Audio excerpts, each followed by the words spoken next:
Honk. That honk, everybody, is what starts out our show tonight. It is good to see everybody. Welcome, Arvanauts. Welcome, everybody, to a Friday night stream. It is the second to last stream of 2023. It is February 29th, 9:10 p.m. Eastern, and I hope everyone is doing well and is looking forward to our Game of the Year show 2023. We do this every year right around this exact same time to summarize the year that has been for the channel, to summarize the year that has been with my writing and things of that nature, talk a little bit about what's coming up in 2024, and of course, what you've all been waiting for. I don't know if that's of course, but presumably what you've all been waiting for, which is the official rankings of the games. Now, you all know about the Games of the Year show. You all know about, the way that the game awards that are run by like IGN and stuff like that. But you all know the real thing you're waiting for are the official Arvan Eleron Game of the Year rankings based upon games that he played. So there's a lot there that everyone is waiting for, I have no doubt. And so I am excited to bring that to you in just a minute. But first, couple of reminders about ways to support the channel, and then right before that I do all that other stuff, I'm going to have a special announcement with one Mr. Zach Clay, which we'll talk about in just a second. So if you have not already done so, please consider following the channel. That is super useful. If you haven't already done so, please consider checking out our YouTube channel with !ArvTube. And if you are over on my YouTube channel watching me right now, welcome. We've been doing this for the last month or so, going live on YouTube at the same time as we stream on Twitch. So welcome everybody over on the YouTube channel. Please subscribe to me there, and please consider coming over to Twitch to hang out with us too if you were over on the YouTube channel. That's free for you, but it really helps us out. Also free for you is to subscribe to our Discord, where you can hang out with the Arvanauts in between streams. You can do that with !ArvCord. Twitter is !ArvTweets. Blue Sky, !ArvSky. Website, arvaneleron.com for all of that good stuff. On the financial side, !ArvShop is the merchandise area where you can get stuff. A bunch of new stuff this year for the Infinity and Beyond crew, for the Shire Adventures, which has now come to an end, for Arvan Eleron stuff in general, and coming up soon, Expedition from the Mysterious Peaks is going to have swag over there, so that's going to be cool. You can also, so you can support us with that !Arv Shop. Helps you and helps you get some swag, and also helps the channel out. !Arv is the Patreon. That is really the financial backbone of the channel, and we're really trying to build that number back up. Because it really gives us the opportunity to do things like commission things like the video you just saw and overlays and stuff like that. We really stepped that up quite a bit in 2023, and that does cost a little bit of money. So the support that people are able to give through the Patreon is much appreciated. Plus, you can get inspirations to help our tabletop players and a bunch of other cool stuff for yourself. So please consider doing that if you can. !Arvtreon for that. Subbing to the channel is always appreciated. So please consider doing that. If you are subbing for the first time, it is 25% off for you to do that, and that really helps because those subs are something which also supports the channel quite a bit. We had a hype train the other day, and I'd love to see a couple more hype trains over today and tomorrow as well. So definitely stop on board with the subs if you wish to do that. That would be lovely. Get those custom sub badges and emotes to use here, there, and everywhere across Twitch. And on the publishing side, Icarus, my graphic novel from Athos Arts. Library is my Tales and Tomes from the Forbidden Library. That's my 5e adventure and source book from Alligator Alley Entertainment, and the second adventure there, Return to the Forbidden Library, is going to be played live at the historic Klein Memorial Auditorium in Bridgeport, Connecticut on January 26th. That is less than a month away now, and that's also going to feature a certain person who I'm going to be introducing to all of you in just a moment in one Mr. Zach Clay. So that's going to be happening. Very excited about that, and you can get that adventure plus the others there in that Library link. Also, Greyshade, which is the Grey Assassin trilogy. First two books in that series, Greyshade and Renegade, are already out. The third book in the series, Heretic, is being worked on as we speak. Thank you for the resub. What's up, Polar? 40 months. Wow. Thank you so much. Good to see you, Polar. Happy New Year. I hope everything is okay with you. I hope you've had a peaceful holiday. Thank you so much as always, sir. It's good to see you. So what was I saying? Yes. Greyshade. So Greyshade and Renegade, those first two books are out now. You can also get the audiobook of Greyshade by our very own Trent Sparks. All of those at that Greyshade link. And you can pre-order the tabletop role-playing game from Brandon O'Brien and Alligator Alley Entertainment. Happy holidays, Polar. And of course, you can also pre-order the final book in the Grey Assassin trilogy called Heretic, which I'm working on as we speak and which will be coming out next year. So I'm very excited about that. All of that at that exclamation point Greyshade link. And last but certainly not least, exclamation point BLM, Black Lives Matter. Important to affirm and assert the significance and importance of Black lives. Exclamation point Help Now, the World Health Organization page on suicide prevention. Important to reach out to others when you need help and reach out to others when they need help as well. And exclamation point Ukraine, UKRAINE, to help the people of Ukraine as they fight back against an illegal and illegitimate war with bravery and courage, and send the message we will do so for others in this situation in the future.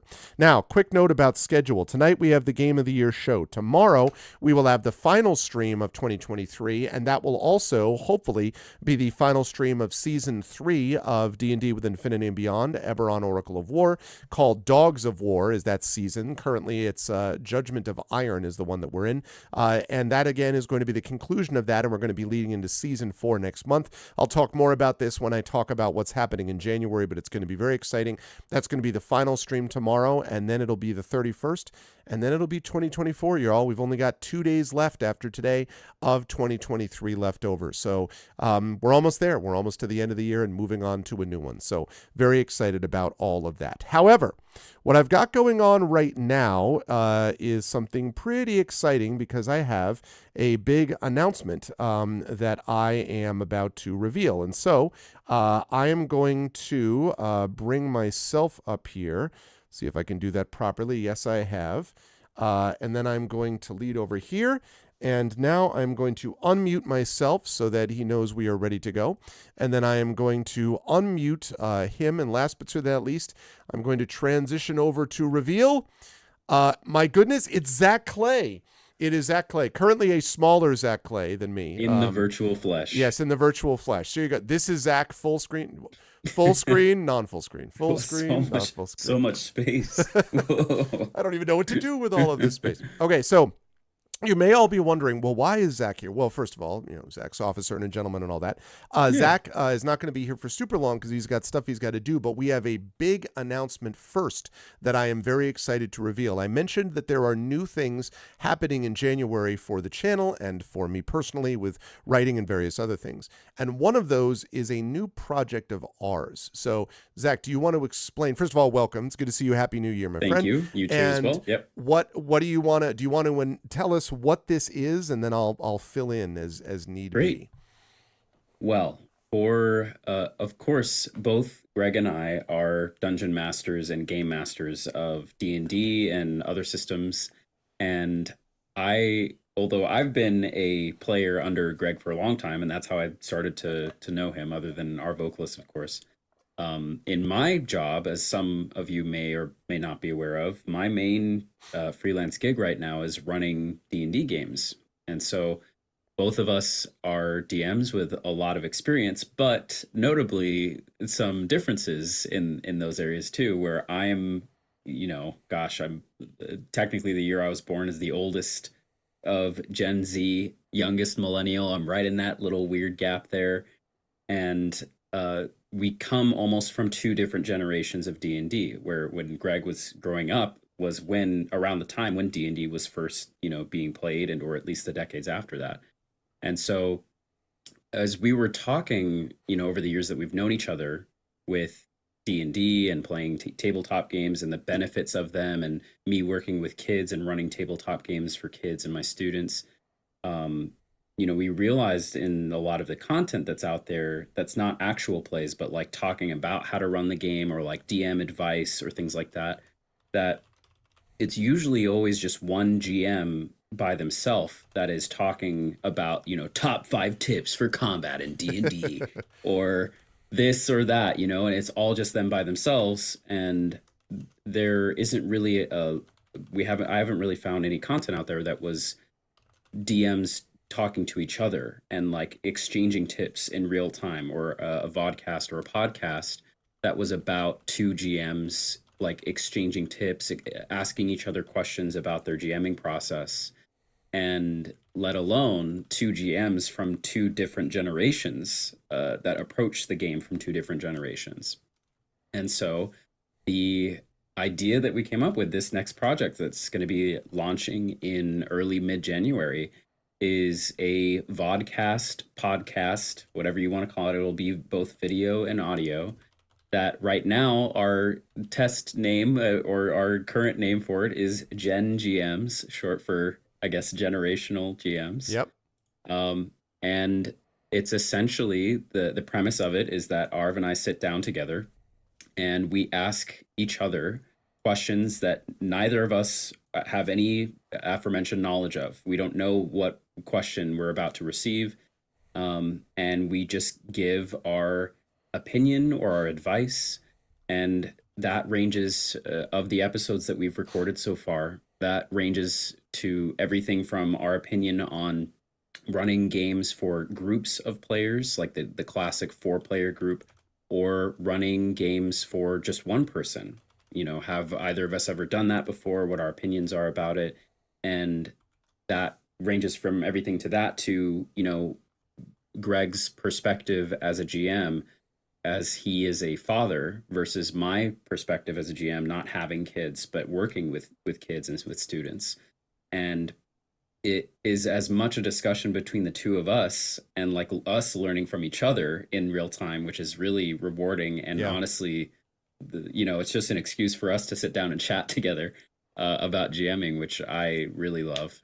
But hopefully also it's useful to other game masters and dungeon masters out there and players and anyone that enjoys tabletop games to just kind of, I don't know, be a fly on the wall and listen in on this series of advice and us kind of learning from each other in real time. And so that is Gen GMs. We have a YouTube channel for it that is going to be uploading both the long form of the vodcast itself, and then also, cut into cool clips, highlights, if you will, of each of those. And we'll see how it evolves from there. But another thing too is that it's been a great reason for us to both kind of find a new avenue for content, which is something we've both needed too. So, so yeah, that's it. Gen GMs, something exciting for all you tabletop folks. Gen GMs, yeah, I'm really excited about this. We actually started chatting about this in earnest as I was driving up to CanCon in October. And we sort of kind of went back and forth about the possibilities for this, and and but co-sign with everything Zach said. I'm super excited to do this. Zach is super smart and very thoughtful about this, and has a lot of really interesting knowledge and ideas, and I think the balance of both experience and sort of dynamic wisdom, if that's a term, like being able to sort of develop things as time goes on is really useful. And we have already actually recorded, I think either 2 or 3 sort of longer sessions so far of questions that we've asked each other, from which we're going to be cutting shorts, and then we'll be also doing like the actual lead up to the main show. So that's going to be really, really great. It is going to be a recorded show, although there is the possibility down the line. We have thoughts about other things we might try down the line too related to it. But we're going to give this the old college try because we feel like we do enjoy the conversations. I totally agree with that. But also, it reminds me a little bit of what I was doing on here a bit with Masters of the Dungeon, which Zach, of course, appeared on. And that was great too in its own way. And I kind of miss those discussions. And I think there isn't really a lot on YouTube like this. There are a lot of things that are, as Zach said, sort of like, 5 things that no one expects from blah, blah, blah, or stuff like, XP to level 3, which does some of that advice stuff, but does a lot more like skits and like a whole bunch of these other things and actual play shows that we obviously I do a number of actual play things related to Twitch, which shows up on the channel, but an actual discussion advice show that gets pretty in depth on things, and also, by the way, gets into depth on stuff that will be, we've already gotten into some fairly deep stuff, and more of it will be happening because I think we really want to plumb the depths of what is, yes, a hobby, but which is, I think, enormously rewarding for both of us for multiple reasons. And so, I'm super excited about it. I think it definitely has legs, and regardless, I'm excited about doing it. The other thing I want to mention quickly too is that although it will be edited, the whole premise of this is not that it's going to be, we're going to get eventually we're going to have a music theme and we'll have logos and stuff like that, but we're not going to have like like flashing 7 million lights and like and the the 65 like hard cut edits where you feel like you're watching a robot and everything. That's not the idea. The idea is to sort of have a discussion and hopefully be able to get into a discussion with all of you who are watching also. So so we're launching a bunch of stuff in different ways on different things, but I'm super pumped about this one that we are doing. So it's going to be great. And so what we would ask from all of you lovely folks who are watching this either live or on the VOD is just to be ready. If you follow our respective, Twitter and Blue Sky accounts and all that stuff, we will have more information about this coming soon, but it is going to be launching in January. We already have the YouTube channel up. We will need to add, some things to flesh it out, but it's already up and ready. We've already recorded, as we say, a bunch of sort of the opening shows. So we've been doing that basically since I think late November, and then or mid-November possibly all the way through December. So it's gonna be awesome. And I'm pumped up about it. So that's it. That's the big announcement. But we are excited about it, and you're going to hear more from us, from both of us, over time. Would you like to learn more? Yes. That's great, Prince Justin. That's exactly the enthusiasm we're hoping for. I have just posted about this, by the way, on Twitter and Blue Sky. So if anyone is following me, I would love to have any or all of you retweet and repost that and be like, oh my God, this is amazing. That's exactly the kind of energy that we would love to have going into this. And we will try to give you the most thoughtful and involved content that we know how to give, and to make the long play of me having all of that stuff in the background and Zach being a professional DM. It was all a long play to lead just to this moment. Just to this moment. Just to this. This is all why we did all this. But no, but I'm excited, Zach, and I'm publicly, let me thank you for being on it and being, doing this together is going to be great. And also, because I know you have to head out, but I also want to wish you happy holidays and happy new year. And I'm, very grateful for your friendship, and I'm looking forward to more in 2024. So ditto to you, my friend. All the love to you and the fam out on the other coast. Yep, absolutely. And we're going to be seeing you on the other coast soon. Yeah. Yes. Very soon. Are we at liberty to talk? Okay, I will just say this. Yeah, we could. I guess we can about both parts, right? I guess. Yeah. You know what I mean? I don't see why not. One other quick announcement before Zach leaves. So you all know that Zach is going to be part, as he was earlier this year, of, it's hard to believe it was still this year. God. But like a lot has happened. But the Klein event of D&D. So we have another D&D Klein event, the sequel, Return to the Forbidden Library, happening on Friday, January 26th at the Klein. So Zach is going to be flying out. He's going to be joining previous players at the Klein event, Claire Cooney, Carlos Hernandez, Adam Petrosino, and then new player, Rob can't join us for this, so instead it will be Brandon Crilly, who's going to be joining us down from Canada. It's going to be awesome. Hey, good to see you, Drew. So that's going to be happening, so you all know about that. However, it looks very likely that we are going to get this absolutely confirmed, but it looks likely that Zach, myself, and Michael Bruce, who is the guitarist of the band The Road, are also going to be doing an official album release in person, I guess you could say, concert up in Boston at a place called the Lily Pad. We have done shows there before. Not Zach has not, but we did a show, Mike, Aaron, and myself, some years ago at the Lily Pad. So that's also going to be happening sometime in late January, early February. I think the plan is early February right now. So it looks likely that is going to happen. We'll have more details about that coming soon, but it's going to be a super awesome January, February, because we launched Gen GMs.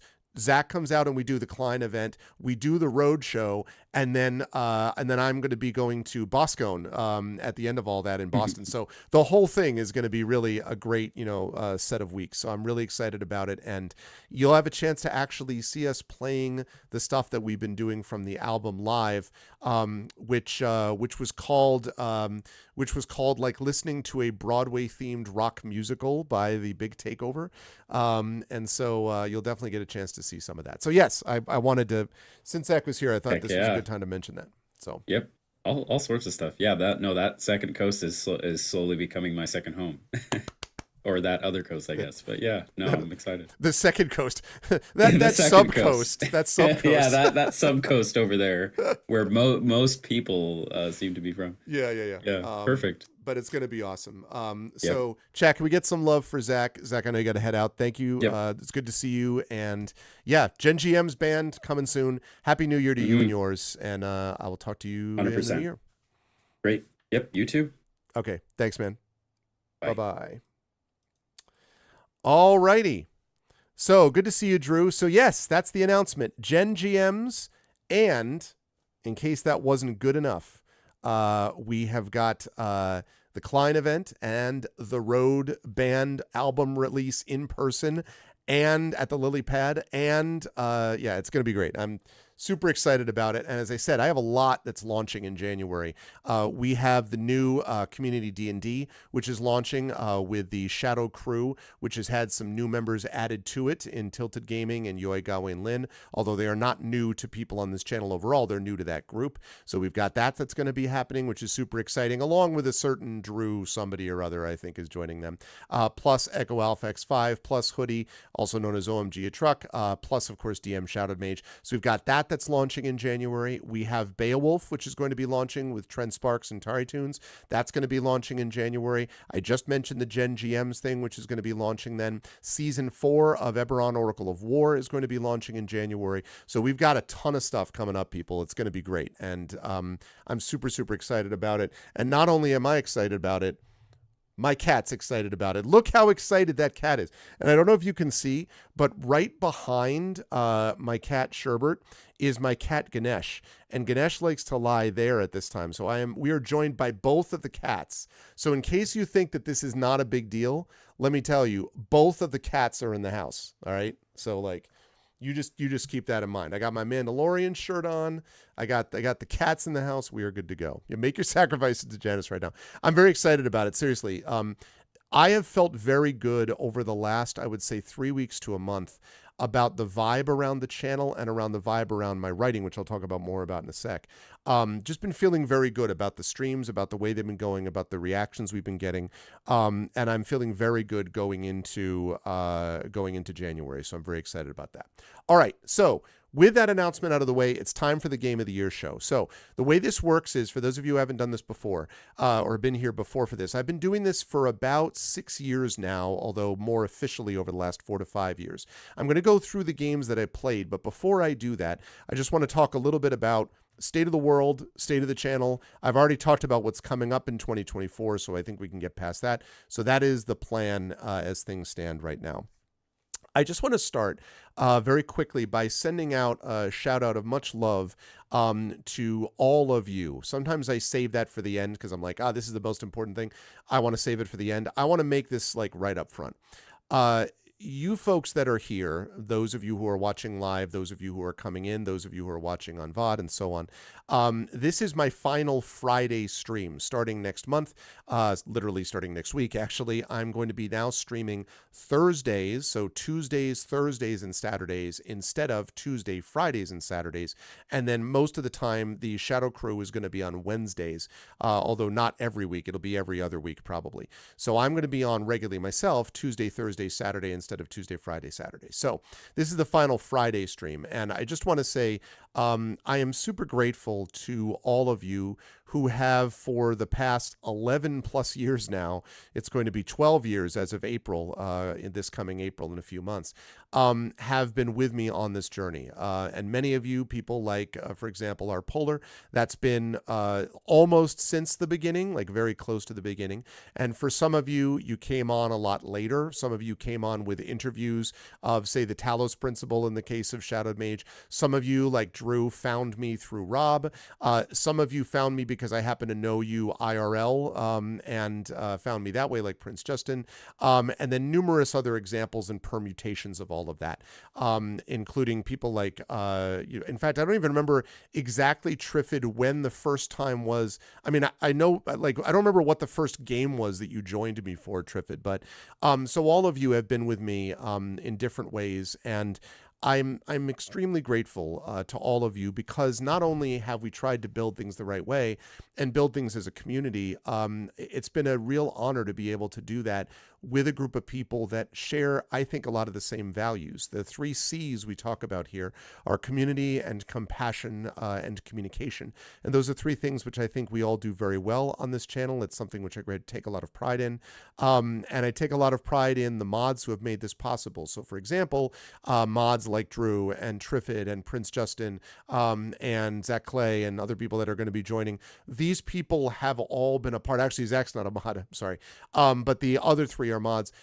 They really have set the tone, and a lot of the regular viewers have set the tone as well. But whether you've been with me for many years or whether you've been with me only for a few weeks or a couple of months, you've stuck around because you have become a part of this community that we call the Arvanauts. And that's very special to me. And it's something tangible and something that I think we need to hold on to in a time when we are continually told that we have never been more divided, that we have never been more separated, that there's so much polarization, blah, blah, blah. Some of that is true, and some of it is, I think, a media creation where people with agendas wish to divide and subdivide and separate and place out in different spots. And the reality is that it is in the interests of people that we be divided. It is not in the interests of people that we be together. If you're not sure if that's true, I would ask you to look at 2023, which was one of the best years for unions in the United States in decades. It was a year in which multiple unions won multiple strikes, and I actually belong to one said union, by the way. And unions always make things better. They make things better for people who are with them, and they also make things for people who are not in unions better by raising the standards for everybody. Why? Because we together can do more than what happens with all of us separated apart. So this year is a year in which I felt like there was an opportunity for people to come together.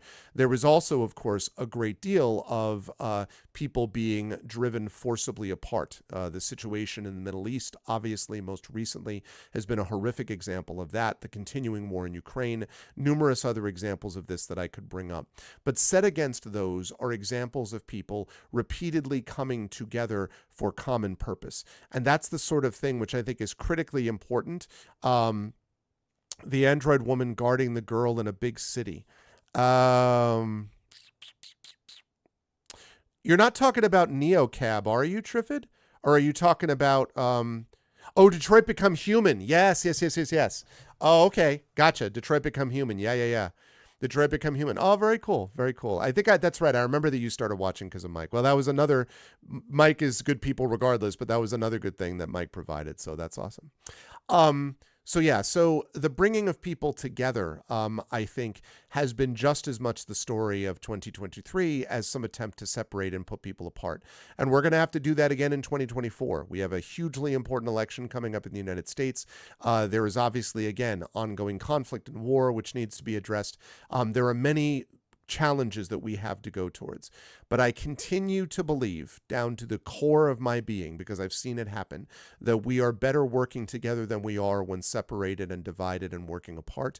And I continue to believe that our instinct is to go in that direction if we can follow that instinct. And it's in that spirit that this channel has been run. It's in that spirit that a lot of my writing has been done as well. So I want to start in a general sense by saying to all of you, thank you for doing that, and to ask you if you have felt that sense of belonging here, if you have felt that sense of community, that sense of friendship and connection, if you're able to spread those things to others, if you're able to go to your own IRL communities, to your own local communities. In fact, I met many of you on this channel IRL now. I've met, obviously I've already met people like Triffid and Prince Justin. I have also met, of course, Drew. I have met naturally Zach in person and so on. There are many people here that I have met in person, and I'm looking forward to meeting many more of you. But even if we were never to meet actually face to face and just in virtual space, we're still connected with each other. And I would ask you to take that notion, that feeling,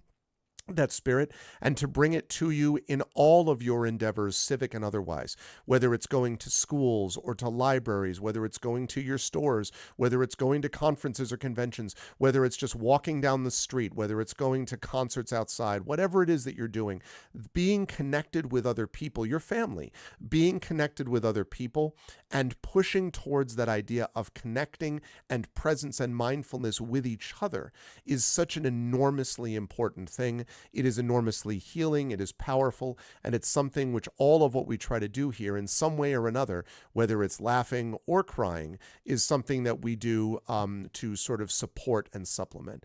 And so it's in that spirit, again, of communication and connection and community that I want to encourage you all to do the same things in your own places that we've been able to do here. And I'm so grateful to all of you that you've helped teach me how to continually teach me how to do that as we've been together on this channel.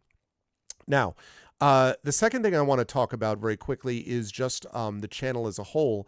The channel itself, I think, has been in quite good shape. I will definitely say that the financial numbers took a hit over the past year, and that's not surprising to me. Economic circumstances were difficult, especially at the beginning of the year. They have, at least in the States, improved, but it's not that way for everyone across the world. And obviously, the circumstances for people on the ground in terms of what they feel continue to be difficult. And there are a lot of places where people have money that has to be spent to supplement themselves and their families and close friends and so forth. And so I get all of that. But it was a little bit at one point. The numbers definitely had sort of dropped off in terms of financial questions. And that was something, hey, Configuration Queen, good to see you. That was something which I was happy to see, I think, has sort of begun to recover. And we've seen those numbers begin to pick back up, both in subs and in Patreon support. And I really want that to continue. The subathon was a huge success, way beyond my wildest expectations. And that's something which I'm really grateful for. It made a big difference.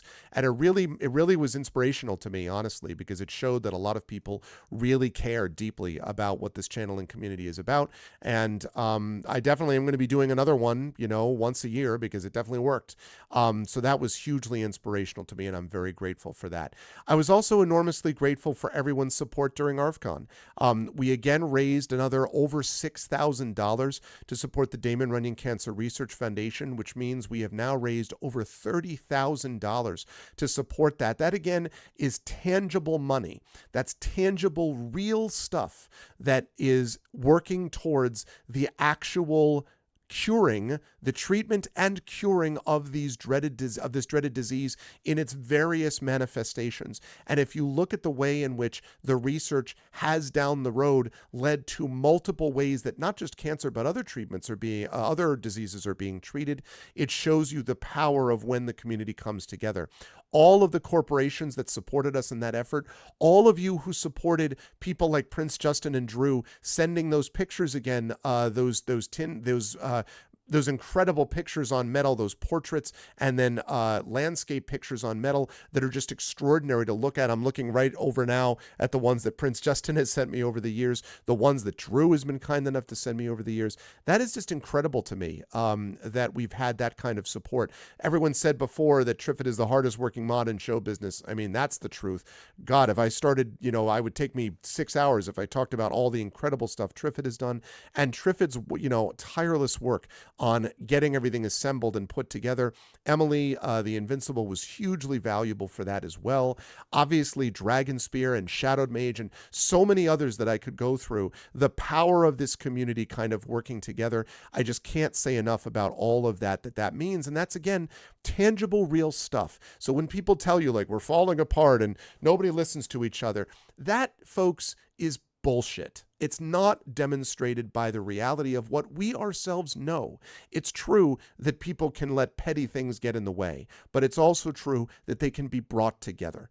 And that really makes a difference that I want you to not forget about, because it's so hugely important that these people, that we are connected and they are connected the way that we've been able to be. So On the channel level, I really am feeling in a good space. I'm feeling in a good space about where we're going. I'm happy about the new content that's coming up for the channel. I think the switching from Friday to Thursday is going to be a positive in many ways, in terms of overall numbers. I also think that the tabletop stuff, again, those things have started to recover in terms of numbers and viewership.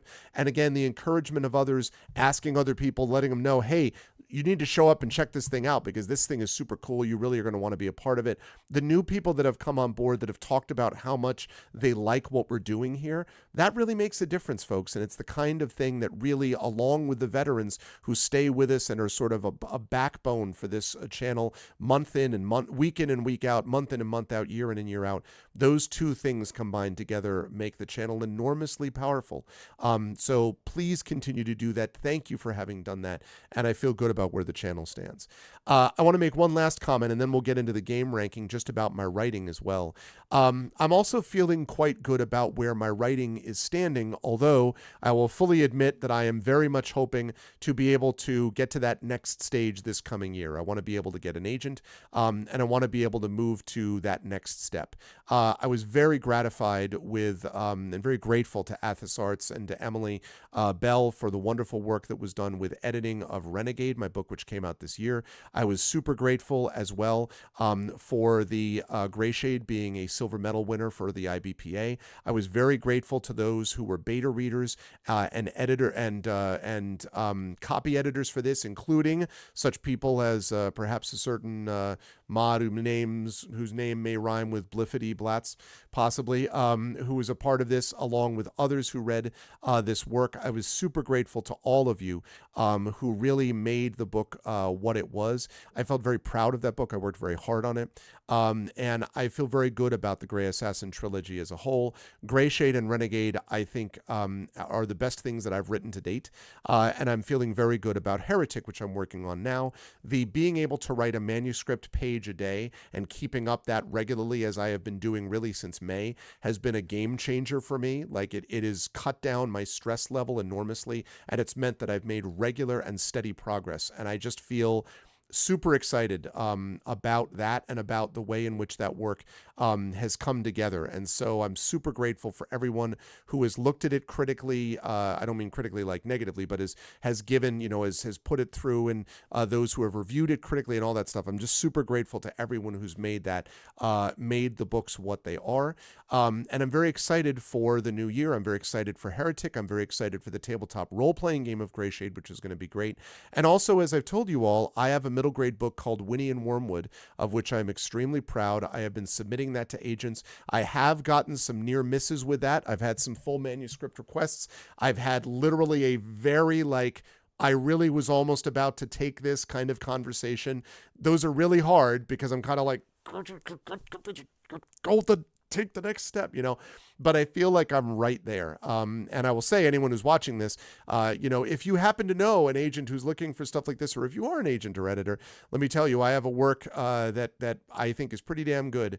If you want something which combines the best parts of Evil Wizard Smallbone with the Graveyard Book, a book with haunted pianos and clockwork pigeons and lots of heart, then let me ask you to get in touch with me, because I've got a manuscript for you called Winnie and Wormwood. So I'm also going to be submitting that in the new year and revising that in the new year. So I'm happy about that.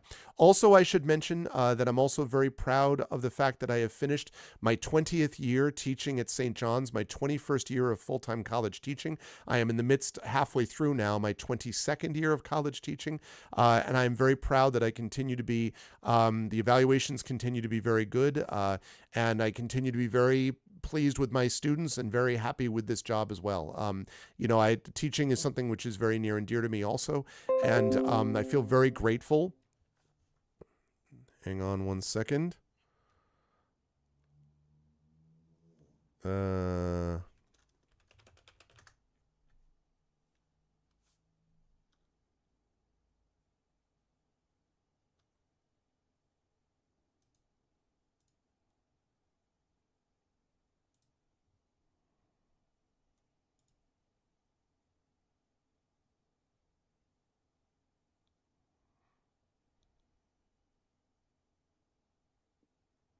For For those of you watching the recording, I've got a streaming problem.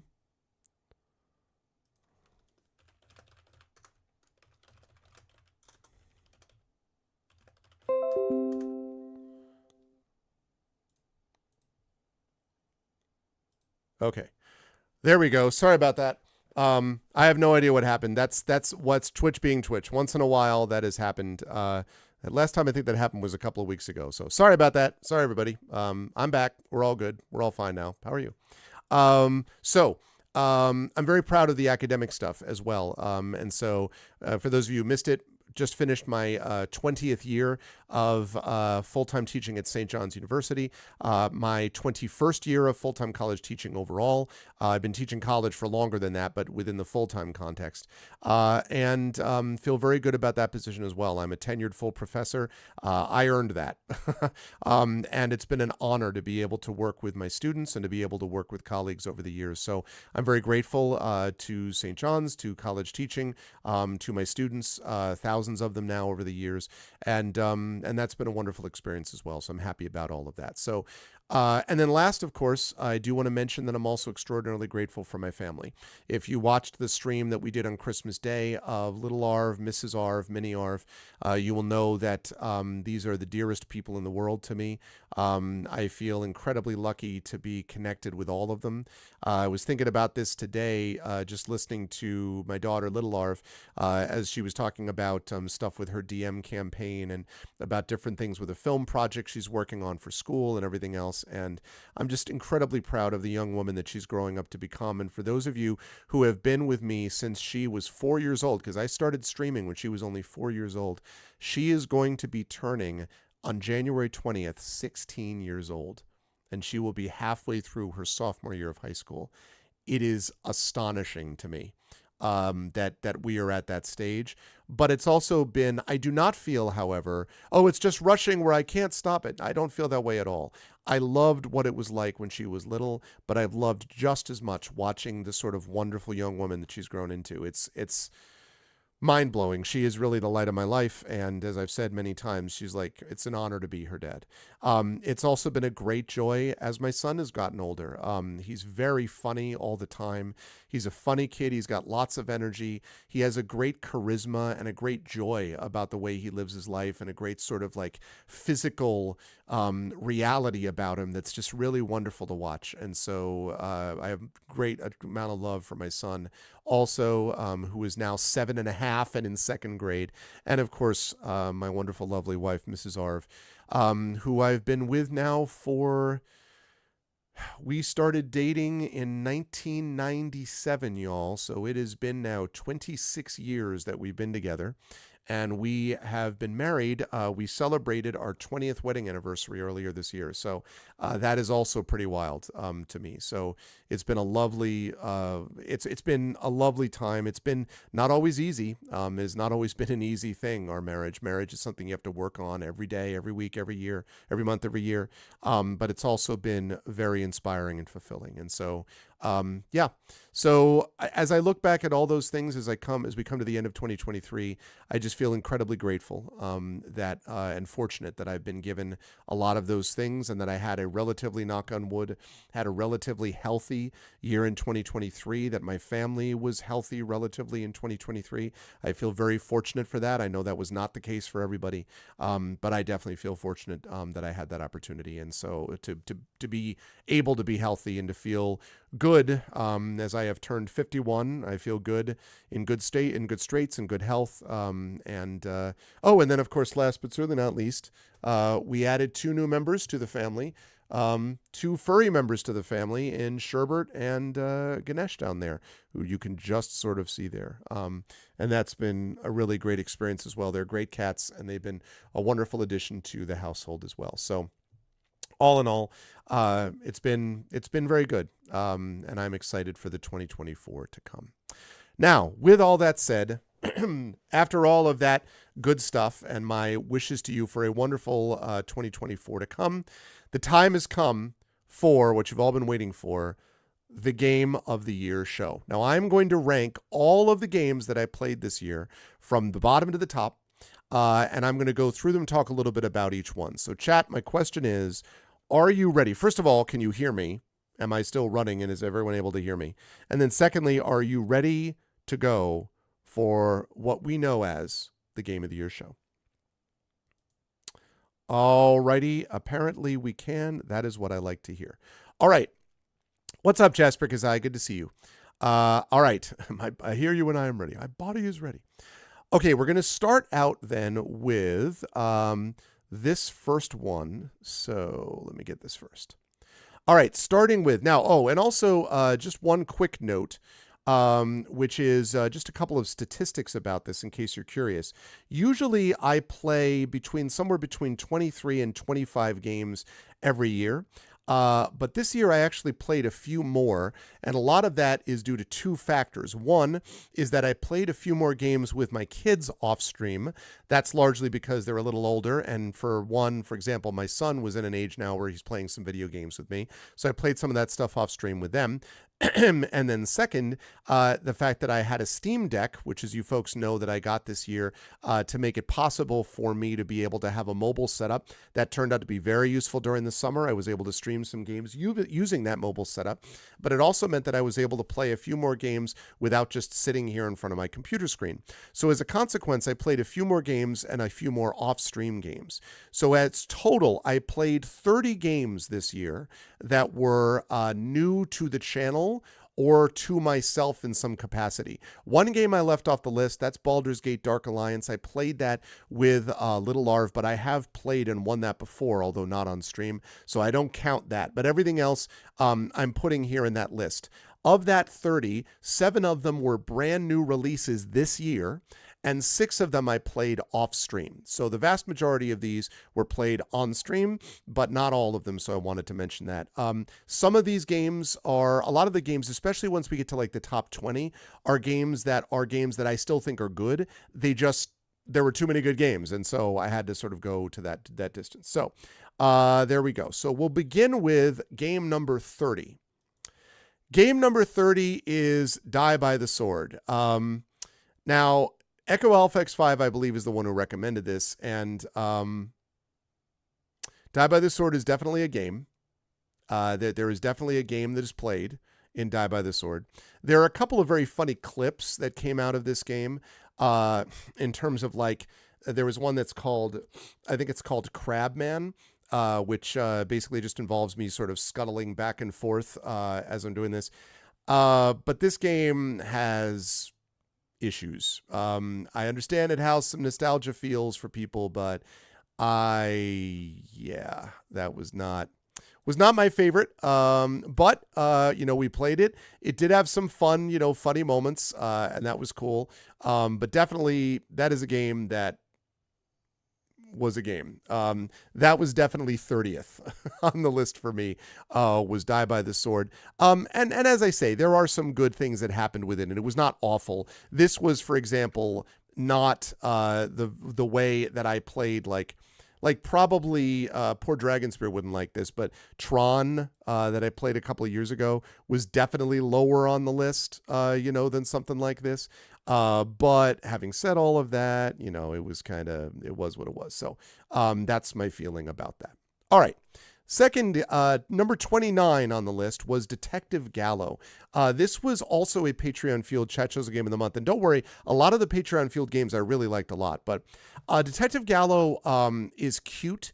And Detective Gallo had a lot of like sort of fun little nods to, noir and sort of some funny jokes and dad jokes even and satire in there too. And so there were definitely some good things about that. The problem with Detective Gallo, honestly, is not so much specific, I think, to Detective Gallo. It's just that, as you all know, I have a very limited shelf life in terms of point and click stuff. Cosmic Crisp is a great apple. Very nice. Detective Gallo is... I just point and click games sometimes get very frustrating for me because I find that they require a certain kind of adventure game logic that just does not fit with my head. And basically, a game that makes me feel foolish is not a game that I'm likely to enjoy. And so there was some of that logic going on in Detective Gallo. It was not nearly as bad as something like, say, Grim Fandango, which I felt had a lot of that all the time.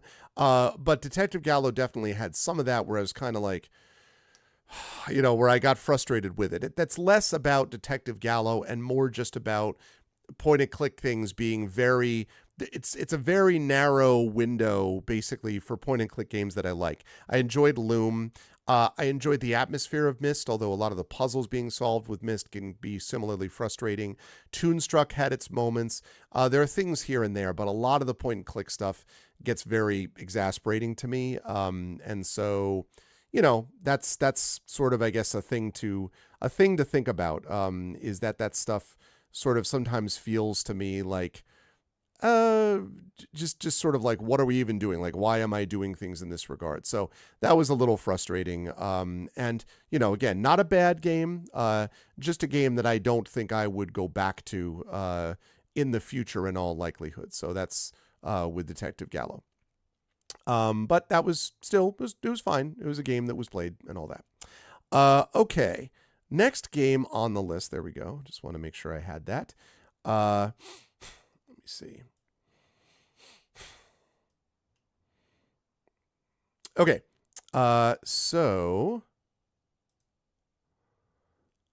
All right. Next game on the list is number 28 is Project Zomboid. This is a game that I played. This has been out since like 2014 or something like that. And this is a game that I actually played with the amazing people over on GOG.com, specifically Pyron J, Darksaber 2K, Peripheral Mike, and I don't remember if I played this with Fleos or Undeveloped Bruce or Ananda. I don't think I did. I think it was those others, Peripheral Mike and Pyron Jade and Darksaber 2K. I love those people. Those people are great.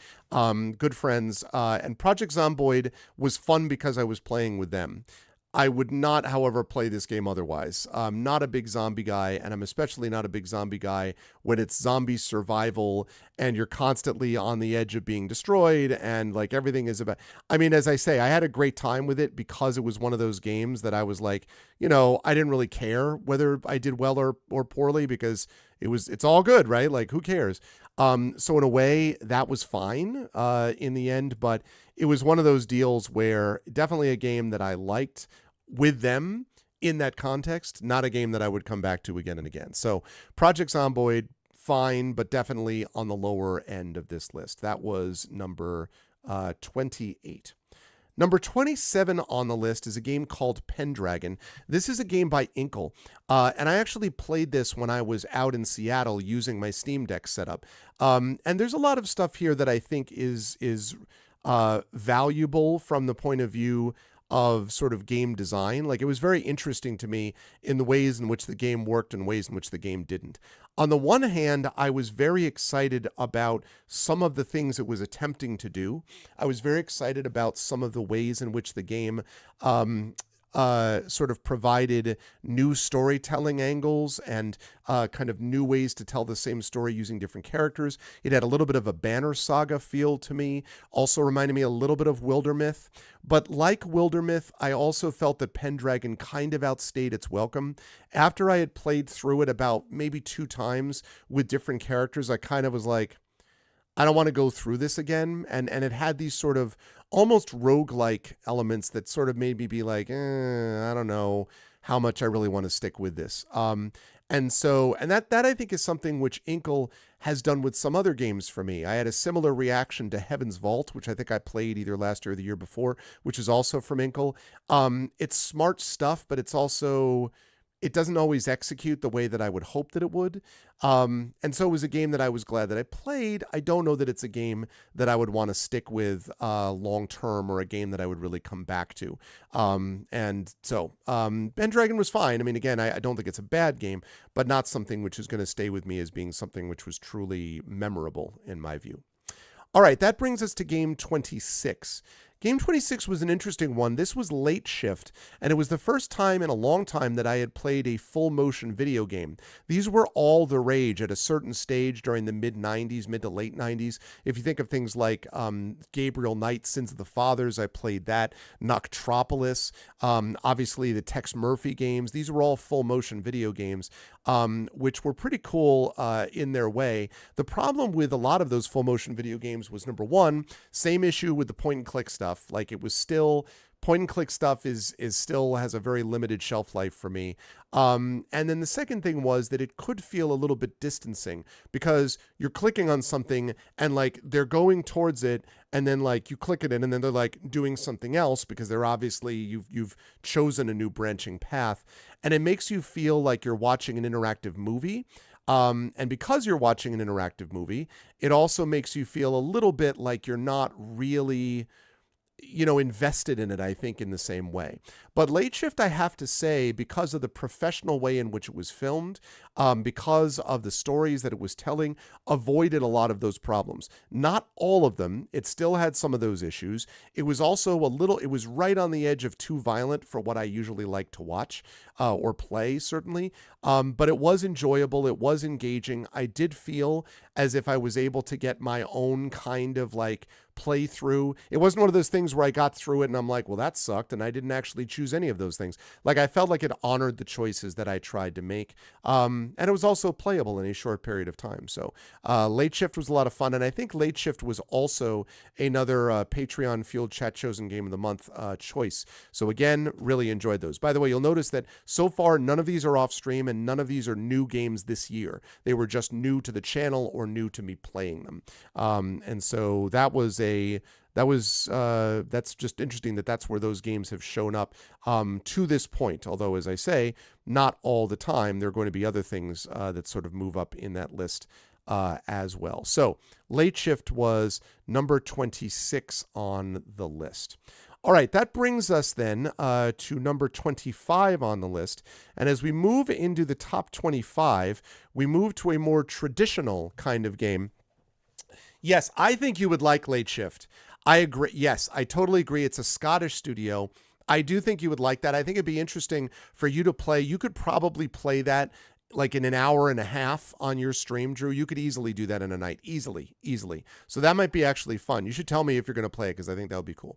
Number 25 on this list is Star Wars Jedi Knight Jedi Academy. Now, I, of course, have heard of this game, and I have played other Star Wars Jedi games in the past, but I had not had a chance to play this one. I think the only issue I have with this, so there are a lot of things that do work well. Obviously, the Star Wars universe is something which I like quite a bit. As you can tell, I like that world quite a bit, and there are a lot of things that I think are very positive about that world. And I think that it sort of captures those things well. Also, it was from a kind of golden age of LucasArts games, in which that game is being produced and in which you really feel like, wow, like this, like they're really going to town on stuff which is part of this mix that wouldn't have been there otherwise. And that was very exciting to be able to watch this. Did I not do that? I thought that I did, but maybe I didn't. Okay, I'm gonna have to come back to that. I don't understand why there's one of these things that I thought I had. Oh, okay. Wait a second. Okay. Well, all right. Then I'm gonna have to do this a different way. Sorry, I just found a couple of the things that I downloaded were not what I thought I downloaded. So, all right, I will address that problem right now. So anyway, yes, I really enjoyed, so I enjoyed aspects of Jedi Knight for sure. That said, I also think that especially graphically, this has not aged super well. And I think the problem with that is that it sometimes makes it literally hard to see what you're doing. There were definitely times where I felt like I didn't even know exactly. Hold on a second. I really am frustrated with my mouse. I have to get a new mouse, which is not working the way it should be. Logitech, why you have to be so frustrating? Okay. All right. So,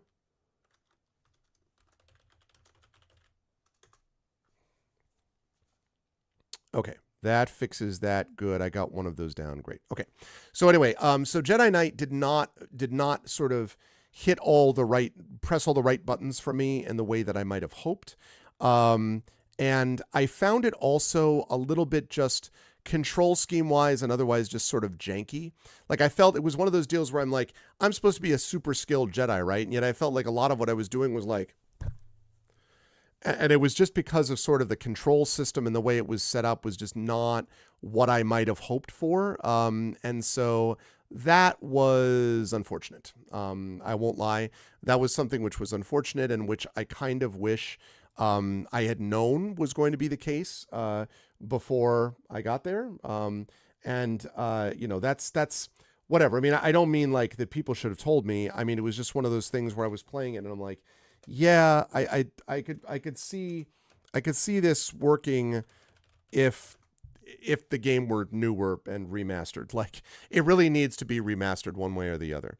And so that was something that I think was important to kind of keep in mind. That this was something that really felt to me. One second. Great. Okay. So that was something which was really important to me, to be able to feel as if in some way, I was like invested in the process of being a Jedi Knight instead of just being whatever this turned out to be. Again, I'm probably being a little too negative about it. I did enjoy it. I did have fun with it. But it was not a game that in the end, I was sort of disappointed that it wasn't more of what I was hoping for from Jedi Knight. That was too bad. And so that was too bad. And that was something that I just, I think in the end, I would have liked to have seen more of the Jedi related stuff that wasn't as janky basically to play with. And part of that I think is just a function of how new, or rather old in this case, the game actually was. So, not a bad game, but definitely not the kind of game that I felt like I would want to return to in all likelihood, at least not without looking at it as a remaster in one form or, there we go, in one form or another. Just had to download that other file, which I have now done. Yeah, exactly, Jasper. That was kind of my feeling about it. I was just kind of like, yeah, I don't, that was just whatever. So having said that, it was fine. It just wasn't my favorite of the games that are in the list, but still was okay. All right, that leads us to now we're starting to get into games that I did like, and it's not so much about the games themselves, it's just about the fact that I have other stuff that I was playing that these are sort of lower on the list. First one of those is a game that I actually played off stream, which I want to recommend to people, by the way, and that is a game called Letter Quest Remastered. This is a game that I actually played very recently off stream with my son, with Little Arv, and that was really awesome. I actually really enjoyed Letter Quest. Basically, you run along, what it is you run along this area. There are these little cute little reapers you can actually see there, like Grim and whatever. As you're doing this, as you're sort of moving on, doing this thing, you're stopped every so often by creatures. And the way to defeat the creatures is to spell words from the letters. So you're literally spelling words from letters as you go along, which I think is really cool, actually. And it was a lot of fun to play that because my son, who's a very good reader, was actually getting into he had the opportunity to sort of get into these games, to get into this game without thinking of it as like sort of school related. I mean, he's a good student anyway, but he's 7.5. Like if you're like, okay, let's sit down and do something educational, like he's not necessarily going to be all about it. So this was a game that he really had a lot of fun doing. Also, it's kind of deeper than one might expect. There are, as you go along, there are extra tiles that show up. So when they hit you, you take damage. Sometimes they will hit you and they'll actually poison, in quotes, the tiles that you have have. And if you use those tiles in a word, then you will take damage, or they will crack tiles, which mean you don't get any points for tiles. And you have to score a certain number of points with words to overcome the different creatures that you're defeating. There are stores that sell you like upgraded damage or upgraded letters and stuff like that. It was very neat. It's a game that we had a chance to play for a couple hours. We're going to play more of it. And apparently, as you see, it's Letter Quest remastered. So I don't know how much better it is than the original Letter Quest. I know that it is not new to this year, but I actually really enjoyed it. It was available on the Switch. It is on sale, by the way. So if anyone is a parent or has young like nieces or nephews or people like that or cousins, and they have a Switch and like to play it, I was able to get this actually for free because I had some Nintendo points built up, but it costs right now on sale $2. So I was like, you know what? The price is right. Like now is the time to do this. So think about that. Letter Quest Remastered is something I can recommend. Again, I played this off stream, but it was a lot of fun. All right. That brings us to number 23. And in 23, I bring to you a, whoops, sorry. I forgot to transition out of that.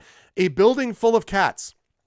Now, this technically is actually number 23 is a castle full of cats, followed by a building full of cats. So we had a castle full of cats and then we had a building full of cats, and I played both of them. This is basically a hunt the object game.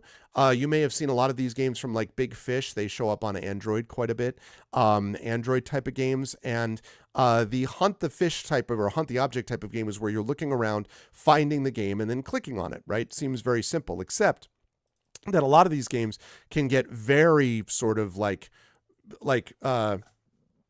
I don't know, difficult, complicated. And this was a lot of fun. This was a game that I actually really enjoyed playing because, I mean, for one thing, I didn't even have cats at the time. It's sort of funny now that I think about the fact that I have officially become a cat owner. But the other reason that I really liked it, castles or buildings. Yes, thank you. That's true. It is a building full of cats and a castle full of cats.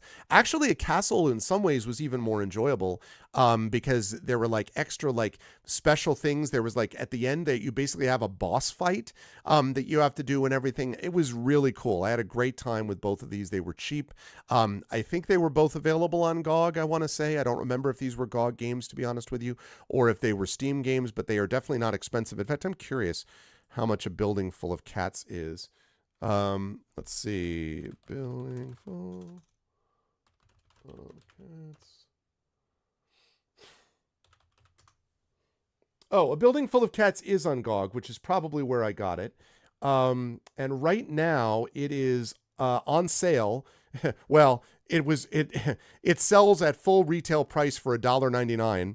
You can get it for 20% off for $1.59. So again, this is a game that definitely I think is worth getting. It's charming, it's fun, it's very cozy, it's chill. Hey, what's up, Shadow? Good to see you, Shadow Mage.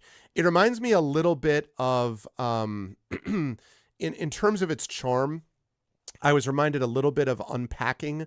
I certainly was reminded of Purgatory, which is a game that we had a great time with as well, and last year. But definitely a Building Full of Cats was definitely a good time. So Castle Full of Cats was 23. Building Full of Cats was 22. I didn't bother to get Castle Full of Cats image because I don't think I needed it. But those two, 23 and 22, Castle Full of Cats and Building Full of Cats on the list. The last game that just missed outside the top 20 was this game, and that is Star Control 2. And again, this is not a negative on Star Control. This is a game that I may very much come back to. I think my only real objection to this game was the fact that it definitely felt like it had a learning curve. Which I was kind of like struggling a bit to kind of get a hold of.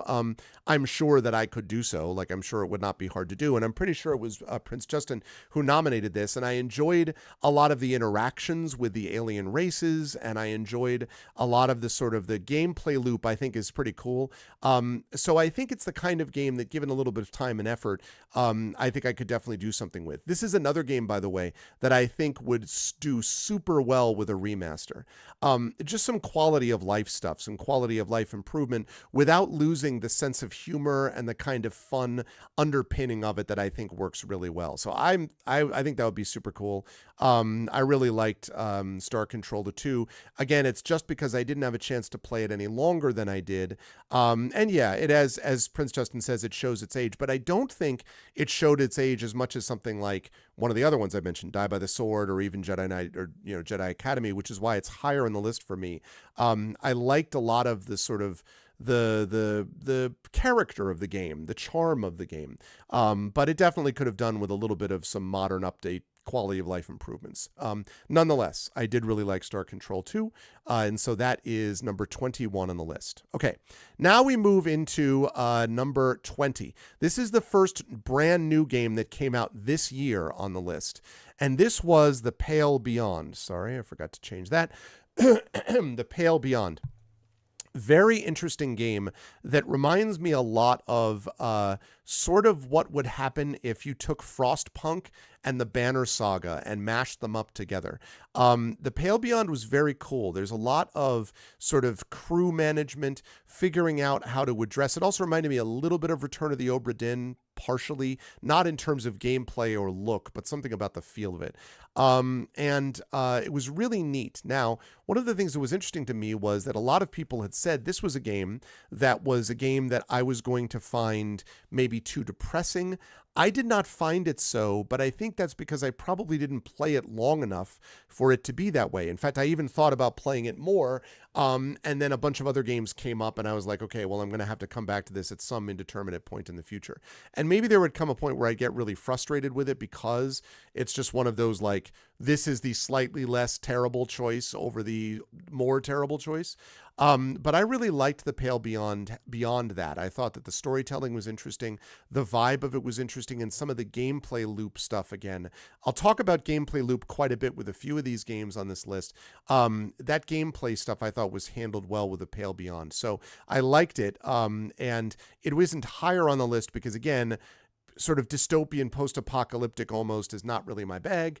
But having said that, I did like The Pale Beyond quite a bit. And so that enters number 20 officially on my list. Okay.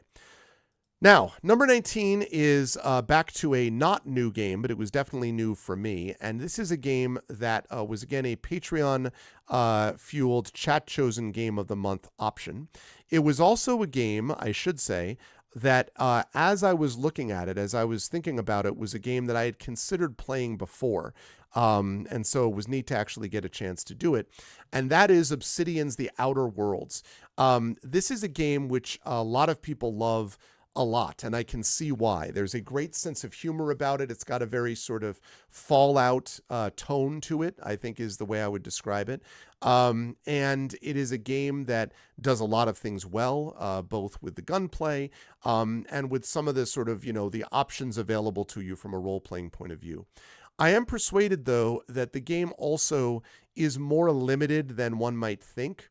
And there is a little bit of the I'm always smugly satirical about everybody that maybe kind of can drag a little bit. Now, again, I didn't get much of a feel of that, but I only played it for the one session. And that means that, I have to think about, is that the kind of thing I would feel more of over time?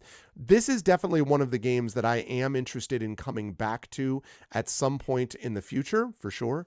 But it is something that I noticed as I was playing it that I'm like, this is cool. I wonder if I would still think it was cool, 5 sessions from now or something. I don't know.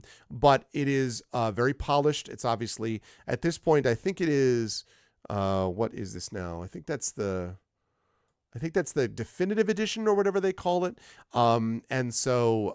Yeah, very interesting stuff. And I think, again, if you like, the other thing is, again, it's got that slightly dystopian tinge that I don't love. But if you like Fallout, for example, this game is right up your alley. If you like Fallout, you like space-oriented games, this is a good combination of both of those. And I think you should definitely consider checking it out. So Outer Worlds, number 19 on my list. Okay, number 18 is another off-stream game that I played, and that is, and I believe it's pronounced Ys Origins. Ys Origins was very cool. This is a game, really the first game that I played on Steam Deck off stream, and I got very far in it. In fact, I think I'm close to the end of it, but I'm kind of stuck on one boss, and I've gotten frustrated because I don't want to play this. I'm just kind of like, I don't want to play this game. Grumble. So at some point, I may come to it and see if I can actually finish it. But I did like Ys Origins quite a bit. This is an action-oriented. It is a role-playing game, but it's an action-oriented game. It would remind you a little bit of a real-time single person, so not a party, but an individual Trails in the Sky, with a more complex story than you might expect. So Ys. So we're talking Ys Origins. Yeah, that's true. It definitely is not super long. That's true. Ys Origins. Okay. Very much like this game again, and there's a very cool, like, not only gameplay loop, but there's just a cool upgrade sort of system and approach to this that I like quite a bit. And this is considered to be one of the better Ys games to start with, because there's this whole series, and if you go online, there's quite a Reddit rabbit hole about which is the best one of these to begin. And I was just kind of like, this seems to be the consensus. I'll start with this one.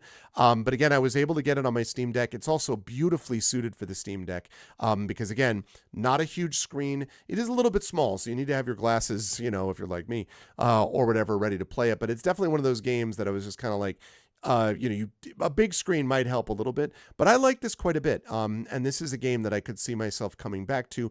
I don't really think it's a stream game for me, but it's a game that I might like playing, and I should probably just finish it because I'm pretty close to being done off stream. So that was an off stream game for me, which was number 18 on my list. This next one, I will fully admit, this is a game, again, off stream. I played this a bunch with my son, and I played this because my son had played it, was really excited to play it with me. And that is NBA 2K23. But the other reason is I haven't actually ever played an NBA game, at least not one for 15 years at least. And I will fully admit, now some of you will know that I do like sports, and I do like a number of different sports, but I have been a big fan. Let me just make sure that I'm clear about this. Yes, I can say this. I am a big fan still of basketball because the Celtics beat the Raptors. Let's go. They won last night. They beat the Detroit Pistons. They won again. The Celtics are my favorite team in pro basketball, and they are currently the best team in the league. They are 25-6. That's an .806 winning percentage, 9-1 in their last 10, and they literally have the best record in the league. Just saying, just wanted to make that clear.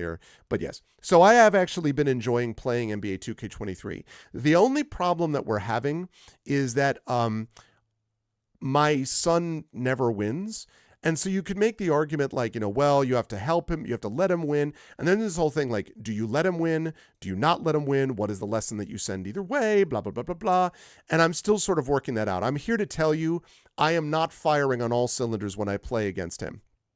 I have done such things as play, for example, the Atlanta Hawks against last year's Golden State Warriors, the champion Golden State Warriors. I've let him play the 1992 Dream Team with Michael Jordan. I've let him play the Dream Team, the later Dream Team with MJ and Kobe Bryant, while I was playing like the current 2 and 20 billion Pistons. So I have been making an effort, but unless I'm just going to literally just stand there and let him dunk on me repeatedly, we haven't quite measured up in skill level. I'm sure that time will eventually come. That said, he has had a lot of fun playing with me, and there's actually a campaign mode that I've played with as well, which has been funny, and I've played a bunch off stream, and I don't know that this is an on-stream game, really, but it might be fun to play it on stream someday, just so you can see how goofy I look, as my nickname in the stream, which you can pick, is the Professor. And I'm supposed to be a 3-point specialist, and I sure haven't shown it in the games I've played. The game is not easy when I'm playing against the PC. At least not when I'm playing with my own player, but, whatever. Anyway, it's been fun to kind of play that. So NBA 2K23 was fun time. Off stream, that is number 17 on the list. Next few games are also off stream, but they're good ones. And the next one is fairly easy. and that is another Stream Deck one, a Steam Deck, I should say, and that is the House of Da Vinci. I played and won the House of Da Vinci, and I have played about halfway, maybe a third of the way through the House of Da Vinci 2. These are puzzle games. These are straight up puzzle games, but I really like the vibe on these puzzle games. They are sometimes a little bit obscure. There have been times where I've had to look up solutions because they were so complicated that I was just kind of like, dude, like what are we even doing here? But I liked the storytelling, I liked the vibe of it and the feel of it. There were just a lot of cool things that I liked about the House of Da Vinci. And again, they are very, very well suited for the Steam Deck. If you have not already done so, if you do have a Steam Deck or something like that, this is a game that works perfectly on that. It's portable. You can play it obviously wherever. If you're in that position, you could also just play it on a laptop or whatever. Not expensive. I don't know that it's available on GOG. It may only be available on Steam. I'm not 100% sure. But the House of Da Vinci is another one of these games that I would highly recommend if you like puzzles. Now, if you don't like puzzles, stay far away because this thing is just puzzles. But there's also a story to it. And there's actually kind of an interesting story for both the first one and the second one, but for both House of Da Vinci and House of Da Vinci 2. There's also a different sort of time mechanic where you're able to sort of look back in time. I don't want to spoil it, but you'll see when you actually play it. Very cool though, and I enjoyed playing this. And so House of Da Vinci 2, I would put right now at 16.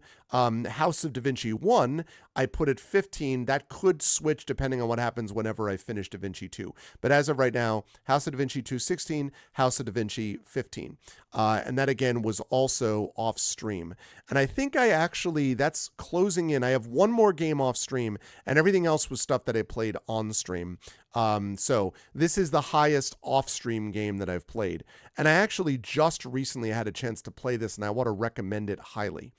This is Legends of Amberland. Now, for those of you who don't know what this is, Legends of Amberland and Legends of Amberland 2 are basically, I think, a one-person project.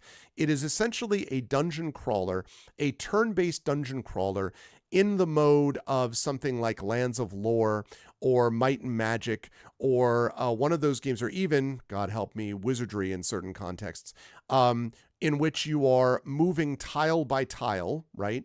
And it's not real time, so you see these ones, and as you move, they move towards you, and eventually you engage them in combat. Now, this game has a story. It's not bad. It has characters that you can create from the beginning. It doesn't take you long to do that, with a variety of different races and different options and subclasses and things like that. What I really like about this is that it's a game that knows exactly what it is, and just as soon as you have it down, you can just go through and play it. It's a really fun game to play and enjoy also while you're watching other stuff, while you're watching, sports, or while you're listening to someone else or whatever. It's just kind of a fun, relaxed game, especially because of the turn-based portion of it. It gives you a chance to kind of think through things.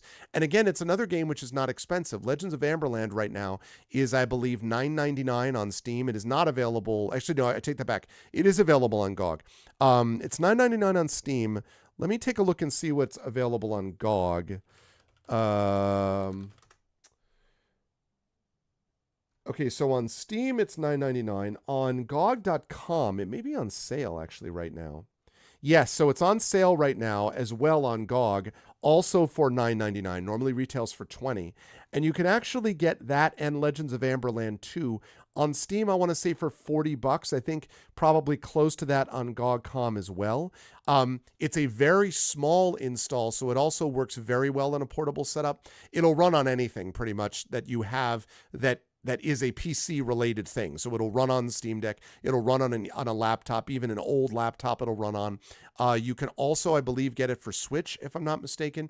So it's a very cool game that I would recommend if you like this sort of dungeon crawler game. One warning, it is pixel-based graphics, which is not something, I don't love pixel-based graphics. And so Lands of Lore, which is much more kind of not photorealistic, but it's much more, graphically intense even. Legends of Amberland is not that.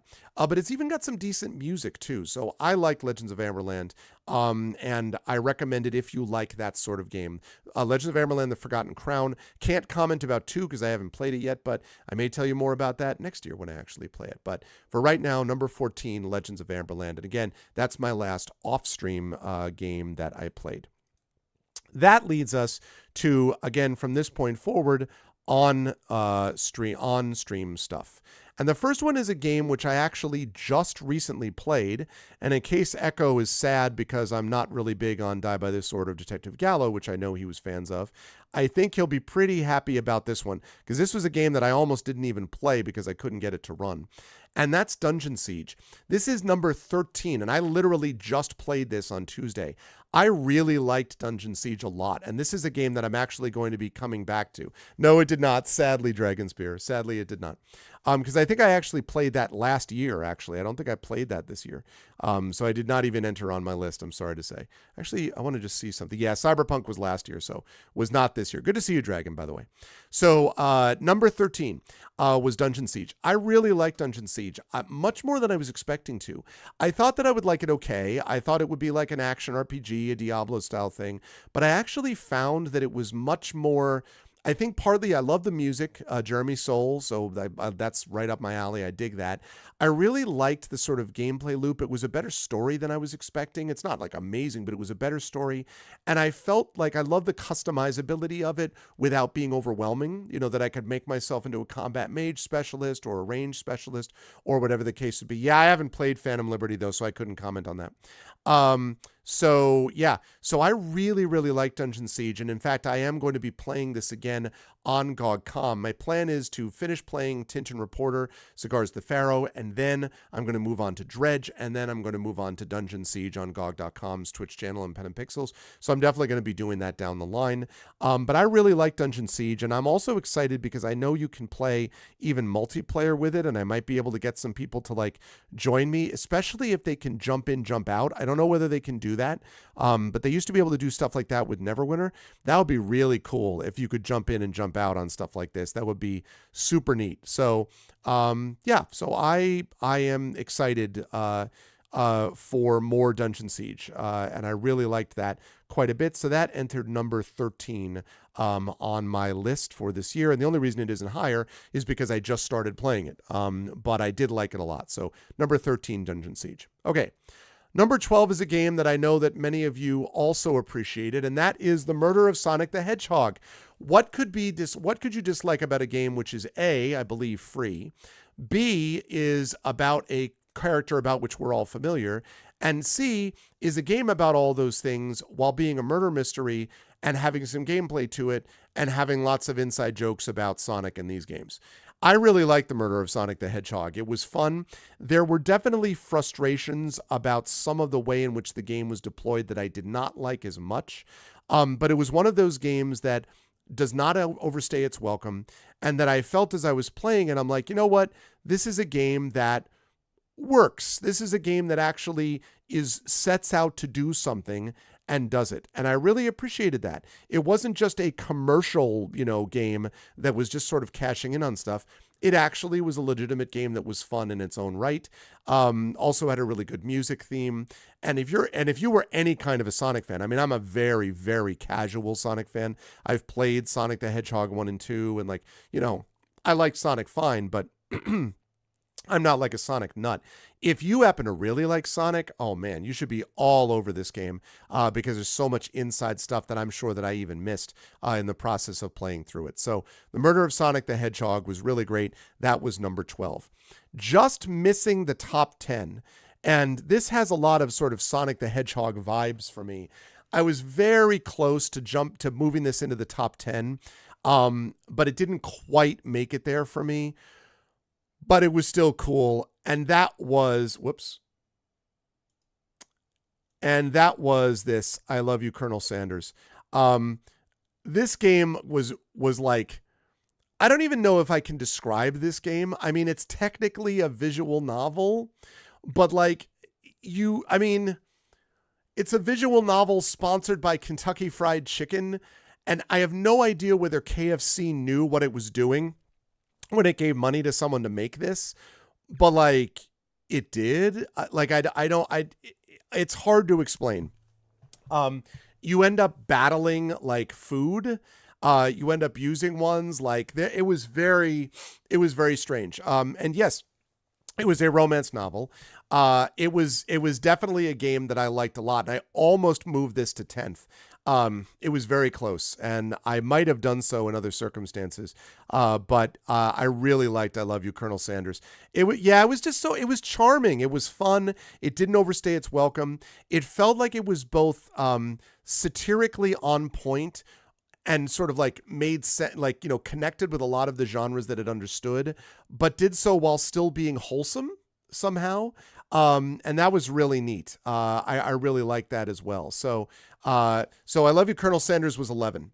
11, just outside the top 10. Again, as I say, I really liked I Love You, Colonel Sanders. I almost moved it in the top 10, but it couldn't quite get there. But yes, highly recommend this. Again, I believe it's a free game. And it's on Steam. It's available on Steam. I don't think it's available on GOG, just on Steam. It's a fun game, and if you love any visual novel stuff at all, you should definitely check this out. If you especially like things like the Phoenix Wright Ace Attorney games that I've been playing and stuff like that, you definitely should check this out. And again, there's a connection, I think, between Murder of Sonic the Hedgehog, which was new this year, and I Love You, Colonel Sanders. Now, I should mention so far, I've only had, I think, 2 new games on here. Pale Beyond was new this year, and again, that was number 20. And Murder of Sonic the Hedgehog was new this year, and that was number 12. A lot more new games coming up, but that was what I had in terms of those. They're both commercials, so yes, they are basically free. They're commercials for their product, but that's basically it. I Love You, Colonel Sanders. Really enjoyed that game a lot. That was number 11. That moves us into number 10. Oh, yeah, Drew, you should 100% try I Love You, Colonel Sanders. It was really funny. Yeah, I recommend it. Okay. So number 10 is not an off-stream game because I played a lot of it off-stream, but I played it on-stream with my family on Christmas Day. That was Mario Kart 8 Deluxe. Now, let me explain. First of all, I have always kind of liked the Mario Kart games from back in the day when I was playing them back in college, back in the mid-90s when it was a lot earlier Mario Kart, I'm here to tell you. I think it was actually the original Mario Kart, if I'm not mistaken. So that's part of it. But the other reason that I like this game is because my kids like it a lot, and both of them enjoyed it, and it was another example of Nintendo sometimes being able to do things that just work without having to go through a bunch of bells and whistles really helps. This is a game that I threw on my Switch, which continues to be the console that just keeps on giving. I threw this game on my Switch, and I can play it with myself. I can play with 2 people, which I often do with my son, sometimes with my daughter. I've played it with 3, my son, my daughter, and myself. And as you saw, I had a Switch Pro controller for me. I had another controller that I got for little Arv that she's had for years, which was the Toad controller that I had for her. The Joy-Cons, click, click, they move to the side, and all of a sudden you can have 4 people playing split screen. In fact, it did capture okay, but it was interesting because it was pushing the limits of the AverMedia Live Gamer Duo, because trying to encapsulate and then encode all 4 of those streams plus my camera, because remember, that's this camera and the games are all coming through the Live Gamer Duo, and doing that while streaming at 1080p 60, that definitely pushed it. So there was pixelation on the camera, I noticed, when we had the 4-player split screen. But it was definitely great. I really loved that. It was awesome. Mario Kart 8 Deluxe is a lot of fun. There's a DLC that's available for it as well. Very well balanced. And again, if you like Nintendo, there's nothing not to like here. It's great to play with kids because you can also tune it down.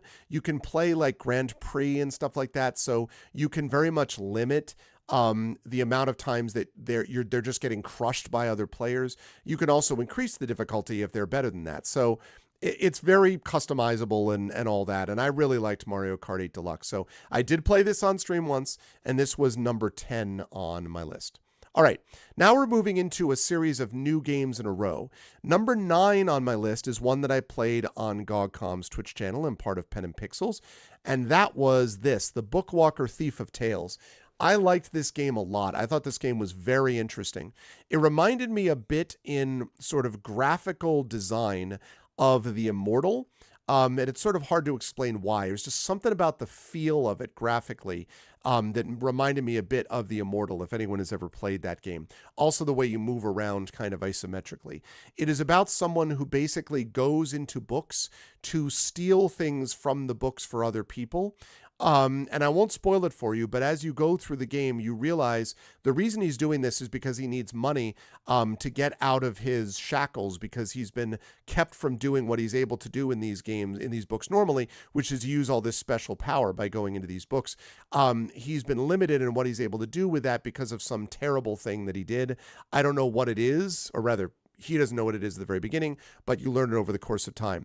Again, another great game that I really liked a lot. There are a couple of little sort of semi-janky elements of it that I think could have been better handled. But in terms of the sort of flexibility of it, and in terms of the, I would say most of all, in terms of the variety of the books that you entered and what you have to get each time, very, very cool. A game that I really dug a lot, and I really recommend the Bookwalker Thief of Tales, and I'm excited if you are going to play that. That's a game too. You can probably get through that, Drew. I mean, I got through it in about maybe, probably 12 to 15 hours, I would say. You could probably do it in like 4 sessions, 5 sessions. Another game that I like because it also didn't overstay its welcome. And it's thoughtful. There are games there where it made you think about writing. Obviously, that's something I dig. But there were also elements there where it made you think about other things. And I was like, So I like the Bookwalker Thief of Tales. Highly recommend. That was new this year. And that is available on GOG.com's Twitch channel. Or GOG.com's Twitch channel. It's available on GOG.com. In fact, let me just double check and see if that's on sale, because we have a big winter sale going on right now on GOG.com. And yes, it is 35% off. Right now, it's normally retails at $15. Right now, it's retailing for less than $10. It's $9.74. So definitely worth that. I mean, it is definitely worth getting.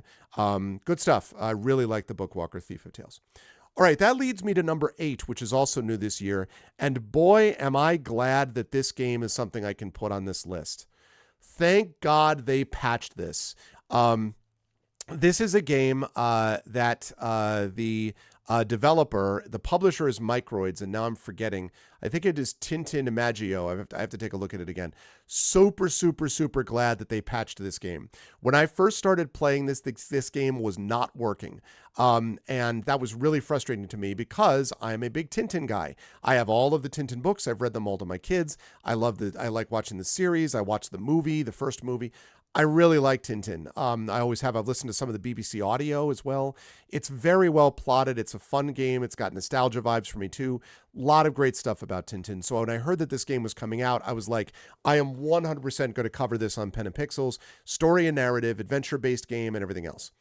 And then I actually got it, and I saw the very first day that they released it that they were apologizing that it wasn't ready. Because again, probably the publisher Microids pushed them to release a game before it was ready. So tired of them doing this, because not only is it sort of morally not the thing to do, it also creates problems for you down the line because it's so hard to make a first impression. By the time I came back to the game, because it crashed, I literally couldn't get past this certain part early on in the game, and then it also lost my progress because the game doesn't let you save anywhere. Still doesn't let you save anywhere. I will renew my objection to games that do this. Let us save anywhere, okay? I don't care what game you have. You should be able to let us save anywhere, because if people don't want that, they don't have to do it. Like, an option is not a bad thing to include for people. So that just frustrates me. But it also, if you're going to have a checkpoint-based system that you don't have any control over, you better make damn sure that it doesn't, when it crashes, break the game. And that happened to me. And at that point, I'm like, I am putting this aside. And we're at another kind of IP, I probably wouldn't have come back to it. But in this case, I love the IP so much that I'm like, you know what? I'm going to give them a chance to patch, and then we'll come back to it. And I went and I played Celeste Palace of Ice, finished that up. And by the time I came back, they had patched this not once, not twice, but 3 separate times on the game. Hold on, did I hear something? No, I guess not. I had played this 3 separate, it really had. I had played this, they had patched it no less than 3 separate times. And thank God they fixed it. I am really happy they did, because I really enjoyed this game a lot. First of all, they have nailed the art style. It is a 3D version of Tintin.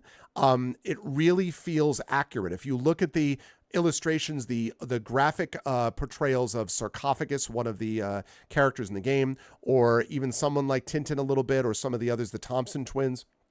They nailed it. Really interesting graphically. They also nailed the music and the sort of immersion of it.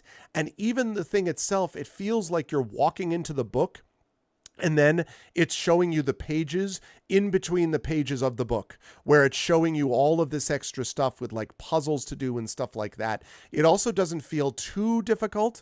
My main objection to it still is no save anywhere, which still pisses me off. They should have that.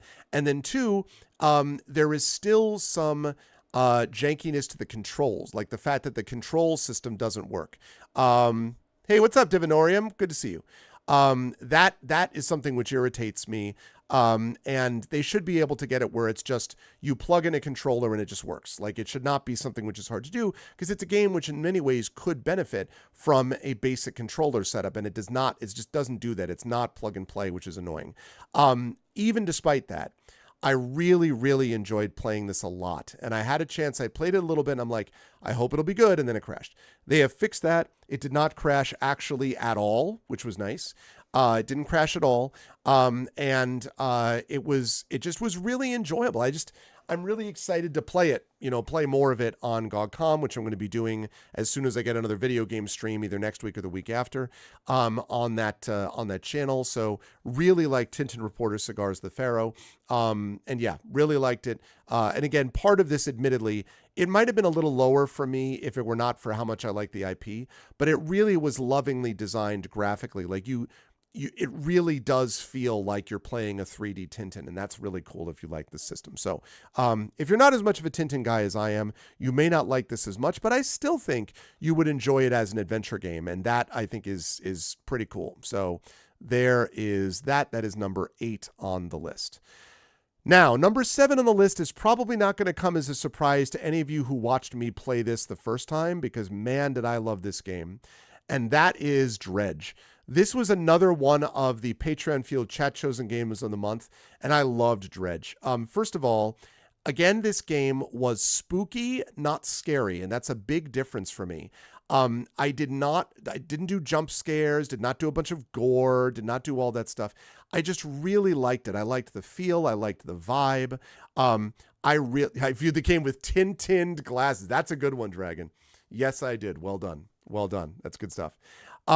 I really, really, really loved Dredge. I forgot to mention, by the way, that Tintin right now is 30% off. It is normally $40. It's on sale for $27.99. I'll be honest, I don't know how long the game plays. Unless you're a big Tintin fan, I don't know that I would pick it up at $40. But at $28, I might seriously consider it. So that's something to think about. That's something to consider.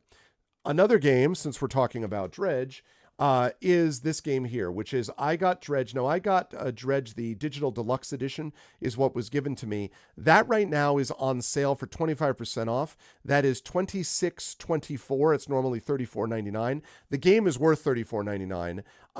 And the original Dredge is $25 normally. It's $18.74 right now. Super, super worth it. This game I loved, not just because of the gameplay, because of the environment, and because of the music, and because of the feel of it and everything.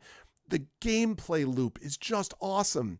You feel like you're going out, you're building the gameplay loop, you're building up your ship, you're upgrading your ship, you're going and doing a couple of different quests. A couple times you get back just in time. You have to I don't know. It didn't feel overwhelming to me. It just felt like a very, very well, finely balanced thing.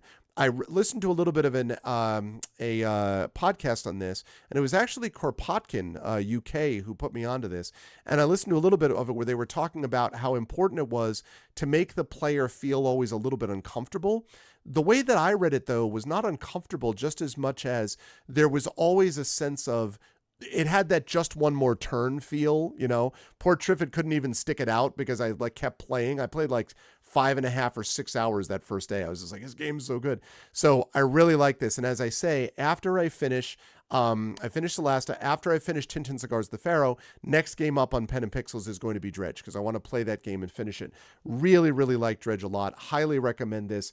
And at $18.74, very worth it. So again, you can get that on GOG right now. And that again is another new game this year. So far, new games that I played this year were The Pale Beyond, that was new this year. The Murder of Sonic the Hedgehog, that was new this year. Bookwalker Thief of Tales, that was new this year. Tintin Reporter Cigars the Pharaoh, new this year. Dredge was new this year as well. So just to kind of keep that in mind, those are the new ones that we've had so far. Really, really, really, really like Dredge. It was very good stuff. Okay. So that is game number 7. This leads us now. So now we're starting to get in the games that it's getting more complicated to like rank because they're all in the same kind of general ballpark. Although this one definitely is not up at the level of the ones that are my top ones, but I really did like this a lot. And that was despite some of the issues that I had with it. And the game that I am talking about is this one. That's Styx, Master of Shadows. I liked Styx a lot for several reasons. First of all, this is a stealth-based game. It was a little bit like feeling like Dishonored, where you were playing a like strict, straight-ahead stealth game. And frankly, it's so stealth-based that like trying to play it any other way, like they have this whole thing where like you can like battle, like if people catch you, you could try to fight them in hand-to-hand combat. You suck in hand-to-hand combat. Like basically your goblin is not capable of dealing with guys in hand-to-hand combat. It's about the stealth. So Styx is really based on stealth. But what I like about Styx beyond that is this is a surprisingly deep story. And it's a story with a twist that I did not see coming. It's a story that kind of leads you down a different direction. And for those of you who played Orcs Must Die, which I know about but have never actually played myself, this is actually a spin-off. For a spin-off, this is surprisingly deep. Like it's surprisingly complex. And I was very surprised that it was as complex as it was. What holds it back for me? A couple of things. I like that the game design has verticality as well as horizontality. So I liked that very much, and I like the different options available to you. Also, the fact that you can save anywhere, which again is a good thing. Couple things though. One, the language threw me out on a number of occasions, and that was kind of frustrating, I have to say. I found the game to be, if I'm in the middle of a medieval fantasy-ish type game, I don't want people dropping F-bombs. Like, it just feels lazy to me, and I felt like there was too much of that in this game, which was kind of frustrating at times.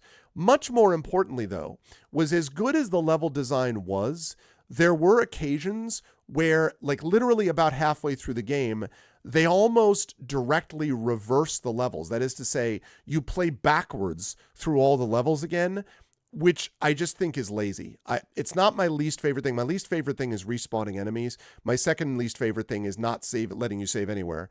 And my third not favorite thing is having to go backwards through levels you already went through forwards. Like, it just feels to me like you're just doing that because you don't want to actually spend the time to do it the right way.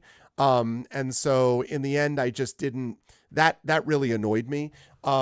Exactly, Dragon. So that was frustrating to me.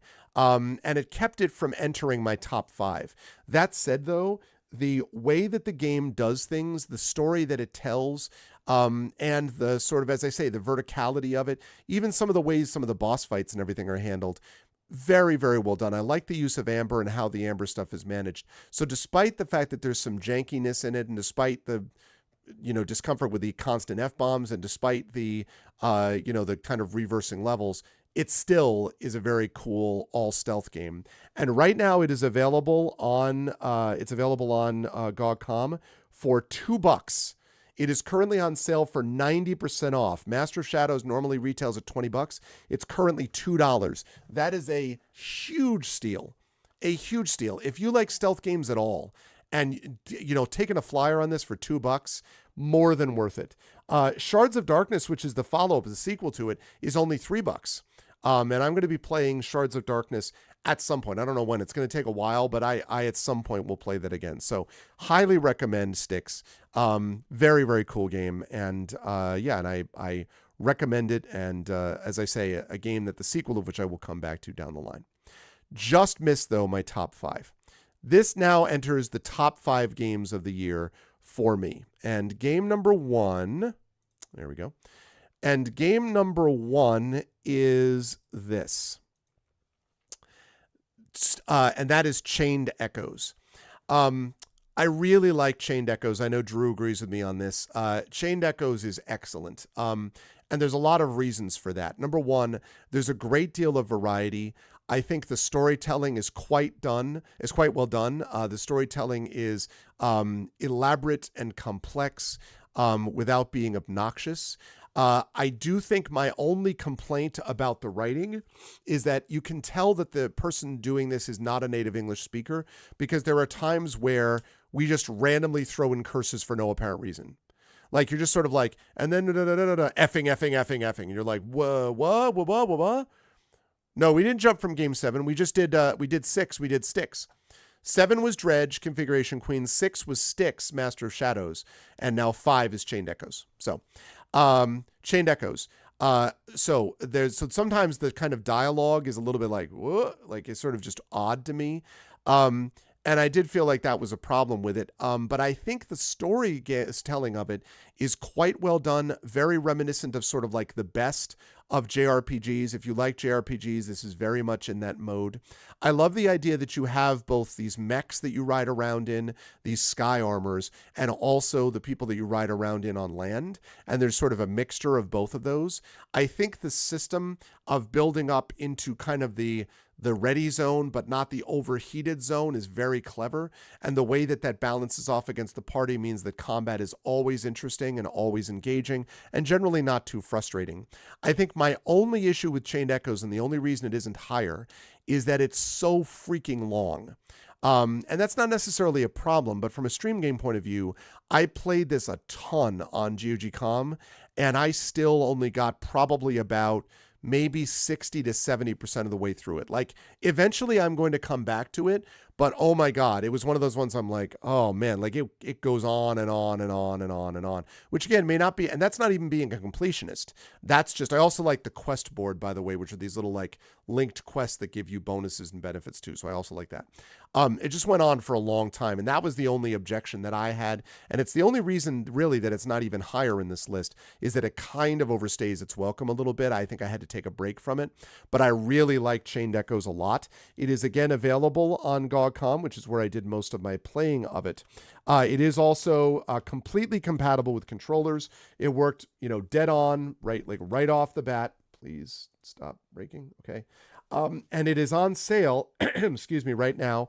Normally $24.99. It is on sale right now, 20% off for $19.99. So again, $20 for the amount of gameplay you're going to get to this. If you like Suikoden, if you liked Secret of Mana, which this reminded me a lot of, even like Legend of Evermore, or Secret of Evermore, if you like those kinds of games, and if you like mechs as well, highly recommend. Chained Echoes was great. Also, combo attacks, like just a lot of very cool stuff. Also, really good music, I should say. I really liked the music of this as well. Yeah, exactly. It's just so freaking long. Very, very, very good. So, highly recommend Chained Echoes, number 5. Okay. Now, number 4 on the list is interesting. This actually ties with the lowest that I had the rest of this series. And under other circumstances, I might have placed this even higher. But there are also situations in which this could have gone also lower. And the real reason that I think it could have gone lower has to do with some of the issues that popped up here that I do not think popped up elsewhere in the series. And the game that I'm talking about is Inkle's Sorcery. This is Steve Jackson's Sorcery, Part 4, The Crown of Kings. Now, number 4, that's very high on my list, right? Crown of Kings is great, don't get me wrong. And it is complex, and it's rich, and the storytelling is deep, and it has so much good stuff going on. The map making is exquisite. absolutely exquisite. It's Mike Schley, who is my favorite map maker working today. It is absolutely exquisite. The music, the sound effects, like it's just gorgeous. It's also a great Steam Deck game. Absolutely gorgeous. The reason it's not higher, and it's tied with Shamutanti Hills, which was the lowest that I recommended, was the lowest that I had from a couple of years ago. Last year, Seven Serpents, I think, just missed. I think it was number 2. I want to say it was 2021. In 2021, Sorcery the Seven Serpents came in second behind only Metroid Dread. And that's only because Metroid Dread was unbelievably awesome. But Inkle's Sorcery the Seven Serpents came in second in 2021. And I think in 2019, Shamutanti Hills was 4. Kare City Port of Traps was 3. So this is of the group. I think of the series, this is my least favorite of the group. And the Crown of Kings in the original book series is the best of the group. Crown of Kings, I think, is the best game book ever made. I think it's an absolute triumph in every way. So this one was less that way for multiple reasons. One of the big mechanics, I don't want to spoil it, but one of the big mechanics that you're able to do all the way up to this game, you can't do once you get here. There's a mechanical reason for it that I understand, like a narrative reason, I should say, not mechanical, that isn't just a hand wave. I get it. But I still don't think you can have a mechanical change that severe this late in a game and not have negative effects. And that was what I felt, especially after what a triumph Seven Serpents was. Like, Seven Serpents is just a triumph in this game. And the other reason that was a problem here for me was that it was a stream game that I really wanted to finish on stream because I had played the other 3. I had to play a lot of it off stream, and I had to play a lot of it off stream using a guide because it was just so like invested and complex. And again, because of this not able to do this thing that you can do in the previous 3 games mechanic, that it just gets very like Dark Souls-y roguelite almost in a way that I'm just like, I think it's a misstep. And it reminds me, this is another thing I would say. So I like Inkle as a company. I think Inkle does many things very well. Around the World in 80 Days is great. This series is incredible. Some people think this is the best RPG series ever made. And all that. But when they go wrong, and they have gone wrong, as I mentioned, I think Heaven's Vault had issues, Pendragon had issues. Inkle's problem tends to be that something in the execution doesn't quite click. I don't know whether they just don't have enough QA or whether there's something that they get into their own bubble. Like, they don't like GOG, for example. Like, they're just like, yeah, it's not worth it. And I'm like, you're making a mistake. Like, this audience, the GOG audience, is exactly what Inkle should be going for. It's a mistake that they don't have themselves available on GOG. And that kind of attitude of just sort of like, yeah, no, we don't ever want to be on GOG. Like, there's not even let's think about it. They're just like, yeah, no. Not wild about that, quite honestly. And I think that the problem there is that they're just too, this is one of my most watched games. Yeah. They're too sure of themselves in a way. And I think that means that they don't go outside their own bubble. And I think that showed a little bit here. I'm sure they would have reasons for this. They'd be like, oh yeah, well, because of X, Y, Z, A, B, C, Q. Okay. But regardless, if you're going to go in a series that is a 4-part series, switching it up 75%, and really a little bit later than that, because you don't do this until the end, 80% of the way through, switching 80% of the way through to remove an entire mechanic completely and not even giving the player the choice as to whether to do that, not big on that. And it prevents you from one of the endings that you might otherwise get, which would really be the best ending based on something you can't do yourself. So that is the only thing that's frustrating. And yet, despite all of my concerns with these things, the storytelling is so good. And it is the conclusion to a spectacular role-playing series that reimagines a brilliant gamebook series and somehow makes it even better, that I can't come down on it harder than I have here. Like, I have to leave it at 4 because for all of my problems that I had that I just described, it's still so freaking great. it's just so great. Like there's so much great stuff. There's even a character at the end that comes back into the mix who becomes a character that you have in the first couple books, but becomes such a huge part of this at the end that you like actively are thinking about that character in the way that you decide whether you're going to end the game in a certain way. It's just super good. Also a very good Steam Deck game. So if you're not streaming it, if you're just playing it, 100% recommend. If you are willing to take your time with it, 100% recommend. It's just a great game. It's a great game. I think it could have been utterly transcendent. And I think they stumbled a bit at the end. If I had to rank these, I would go in the game book series. For me, it would go it would go in reverse order. It would go Crown of Kings number 1, Seven Serpents 2, City Port of Traps 3, Shamutanti Hills 4. And they're all great, but I would rank them in that order. Here, I would rank Seven Serpents number 1 for sure. I would rank City Port of Traps number 2. I would rank Shamutanti Hills 3, and I would rank this 4. And it's just because those frustrations, those annoyances, making it into a sort of roguelike almost, or roguelite style game, as opposed to what it was before, frustrating and unnecessary to me. And I just think that it was an execution misstep that could have been avoided. But having said all of that, it's still brilliant. And this entire series is brilliant. And if you like role-playing games at all, you owe it to yourself to play this series. You can probably get the whole series. In fact, let me see. It's not available on GOG, as I said. I think that's a big mistake by Inkle. And I've told their PR people this. I've told them it's a mistake to be avoiding GOG. Their audience, GOG's audience, would love this stuff. But whatever, they know their own business, I guess, as they see it. But I just think it's a mistake. But right now, you can get in the winter sale on Steam, you can get parts 1 and 2 of Sorcery. So that's Shamutanti Hills and City Port of Traps for 60% off. Right now, it is selling for $5.19. That is a spectacular deal. Yeah, Highland Song, which I actually have. I got that from their PR person, and I may very well play Highland Song at some point on stream. I don't know when, Jasper, but I may play that on stream. But that's another example. If that were on GOG, I would have put that right after Tintin. Like I would play Tintin, then I would play Highland Song, then I would play Dredge, then I would play Dungeon Siege. Because that's not it. It means it has to go into my rotation somewhere on my channel stream list.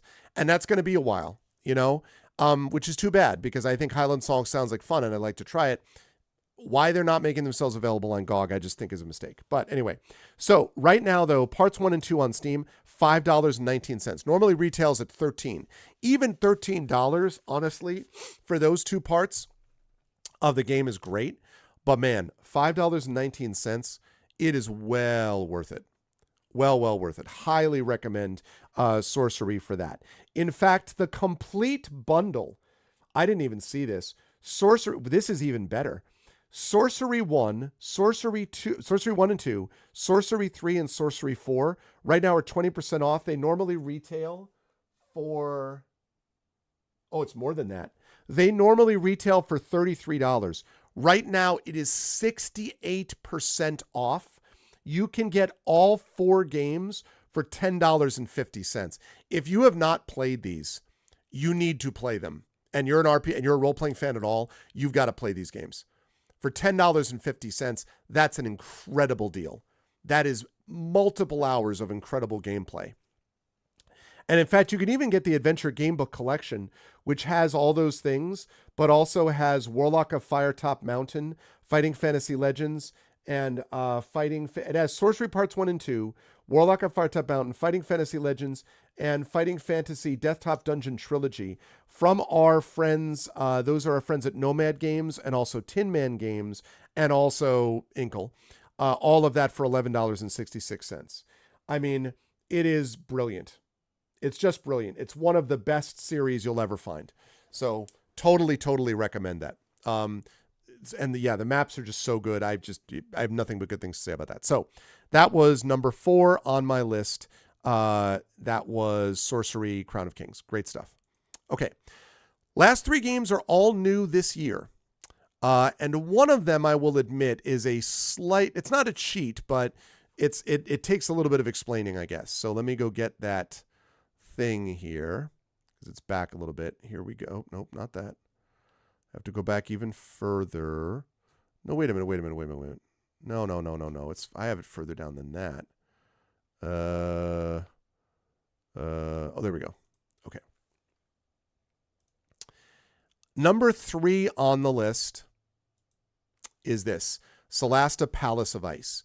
Now, Solasta is not new this year. Solasta came out a few years ago, and as you know, I really like Solasta. In fact, Solasta last year, which was the first time, 2 years ago, 2021, which was when I first played Crown of the Magister, Solasta Crown of the Magister was great. I don't think I put Lost Valley actually last year on this, and I probably should have. But Solasta, Crown of the Magister. Oh, I know why. Because I played Lost Valley the same time I played Crown of the Magister, so I just put it all together. That was number 3 in 2021 for me. It is number 3 again for me this year because of Palace of Ice. As I've said many times, I think no one is better, excuse me, at 5e combat than Solasta. Solasta absolutely nailed the UI.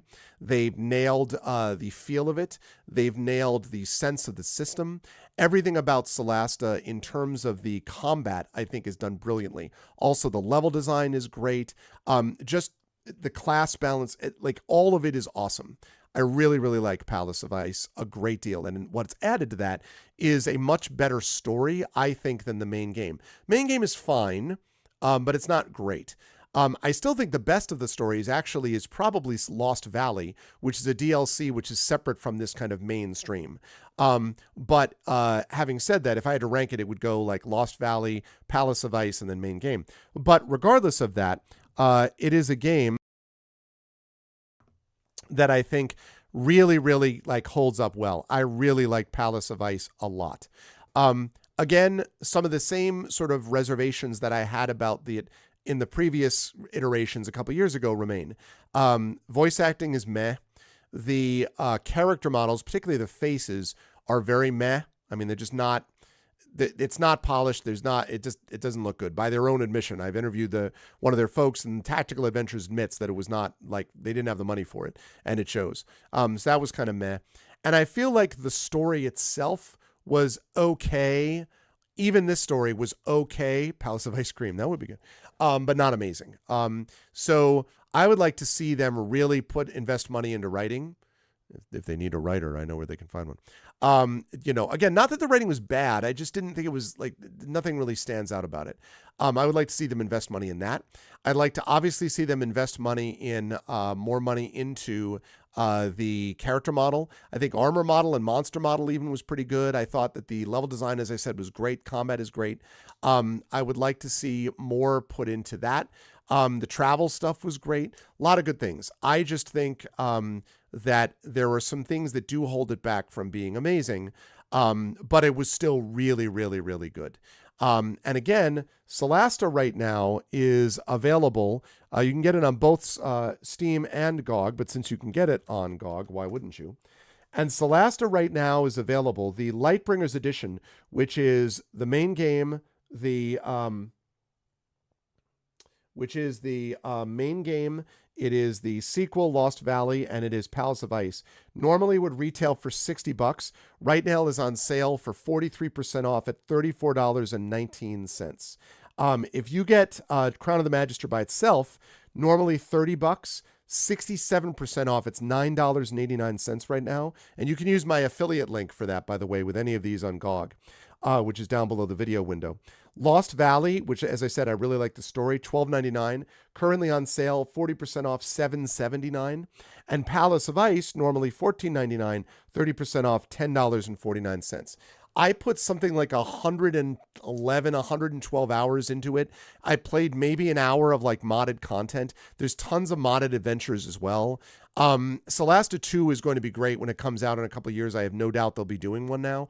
But this was a great send-off to the game, and I really enjoyed it a lot. So Solasta Palace of Ice, high approval, and that came in for me at number 3. Which leads us to the top 2 games of my top 30. This was not that close a call, honestly. I like both of these games a lot, but one of these games to me clearly had a greater level of polish than this other one did. And it was something that I thought about, and it was definitely not wizardry under any context, uh, that I thought about a lot. And again, as I say, it's a game that I really, really have enjoyed an enormous amount, and I'm continuing to enjoy. Number 2 on my list is Starfield. I'm fully aware of the drawbacks of this game, okay? I've played it a lot. I've played like 80 hours at this point. I'm fully aware that the game has issues. I am fully aware that the game, from a point of view of travel, does not have the kind of immersiveness that a game like Skyrim has, for example. I'm fully aware that there were bugs in this system, although not as buggy as most Bethesda games. I'm fully aware that there is some jankiness that's associated with it. No. I'm sorry. I understand. I also understand that a lot of people, and I'm not saying you folks are doing this, it's gotten very trendy to hate on Starfield. I'm not getting on that train. I'm sorry. I really enjoyed Starfield. The quest lines, and especially some of the main quest lines, and I know Drew's with me on this, are awesome. The Crimson Fleet quest line is badass. The first F, capital F, first quest line for the Freestar Collective is badass. Shoot.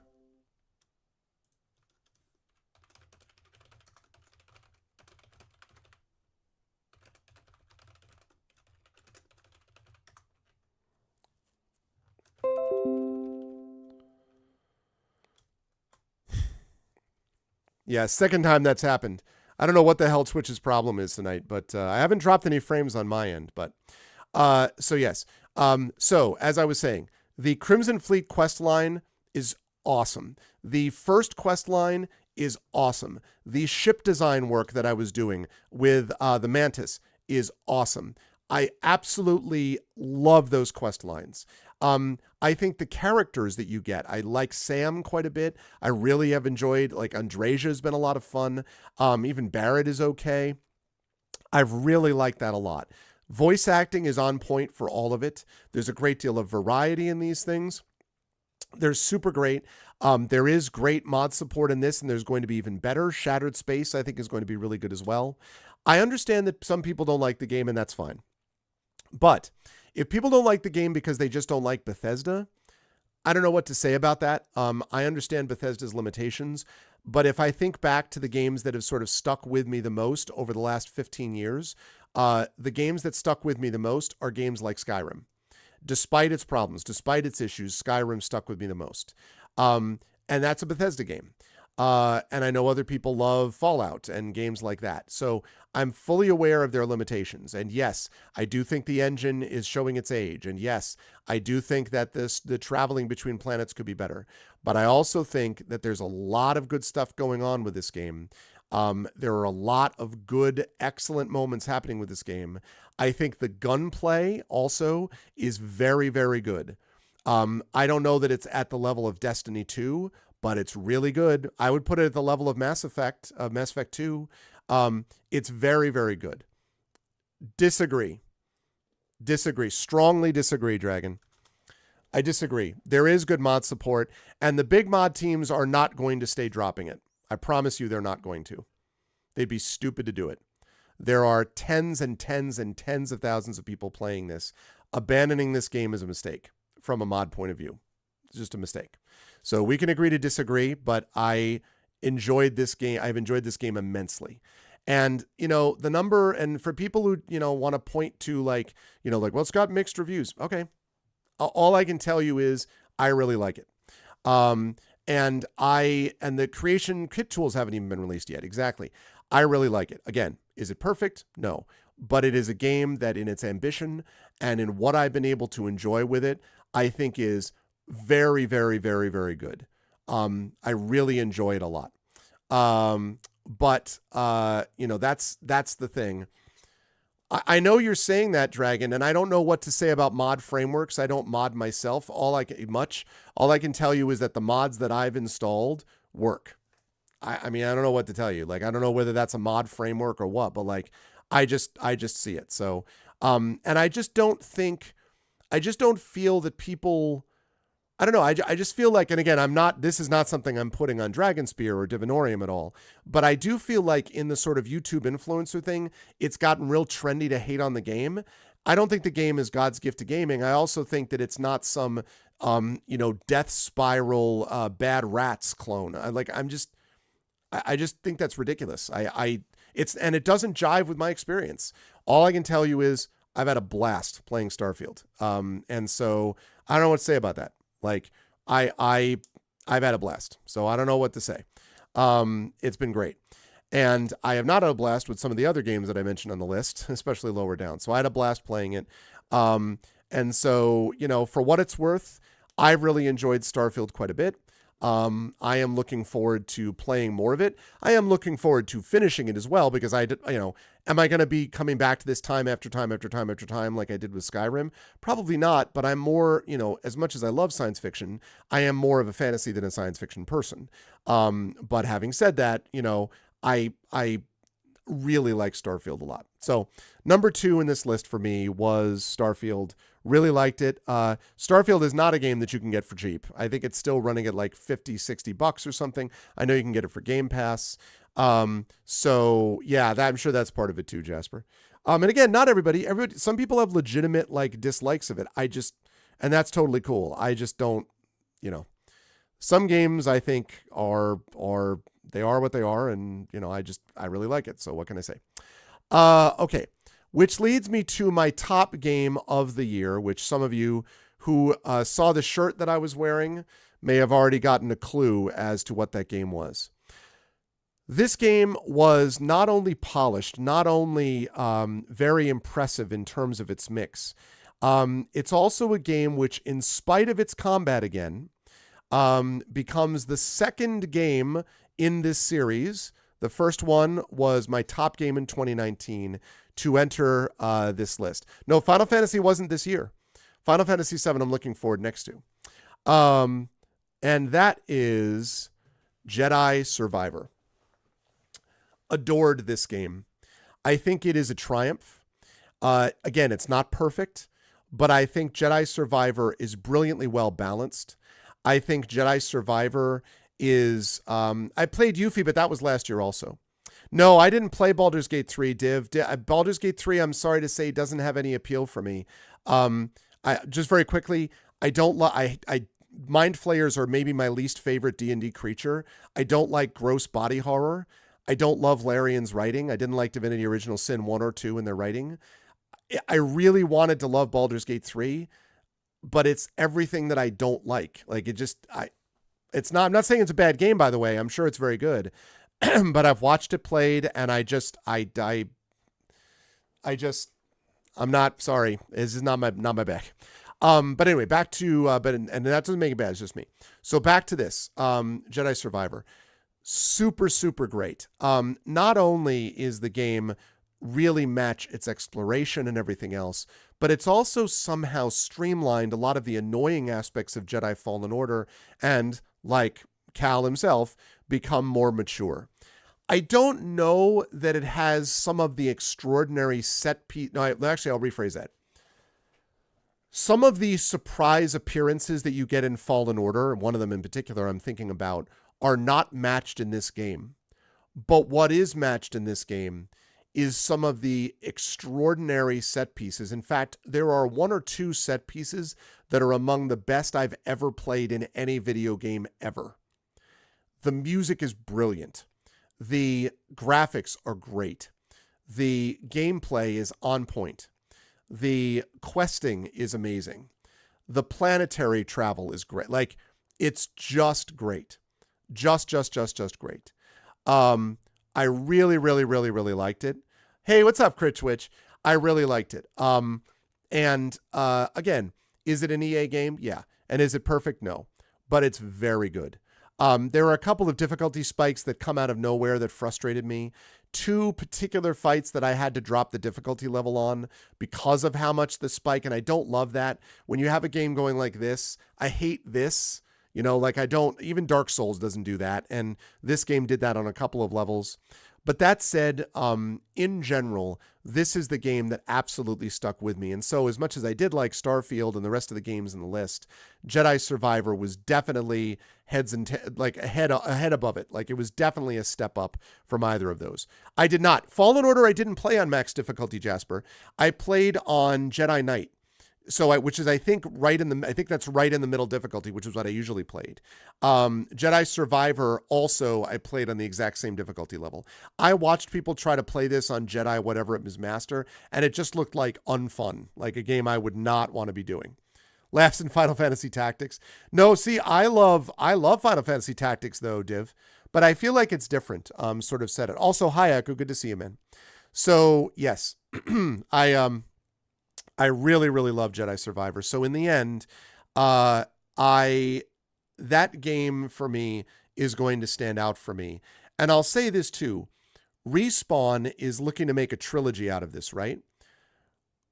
And also it has one of the more surprising twists in a game as well that I had not expected, I should say. Not as much of an appearance surprise, but a twist surprise. Respawn is on the edge of making one of the better trilogies ever. If they are able to do so, and they are able to make Jedi Fallen Order, Jedi Survivor, and whatever the third one is, right? If they're able to do all of those things, combined with, I'm pretty sure Respawn also did Titanfall 1 and Titanfall 2. That is a hell of a studio, folks. If you do Titanfall 1, Titanfall 2, didn't they do Apex Legends also? Apex Legends, Jedi Fallen Order, Jedi Survivor? Where's the bad game? I mean, that is a freaking phenomenal studio. And I'll tell you what else. EA deserves credit, and it's a great storytelling as well. Absolutely, Chrono Travis. Also, again, EA, I have lots of problems with Electronic Arts, but they get credit from me again, and here's why. If you don't credit them when they keep their freaking grubby hands off of a game, then you're not going to be able to complain when they're like, I guess we should interfere. They deserve credit for letting Respawn do the job and keeping their hands off it. You don't have microtransactions in Jedi Survivor. You don't have multiple DLCs to get all this. You don't have all that stuff. EA deserves credit for leaving it alone. And this game is worth it whether you play it on Steam, whether you play it on PS5. I don't know PS4 because I didn't play that version. It is well worth it. Now, it also had to be, it was not wonderfully optimized for PC, and some people complained about that. I can't speak to that because I was playing the PS5 version. There were a couple of frame rate chugs which should not be existing on a PS5 version. That was an issue here. But having said that, I think this game is absolutely superb, especially when you consider how easy it would have been to just go back to the basics, right? It's like when I talked about how great Square did in remaking Final Fantasy VII Remake, when they could have just slapped some new graphics on the old Final Fantasy VII and called it a day. Instead, they did a meditation on remakes. This game, they could very easily have gone back to Fallen Order and played the greatest hits. They very easily could have been like, let's bring back all of these characters. Let's bring back all of these here. Let's bring in Jabba the Hutt. Let's bring in all of these characters and let's have all this stuff. And they didn't do, I guess they couldn't have brought back Jabba the Hutt, actually. No, yes, they could have. They could have brought all of them back, and they didn't do that. Instead, they made a new story with a new character that made you care about them. They made you care about BD. BD-8 is a great droid. It made you care about him. They made you care about his former master. They made you care about some of the new characters that you find. They made you care about they made you care about the game, and they added in little mini games and things where you can grow parts of the garden, but you don't in your home base, but you don't need to do that if you don't want to. Just absolutely spectacular. Really, really, really, really great. And I really give them credit for doing all of that stuff. Yeah, they've done those, but think about it though. 3 Titanfall games, 3? Is it 3? I know they did 2, but anyway, 3 Titanfall games, both Jedi games, Apex Legends and Medal of Honor. Now, I don't know which Medal of Honor they did, but every other one of those games is great. Titanfall 1 was really good. I can confirm that Titanfall 2 was amazing. Everyone says that Apex Legends is awesome if you like that kind of a game, and I can absolutely confirm that both Jedi games are great. Both my games of the year, 4 years apart. 2019 for Jedi Fallen Order, and 2023 for Jedi Survivor. So Titanfall 3 was Apex that was reworked in it. Oh, okay. Great though. Really, really good. So in general, Medal of Honor. Yeah, I don't remember that one. I don't think I played Above and Beyond. I don't believe. At least I don't think I did. So yeah, I loved it. So that was my number one game of the year was Jedi Survivor, and I think pretty close. So again, now for those of you who haven't seen it and don't want to get spoiled, please put this on pause for just a moment, or, mute the stream or do something, because I'm about to describe this again. I won't go through all of them. Again, there were 7 brand new games that came out this year on this list. 6 games I played off stream this year, and of those 30, in order, everyone ready? Everyone ready? Everyone set? Okay, for those of you who don't want to miss it. So, and I'll wave when I'm ready, okay? Just let somebody in chat let them know when I'm done talking this. So again, in order. Number 30, Die by the Sword. Definitely. 29, Detective Gallo. 28, Project Zomboid. 27, Pendragon. 26, Late Shift. 25, Star Wars Jedi Knight, Jedi Academy. 24, Letter Quest Remastered. That was off stream. 23, A Castle Full of Cats. 22, A Building Full of Cats. 21, Star Control 2. 20, The Pale Beyond. That was new. 19, The Outer Worlds. 18, Ys Origins, which was off stream. 17, NBA 2K23. That was off stream. Also on PS5, by the way. 16, The House of Da Vinci 2. That was off stream. 15, The House of Da Vinci 1. Off stream. 14, Legends of Amberland, The Forgotten Crown, off stream. 13 was Dungeon Siege. That was great. 12 was The Murder of Sonic the Hedgehog. That was new. 11, I Love You, Colonel Sanders. Just missing the top 10. 10, that was probably the hardest choice, was between Mario Kart and I Love You, Colonel Sanders. 10 was Mario Kart 8 Deluxe, which I did play on stream. 9, The Bookwalker, Thief of Tales, which was new. 8, Tintin Reporter Cigars the Pharaoh, which was new. 7, Dredge, which was new. 6, Styx, Master of Shadows, was number 6. 5, Chained Echoes, that was number 5. 4, Inkle's Sorcery 4, The Crown of Kings. 3, Celasta Palace of Ice, that was brand new. 2, Starfield, that was brand new. And number 1 for the year of 2023, Star Wars Jedi Survivor, brand new this year. Your top 30 games. Congratulations to the much coveted Jedi Survivor. Congratulations. And yeah. And I hope you folks enjoyed that. Although I may stream a little bit longer. I'm not feeling I want to at least do that. Yes, it's now safe. It's okay. It's safe. It's safe to return. You can actually return now. It's actually okay. Welcome back. It's safe. It's all right. It's okay. So yes, but it was great. I really did enjoy that. So, poor Echo. Sorry, Echo. But listen, I did love Dungeon Siege. Despite the fact I only played that on Tuesday, it still was high up there. So anyway, it was great. Yes, I do recommend also a lot of these games. I honestly did not play. None of the games that I played were crappy. Like really, none of them literally were crappy. I didn't crack any jokes about Cyberpunk. None of the games that I played were crappy. I really didn't think so. There was only one that was even sort of heading towards it. It really wasn't. So none of them were crappy. So that was good.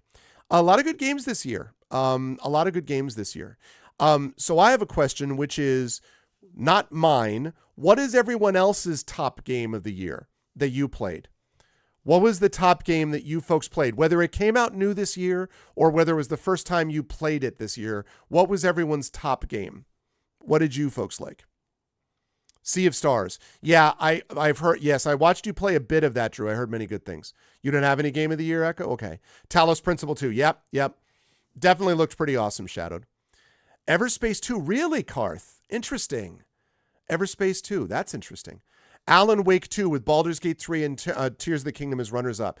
All very good. Tara, I think you just named like pretty much everyone's like top 3. I heard so many people talking about Alan Wake 2, Baldur's Gate 3, and Tears of the Kingdom for sure. Cyberpunk 2077, Dragon Spear, yep, and Jasper. Yeah, I've heard many good things about Phantom Liberty as well. League of Legends, very funny Divinorium. What's up, Marinda? Paladin's Oath. No, I have not heard of that actually, Marinda. And good to see you, by the way. Happy holidays. Happy New Year to everybody, by the way. Yeah, no, that's really awesome. You've been enjoying the Star Trek's Adventure RPG and the Starcade RPG. But wait, though, are we talking like TTRPG? I'm just thinking video game, though, Triffid. I'm not talking about TTRPG. I might put that in a separate category, actually. You're talking about TTRPG or you're talking video game? Because I would put those in a separate category. Oh, TTRPGs. Yeah, I was thinking about video game side of things. I'll talk about TTRPGs in a second. I'm not ranking them all, but...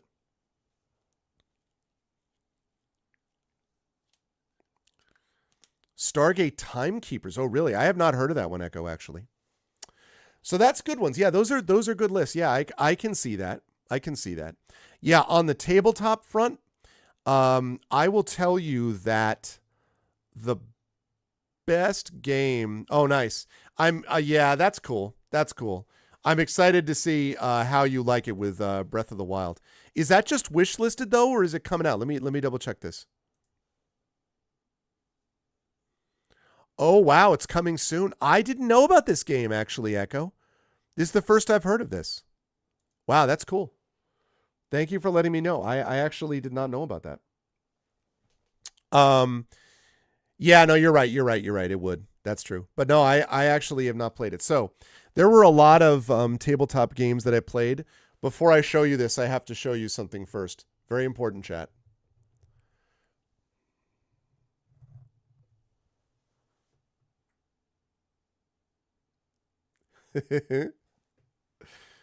And you can see right behind on the floor, you can just see the back leg of Ganesh, my other cat. I know, that is Sherbert. He's in Garfield mode. And right behind him is Ganesh.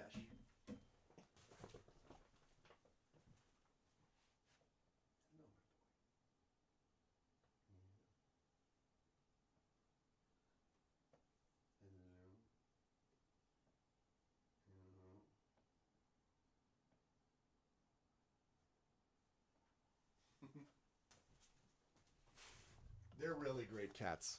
Like, they really, really are super great cats. And they just like to hang out with everyone. Like, that's the cool thing. Like, I swear to God, this is true. When we first got the cat, I was like, all right, one of the things I'm really, really hoping for is that I'm going to get a cat that will be willing to like stay up with me, like in the office when I'm doing work or streaming or whatever. And because I just think that's so cozy. And like, that's exactly what happened. Like, it's so cool. They're just super cozy. They just like to come up and hang out. Like, this is what they do. It's really, really awesome. I really like it. So hang on a second. Oh, that's right. Okay, wait. I have to fix something.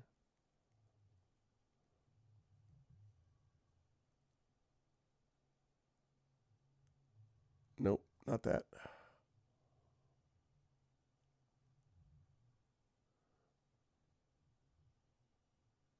There we go. That's to get rid of that. That is to get rid of the little wavering you may have seen before. There's a technical reason for that. I just have to put a note. Fixed. Frames back to 1 out of 60. So now that I did this, you will notice that problem is gone. And the only issue then is that I have to turn this down. Whoops, too far. Yeah. So there we go. Yeah, they're really awesome. Like, one of the nice things about 2023 has been the addition of the cats. They're just super fun, very friendly, very affectionate. Yeah, it's been really great to have them. So that's been super cool. And yes, it is funny. The cat has moved quite a bit in the last 3 days, but it does look like he's just hanging out there all the time, right? Oh, we have movement.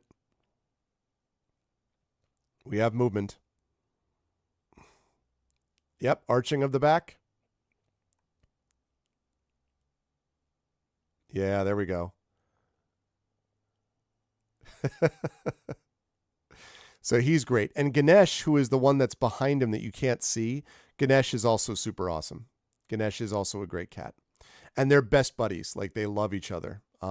They're constantly like, play wrestling with each other, and they chase each other around, and they like bat balls at each other, and like they groom each other. They fall asleep. Like they are big fans of each other as well. So that was actually super cool. You got a puppy, he comes to you every hour or so and judges you. Aw, they will. Give it time though, Div. Dogs are different. They give it time. And I'm still more of a dog person than I am a cat person, but these are as close as you're going to get to like dog-like cats. They really are pretty cool. They're going to be big too. Right now, Ganesh is like 9.3 or something, or 9.4 pounds. And Sherbert is about 9.1 pounds. Is like 9.1 pounds or something. Thank you for the cheer, Echo. And they are right now, let's see, Ganesh was born.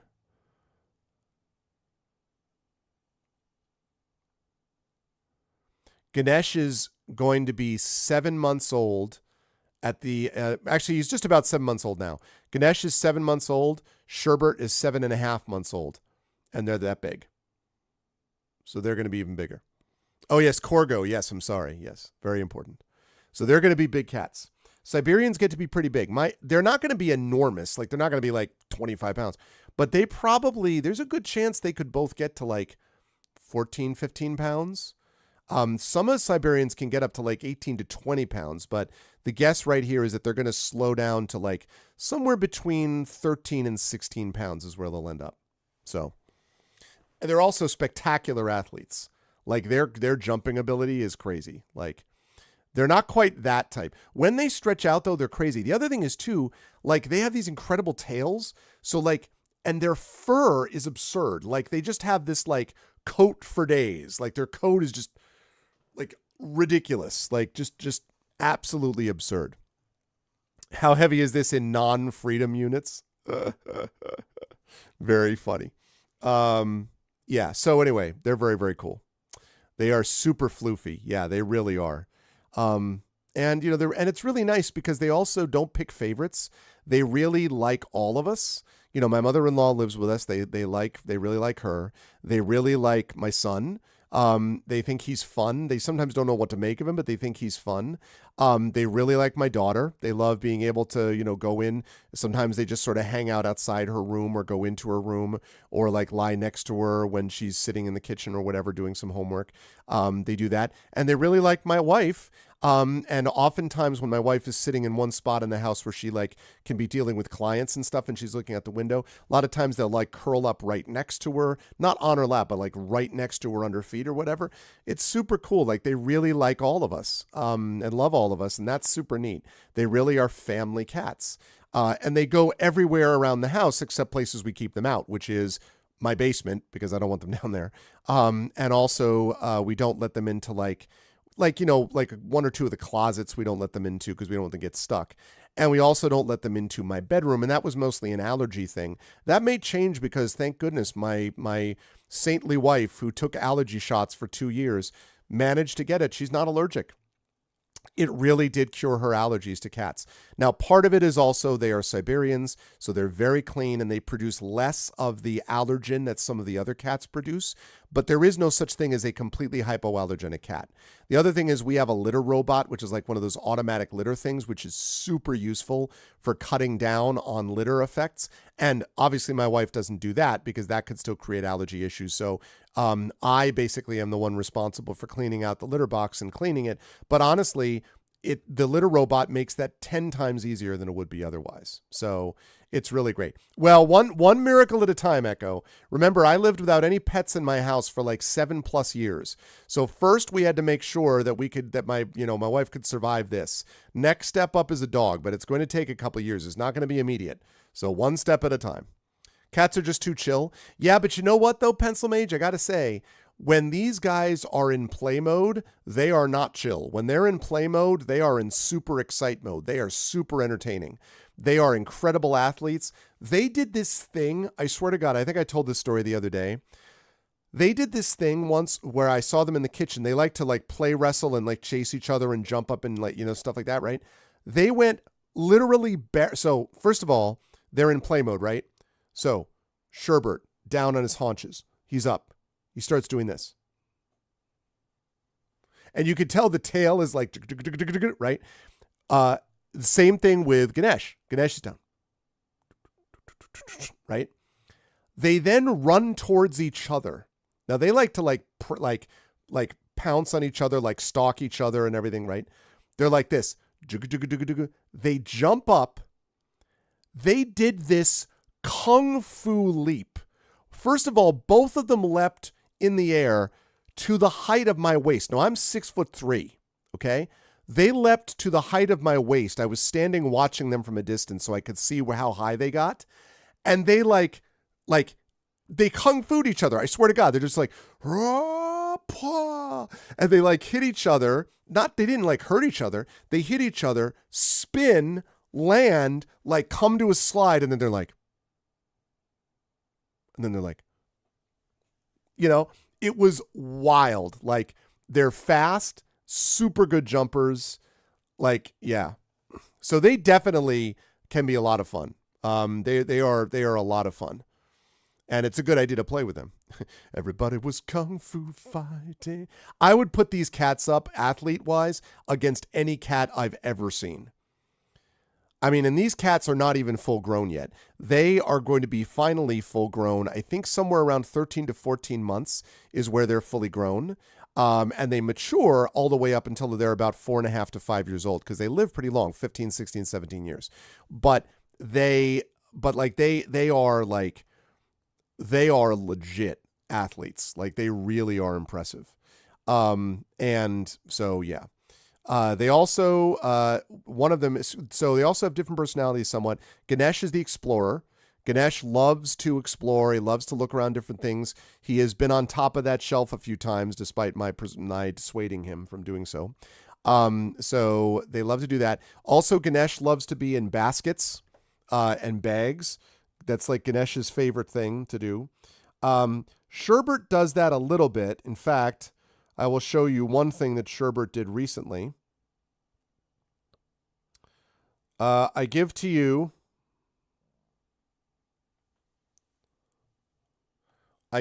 this. That was Sherbert recently. But Ganesh does that kind of thing all the time. Ganesh loves getting in boxes and barrels and bags. If you put a bag up, like Ganesh pretty much is going to leap in the bag because he just loves bags, like pretty much. So there's that. So that's him. But what was I going to say? I'm trying to find where. Oh yeah, there we go.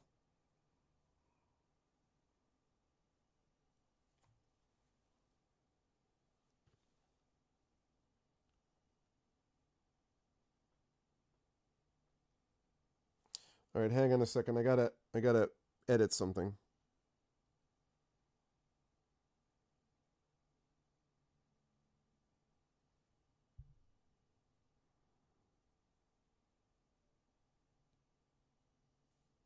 Okay, here we go. I give to you Ganesh in a bag. It's a cat in a bag. Oh, it's a cat on a bag. Yeah. Oh, man. And the thing is, too, like, you can, like, literally carry him around in the bag, and he loves that. Like, he's a big fan. Also, two cats grooming each other.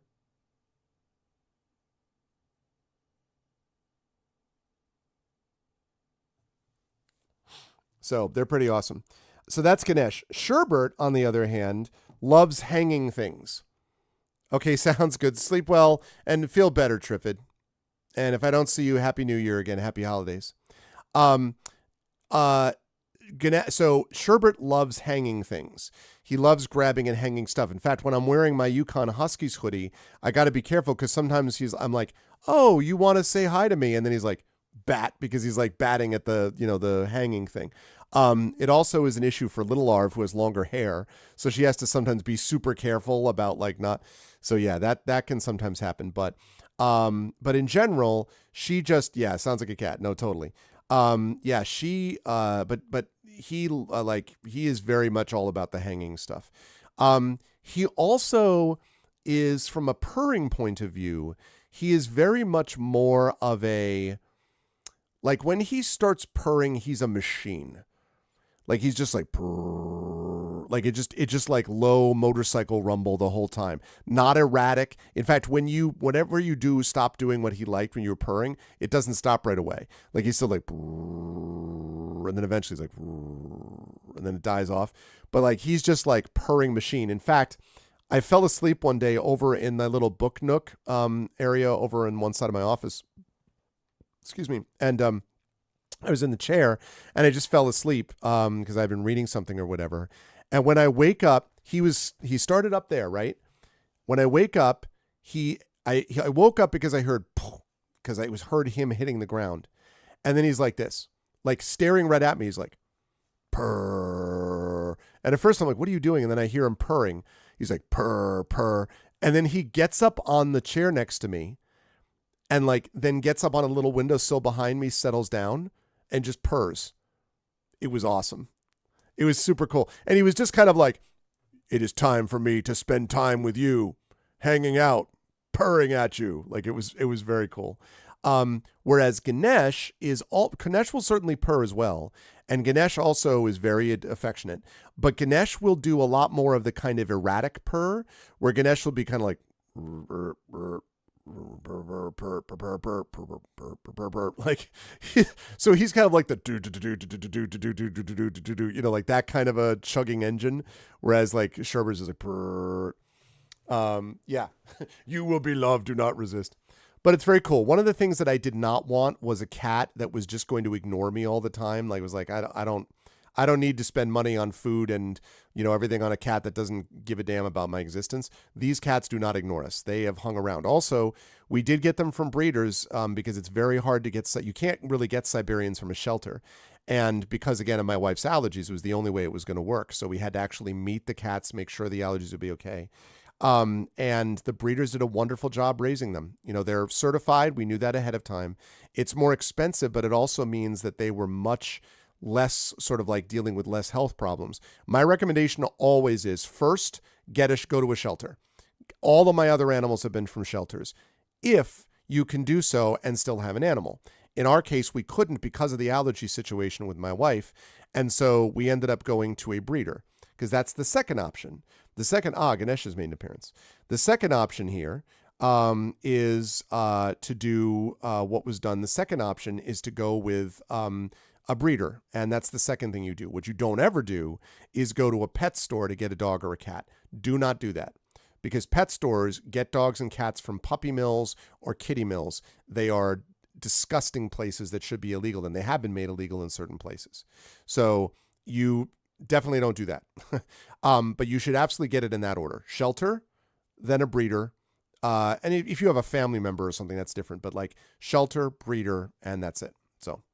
So yes, all hail the void. So here's the second kitty. That is finally making our appearance. Ganesh. Hello, Ganesh. That is Ganesh, who's being silent cat.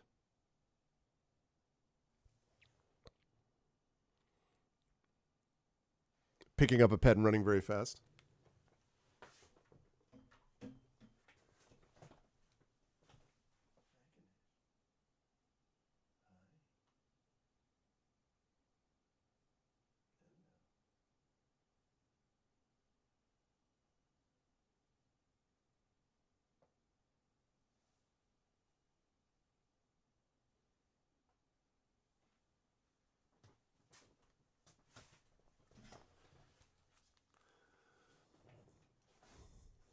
Yeah, picking up a pet and running very fast is how you get hurt. Yes, that's true.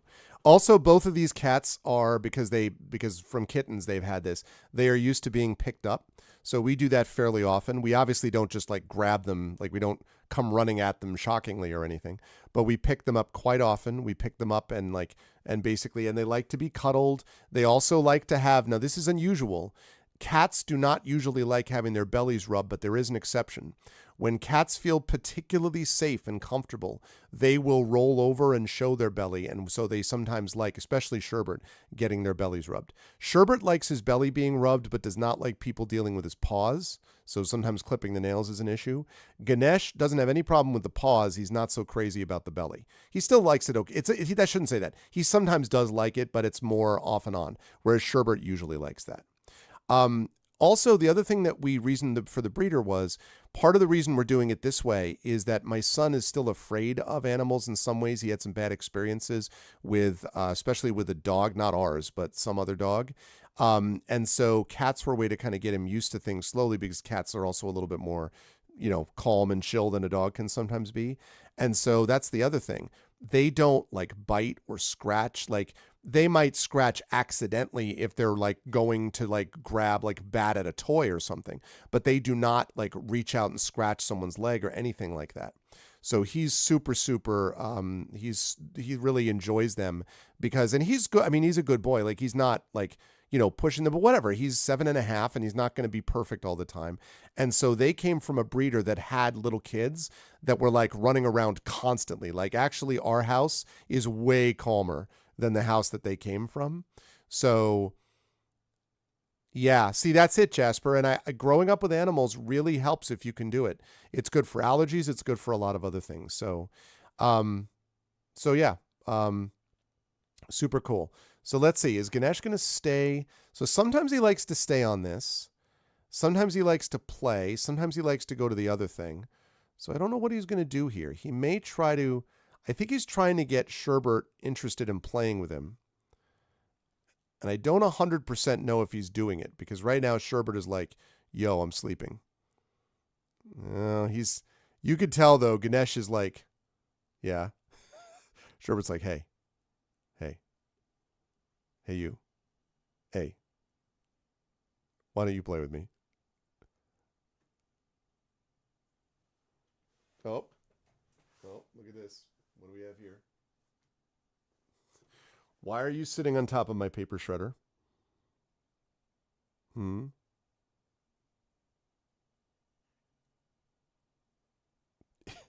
He's trying to figure out how to get Sherbert to play with him.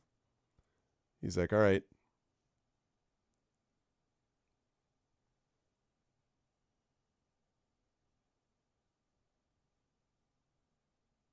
He's thinking about it. He's like, what am I going to do? Do I want to play? He's like, I'm going to go over here. I'm going to try to get Sherbert to play with me. Hey. He's like, yo, let's play. Remember how fun it is to play? Hey. I'm telling you to go play with me. To just catting. I know, right, Dragon? Sorry, y'all got me into this. He's like, I'm going to get this. I can get. How you doing, bud?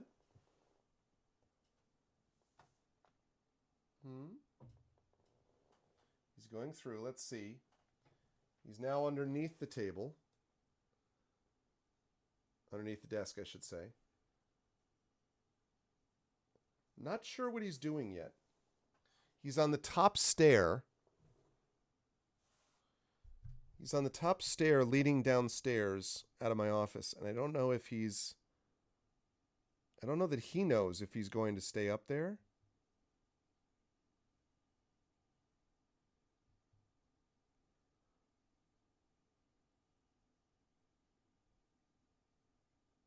Right now, he's still... See, he doesn't want to leave. He wants Sherbert to play with him. That's the problem. And he's like, Sherbert. Totally agree, Resin. Totally agree. And rescues, I totally agree. In fact, we got our dog Lilo, we got from North Shore Animal League, which is the largest no-kill shelter in the world. It's on Long Island in New York. Okay, Okay, Ganesh has decided to depart. So you're just going to have to do with the one cat for right now. So yeah, so he's pretty chill. Sherbert is. He can be. But yes, rescues are awesome. And as I say, I would always recommend rescues first. As I said, in our case, we couldn't do that because of my wife's allergy situation, and also because we had to be sure that the cats would be good with kids. Because if they're not going to be good with my 7-year-old, can't have them in the house. We could not have a situation where a pet made my child more afraid of pets. We needed to go the opposite way. I want him to be less afraid of pets. And that's exactly what's this been. Yeah, just get a new wife. Oh man, Dragon. Wait till she hears what. Yeah. But yeah. So, but they've really been a wonderful addition to the family. They really have. Okay, so I'll tell you what, folks. Now that I've done my top 30, yeah, it's not easy. You got that right. Okay, so now that we've done our top 30, I want to stream a little longer. So I am going to do something. I'm going to call an audible. I'm going to, as they say, and I'm going to stream for about an hour, but it's not Starfield. I'm going to do something different. Since I told you that I was playing this game that I was having fun with, I am going to... I'm going to play a game that is one that I started playing last night. Actually, not last night, a few days ago, I should say, through Steam. And I'm going to have to change up the category and everything. It's not Dredge, no. I thought about that. I thought about Dredge, but no. No, I'm going to play something that I played last night. So it's a retro game. Let me make sure that I got this all. Okay, good. That's all clear. Right. So a whole new. Nope, not New World. Not a bad guess though, Resin. Not New World. This is okay. So it's retro. Well, it's not a retro game, but it has got the feel in many ways of a retro game. And also, I just realized I should stop recording my top stream. So for those of you who have been watching the recording, the VOD of this, thank you so much for watching. And if I don't see you, have a happy new year. Please join us, subscribe, and do all the things. Thank you for being part of my Game of the Year 2023 show.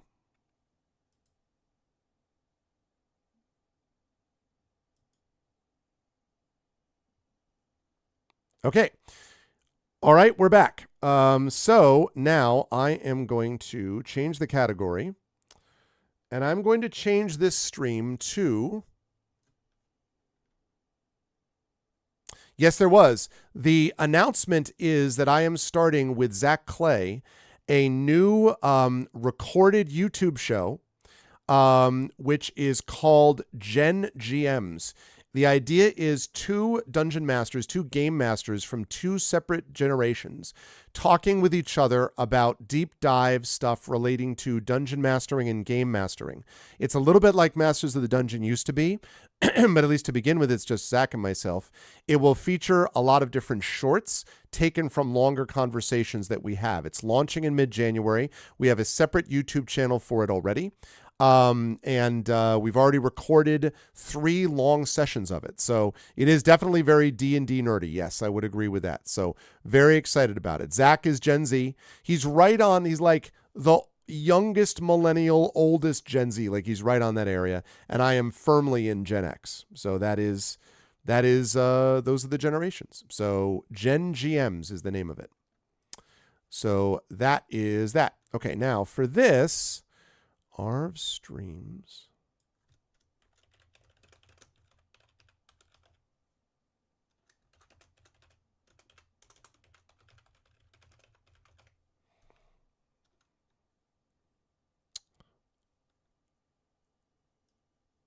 Okay.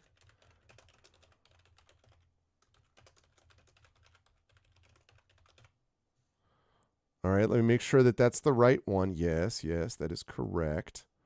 Get rid of the just chatting.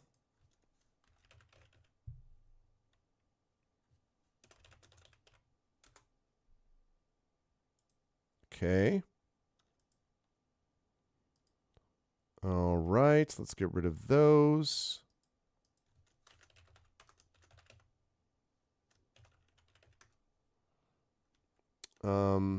Let's see.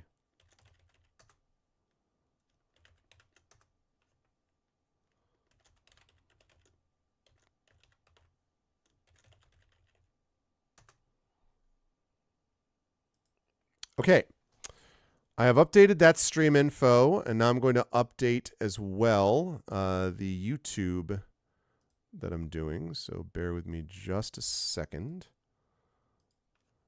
Okay, streams.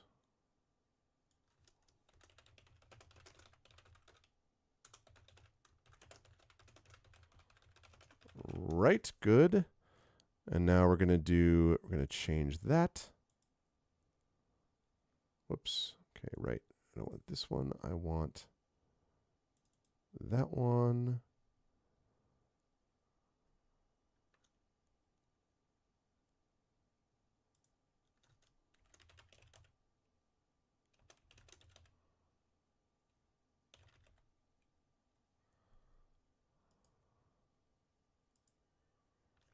Okay. So the game that we are playing, you're more millennial, yeah, yeah. That's, I mean, we were really excited to actually have the chance to play this. All right, so bear with me 1 second here, whilst I get this rolling. Oh, interesting. No, I want to play this way. Okay, just started playing this the other day.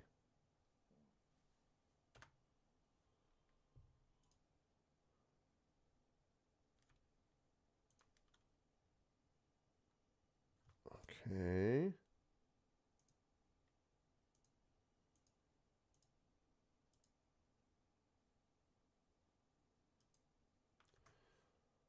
Legends of Amberland. I told you I started playing this the other day, and I really, really, really liked it. It is very sort of like turn-based, and there's a lot going on with it in terms of like. Oh, right. Okay, I have to.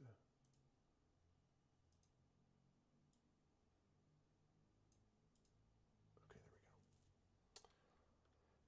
So this is a new game, but it feels like an old game, I think is the way that I would describe it. It's very cool, and it is available on GOG. So very cool. So here's the thing to keep in mind about this game. I think it's that one that I want. What happened to my cursor?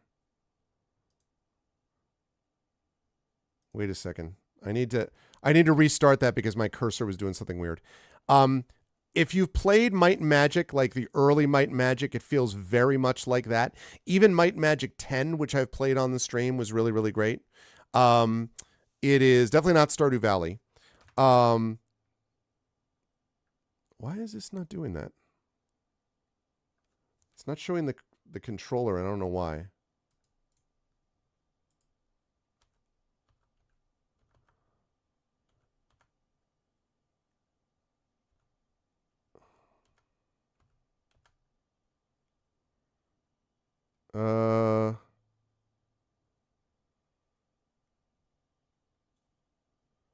Okay, windowed borderless.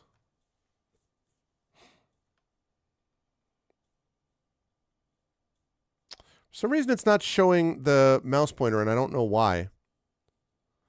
MMX? Oh, I like Might and Magic 10.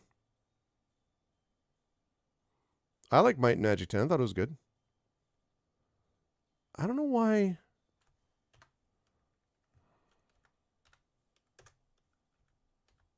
Okay. Anyway. All right, so here are my characters, and you can see what they are for yourselves. I don't know why. Why is this doing this? This is driving me up a wall. I don't want this.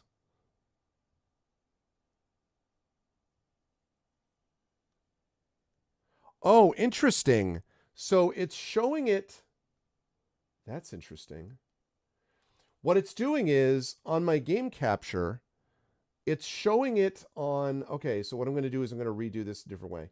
So what's happening is you're seeing the pointer moving around, the mouse pointer, but it's not doing it for me. I couldn't see the mouse pointer on the actual game, which is really weird. So I will fix that. Okay, I will fix this though. Although, why is it not showing? That's so weird. Why is it not showing the cursor? It's not showing the cursor for me. Here, let me show you what it's doing on window capture.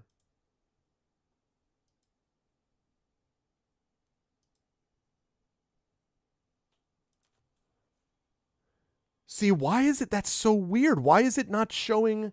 I can see that it's showing it on the preview window for you, but why is it showing?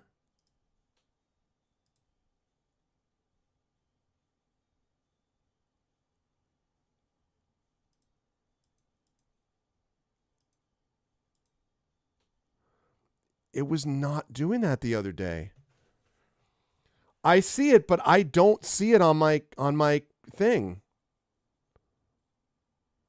That's so strange.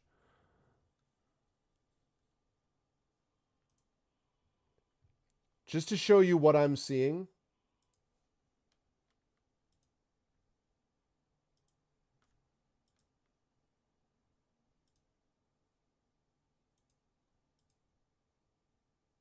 Oops, sorry. Okay, look. Now that's weird. Now at display capture, it's showing me the pointer. But it's not showing it for window capture, and it didn't show it in game capture. So strange.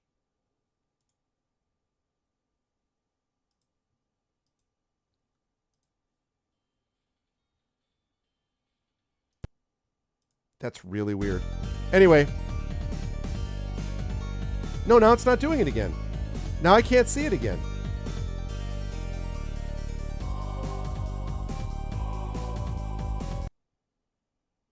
Why on earth?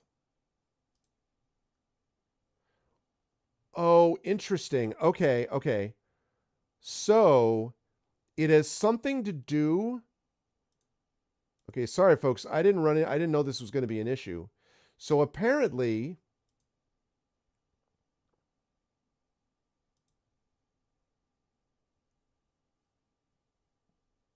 nope, it's not showing at all. Still not showing it. If I put, sorry. If I put it like that,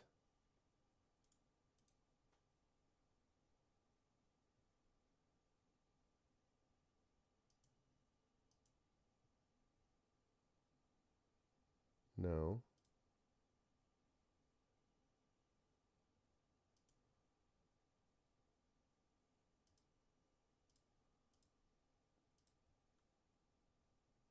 No.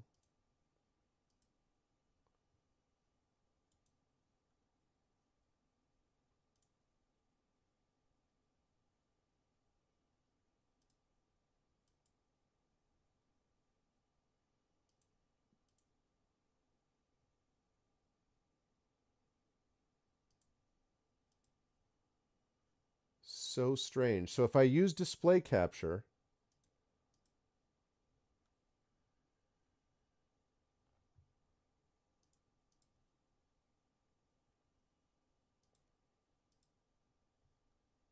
okay.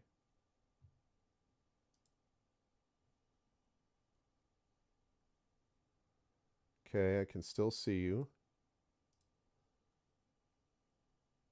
All right. That's really odd, but I seem to have it now.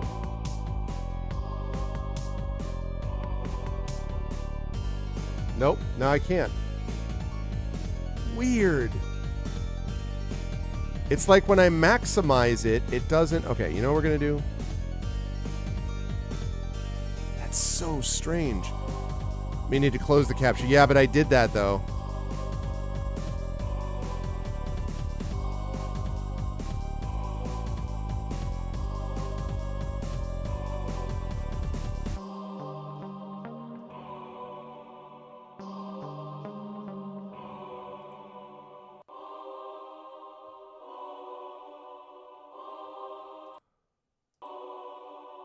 Okay. Now it seems to be working once I put it in windowed mode. Not borderless.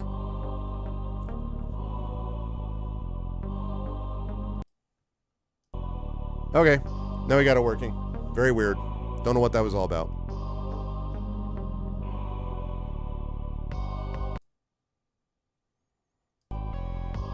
Okay. Anyway, sorry about that. That was very strange. Okay. Now working. Now we got everything. Great. Here we go.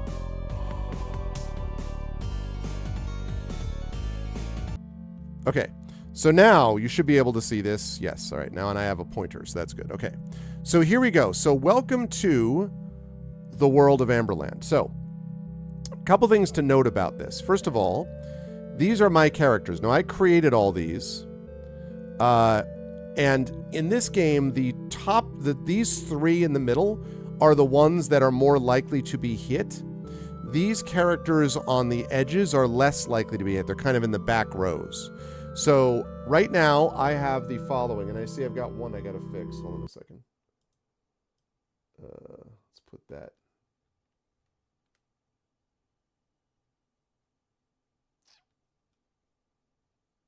Let's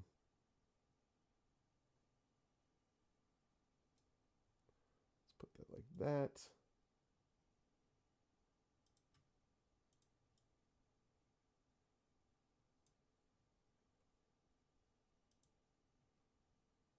Put like that. Okay.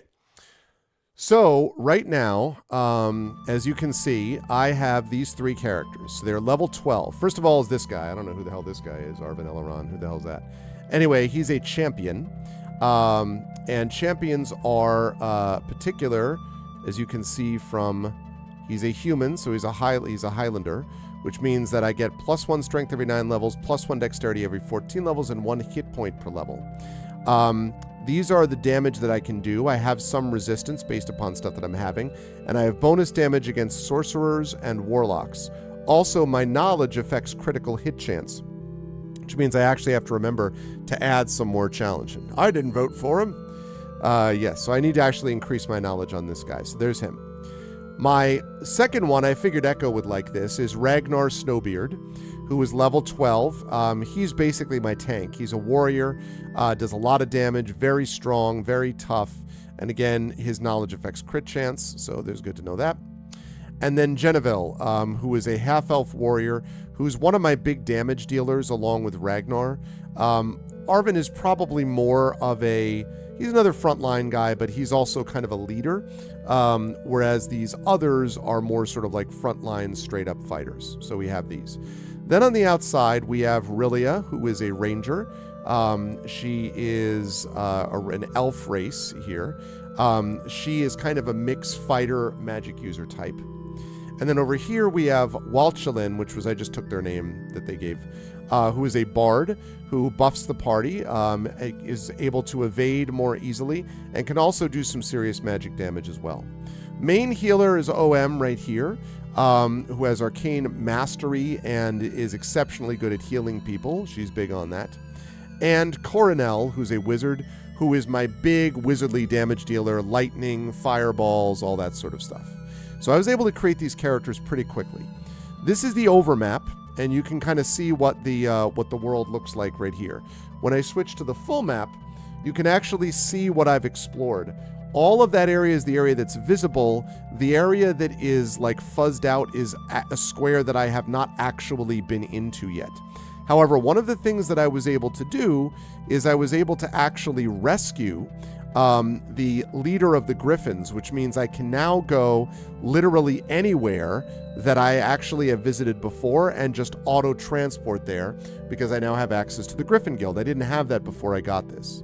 So the info that I have here as far as the quest are concerned is, the big one is I'm trying to find the Forgotten Crown because there's apparently this amazing artifact that nobody remembers, and so the Royal Wizard is trying to figure out why that is the case and bring back this Forgotten Crown. To do so, he has to weaken the evil spell of forgetfulness by getting 3 ancient orbs.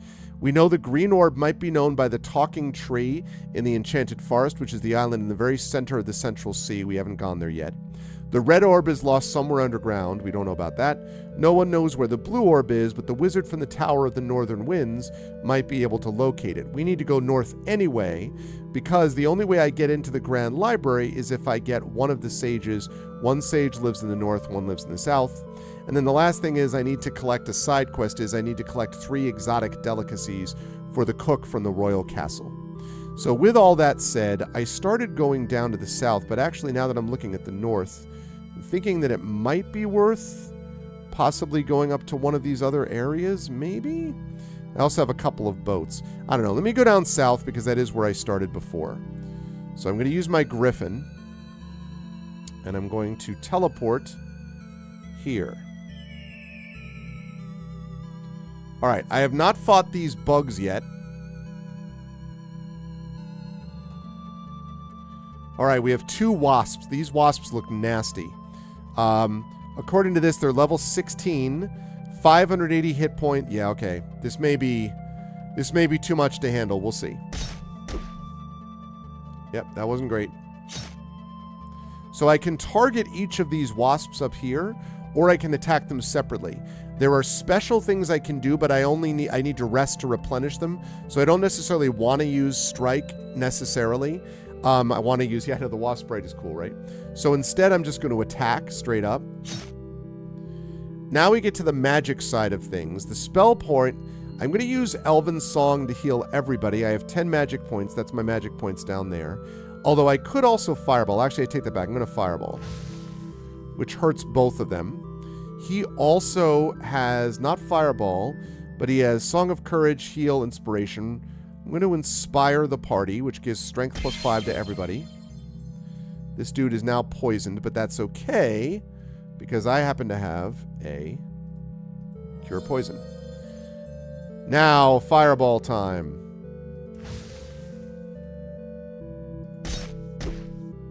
Ouch. Right. Ooh, a miss. That's less good. All right. Fireball again.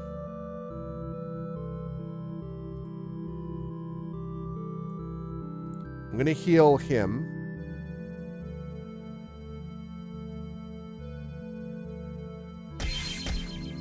Ow. Alright, so I need to cure poison.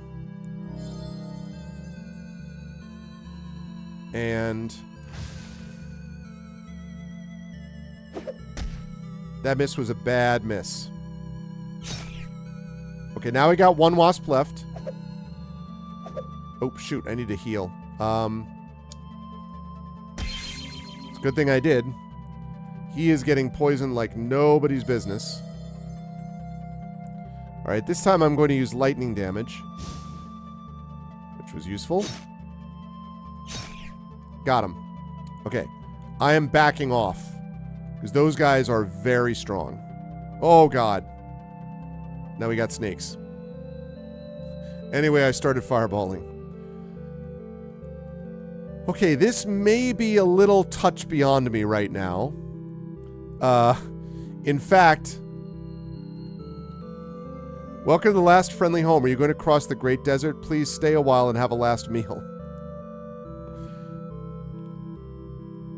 I don't know. Maybe it's actually safer to go up here.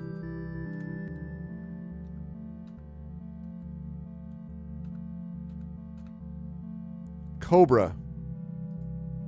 Level 20. Okay, you're even worse. Ow. I've been paralyzed. That seems bad.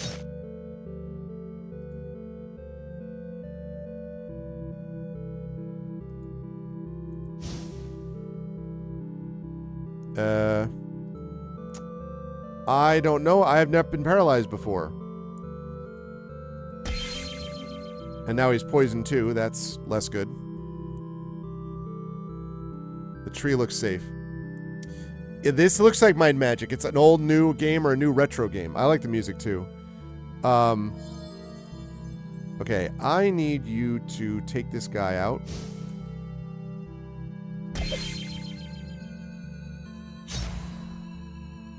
Ow.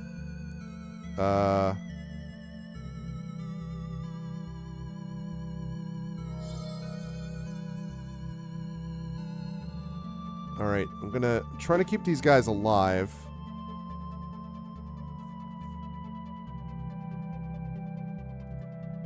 Let's have you regenerate.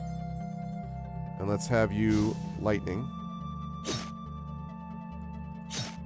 These guys are very, very obviously not my level. They are...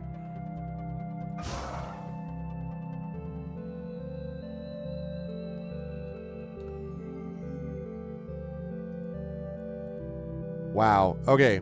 So, he is not unparalyzed. I have to solve this problem. Fortunately, though, I can do that. Because I have the griffins. So, I'm going to have myself go there. We're going to go to the Elven Healer. Please cleanse me, thank you. Alright, now can I train anyone? Yes, I can. So I can train her to level 13. Costs 48 gold to do that. Train him to level 13. Train him to level 13. And train him to level 13. And you get new spells and stuff as you go up levels.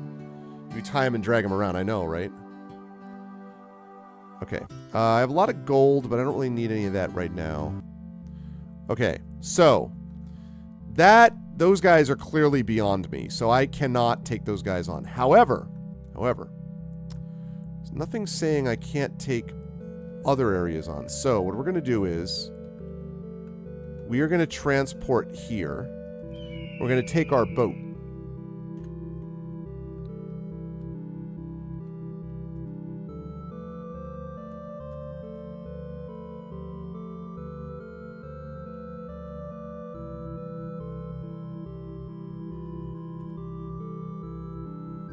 Oh yeah, this is the guy who gave me the boat, because I rescued him. Alright, let's see. Right. No, I don't want to go towards the troll yet. I can't go down this. This is like too deep water for me. So... These guys are not actually as dangerous. I've fought these dudes before. I fought the green snake.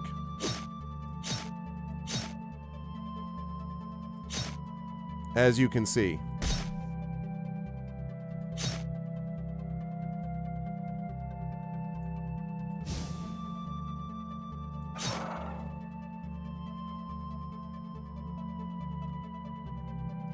Okay.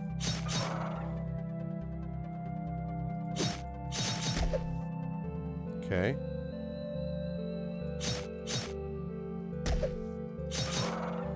Oh, hi. That's a lot of you.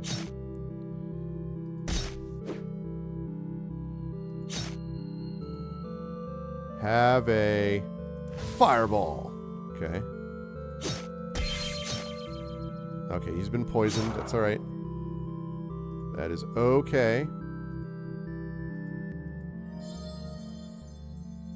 That's alright. I want you to heal on him.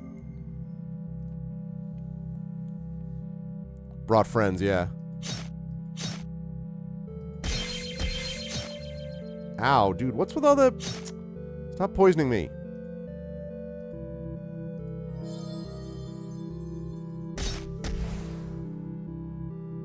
Okay.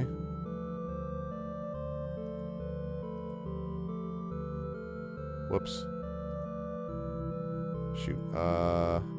Use magic on you. Okay. And... Okay, killed one of them. I could still do my strike, which is like my mega thing, but I don't like using that except against boss creatures. Okay. So far, so good. Nobody's poisoned. I could use a heal, though. So we go like this. We use magic on this. Okay. I don't know what that liquid does.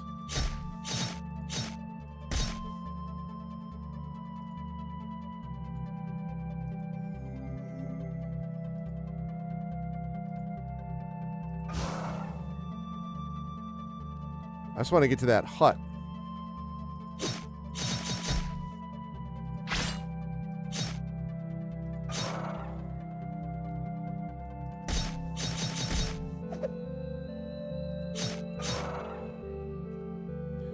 Another disciple, third time this month? Oh well, why not? I'll train you to be more tough. +1 toughness for all party members. Earn title Disciples of the Master of Toughness. Nice. There you go. And see, toughness gives you more hit points.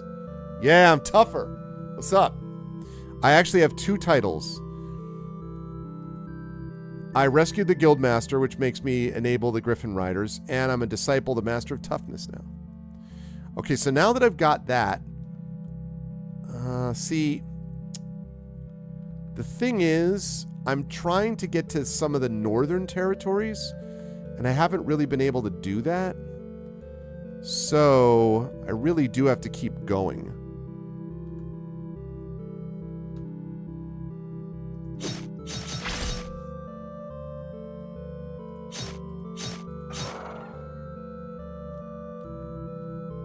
But when they said it was inhabited by freaking venomous snakes, they weren't whistling Dixie. Ooh, there's a cobra there. All right.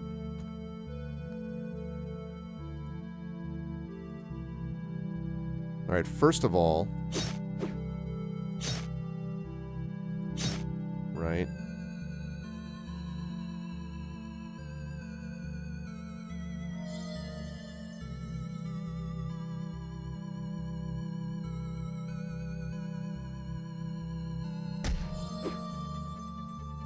Okay, and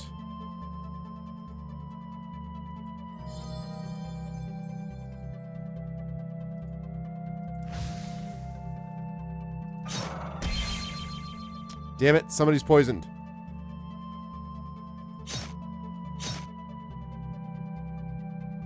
And she's out of magic points.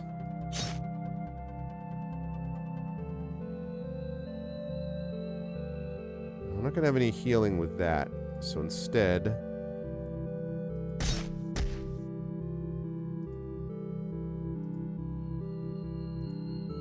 okay, cure poison.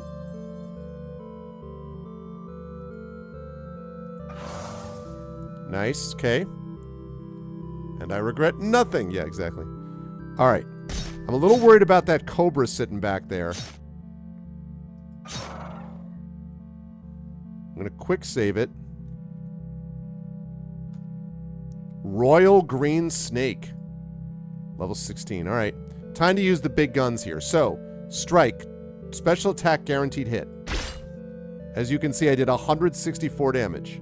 I'm going to save the charge because that mostly works against multiple creatures. But I am going to, again, strike here.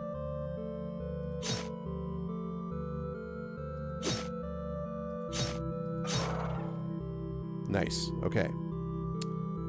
Now, for you, I'm going to heal.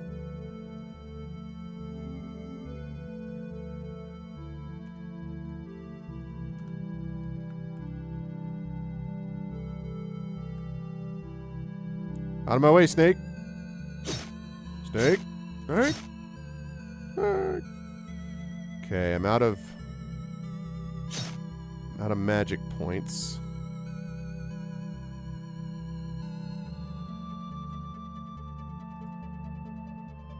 Let's heal you.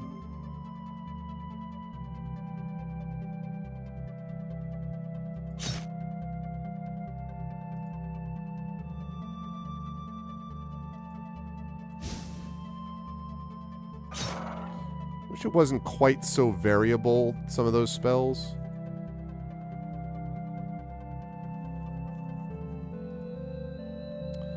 So I'm not 100% sure. Anyway, this is why the Griffin Guild is so useful.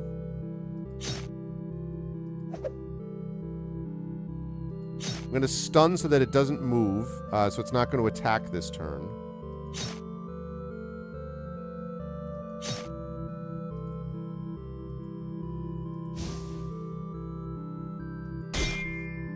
Ow. Nice. Okay. So again, having the Griffin, and that was not easy to get, by the way. Oh, is this as far north as I can go? It looks like it is. It looks like that's as far north as I can go. That's interesting. Ah, okay. So you see that tower over there?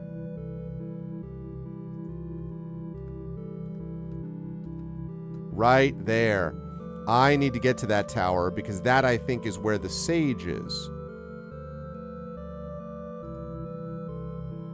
There's my boat. But the thing is, I can't carry my boat, so...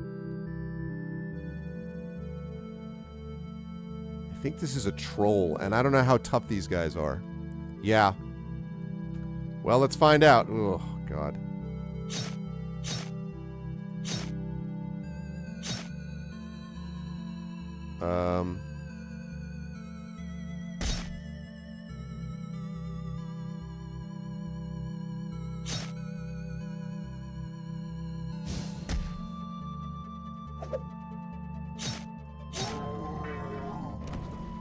Oh, no.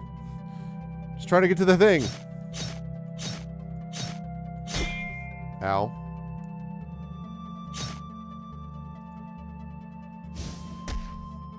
Ow.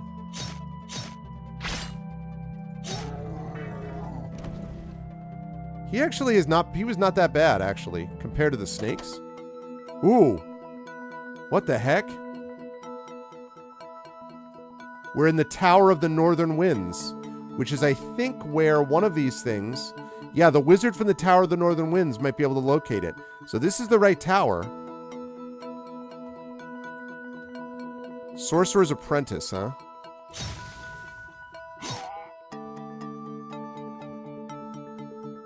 Young Sorcerer. The thing is that my dwarf is very powerful against sorcerers.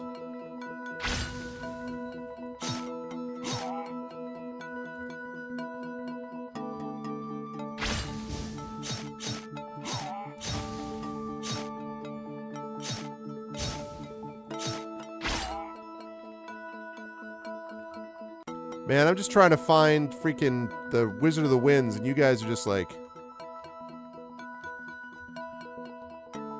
I don't also understand the movement. Like, if you wait, you see they move forward and backward, but they don't actually charge you, which I think is strange.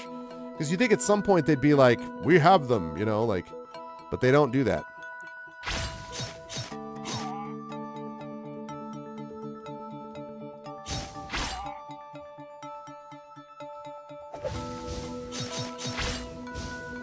I'm just attacking these guys normal. Oh, wait. We got hit by something. Mesmerized.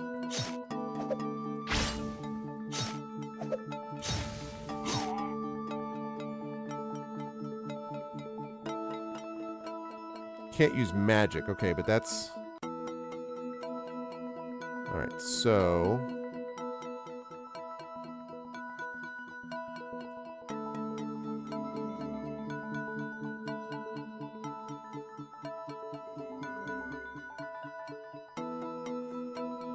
Okay.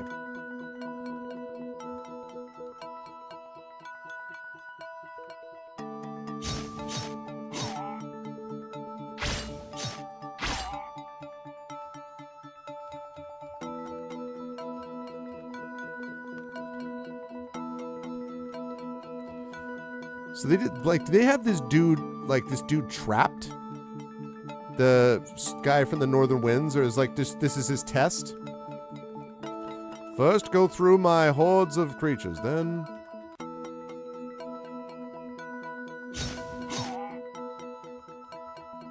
I think I got them all.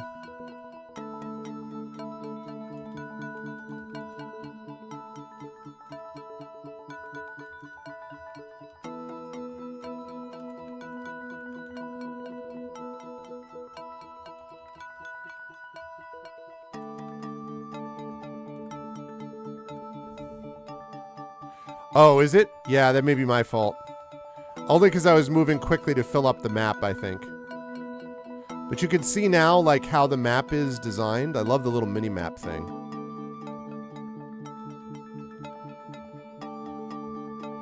And I've never fought sorcerers before, or, you know, whatever these wizard dudes are. Oh, hi. I thought I'd beaten them all, but I hadn't.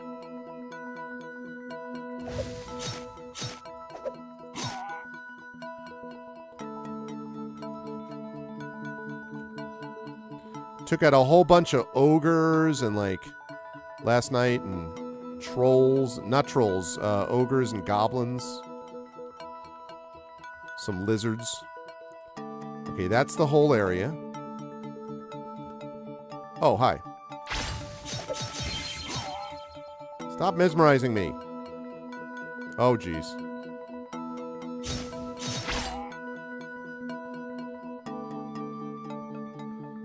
All right, we need to heal you.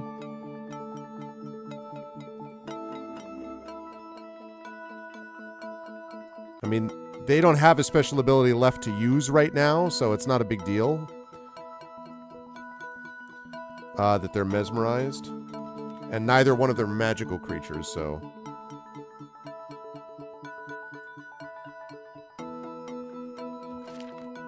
You have read the mysterious properties of magic dust and gained plus 50 experience, okay? Gain plus 50 experience, 1 crystal. Ah, now you use crystals to actually buy stuff at the magic shop, and I've never had crystals before, literally just now.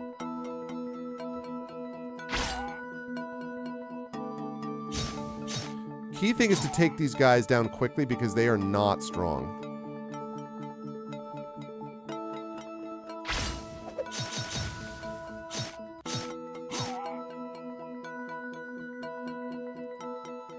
It's a little bit less disorienting now that I'm moving a little bit slower, Crit.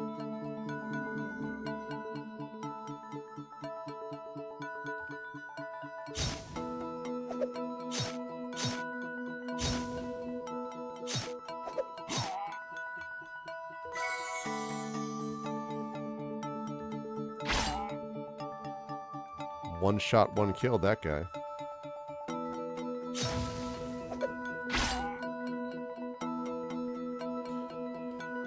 I mean, the mesmerism could be more of an issue, but I'm trying to take them out fast. Yeah, I've still got those guys, of course.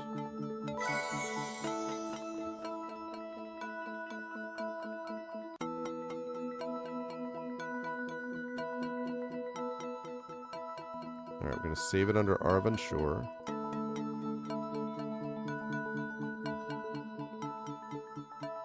Let's see. Now I'm going to use charge because I can charge against all of them.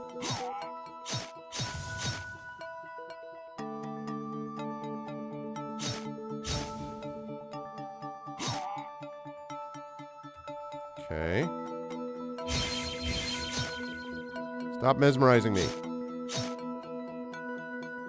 No, sir, I don't like it. Healing them just in case. There we go.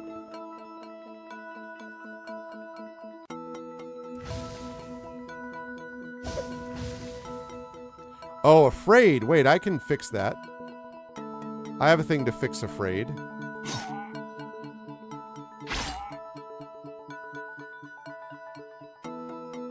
I can fix afraid.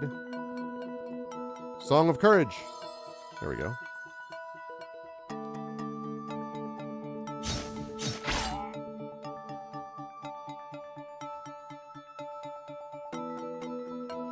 Yeah.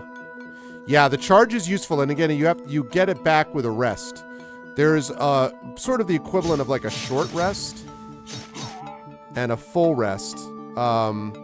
Full rest requires food.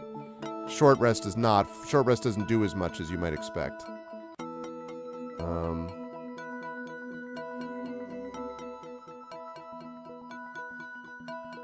I should just use it on everybody. All right.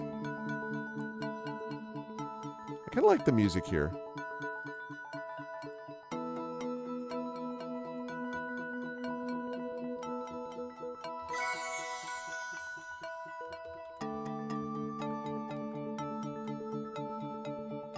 You can also strafe, so you can go like...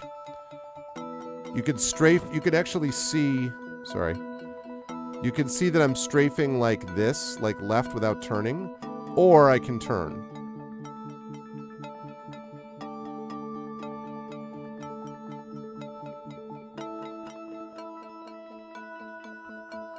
Yeah. I'm really hoping that that's the wizard, but we'll find out. Oh, that's right. I already read the mysterious properties of dust.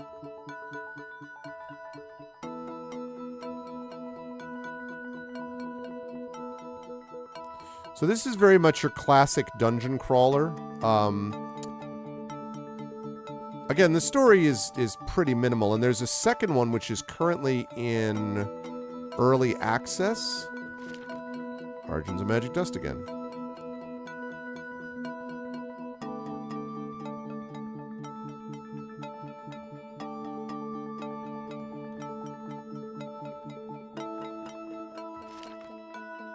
Magic Dust for beginners, okay.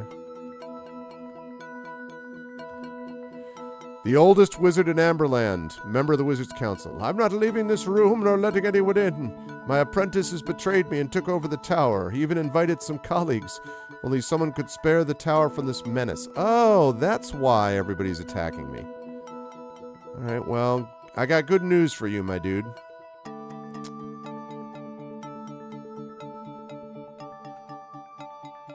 And the good news is that I'm here to liberate your tower. Mostly because I need your help, so.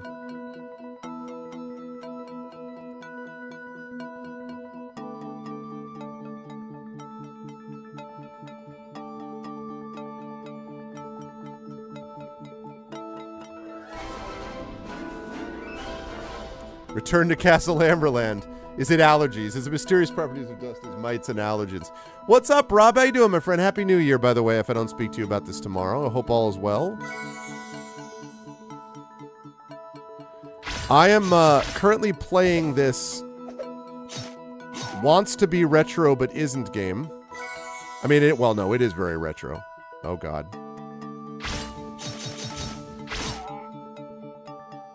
All right.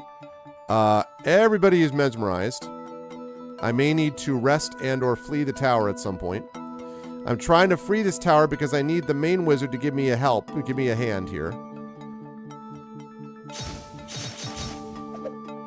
And the problem is just that my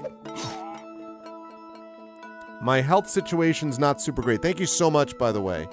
My body is not ready, I know, seriously. Thank you so much for the resub, my friend. I appreciate it. Yeah, I totally am with you on that. Okay. I might be able to rest on the area down below, possibly. So yeah, this is Legend of Amberland. This is very much a dungeon crawler, sort of Might and Magic, early Might and Magic or Might and Magic 10 type of stuff. Very cool, like indie, you know, it's like done by one person. And I'm playing it, I wasn't actually planning on playing anything because I did my Game of the Year show already. But I wanted to play a little longer, so I wanted to stream a little longer, so that's why I'm doing this. I do not like this situation at all.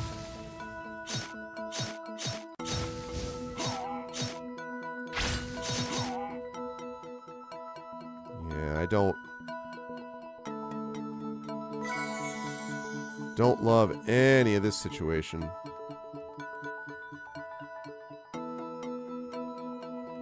Yeah, I gotta...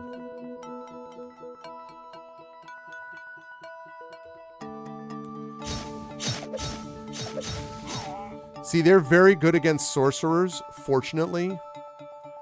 But they've been traveling for a while, and they probably need to rest. So, and I have some others that are not ready to be... So I may need to go down to the second floor and rest.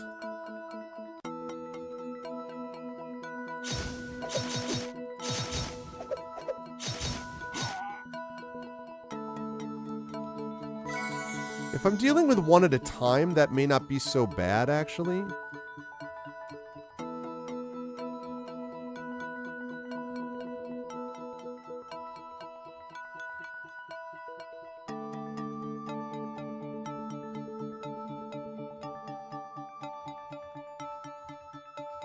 And I have to clean these guys out because they betrayed this dude and do not want to deal with these guys. They are or they're giving me like you know, like the winter flowers, like, right? Some kind of winter flower thing. I should be just quick saving this, but I'm just like I'm pushing this a lot.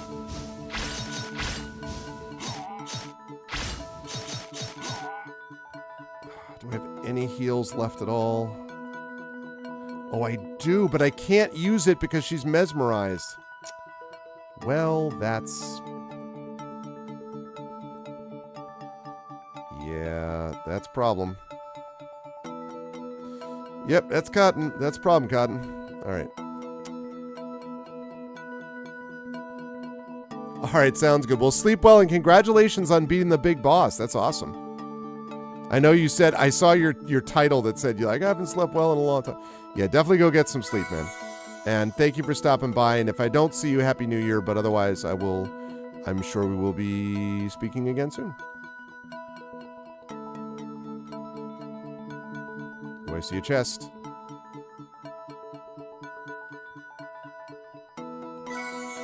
Yeah, Mithril Helmet, Mithril Mail, Enchanted Elven Blade. Okay. So here we go. Mithril Helmet.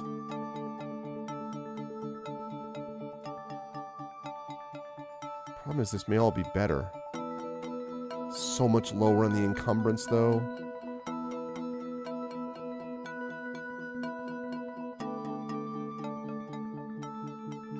I need that protection bonus, though. But if I put on... oh, no, you know what? I don't. Because if I wear this... 48 of 46... yeah, buddy. Now I have protection because I was able to do that. So now...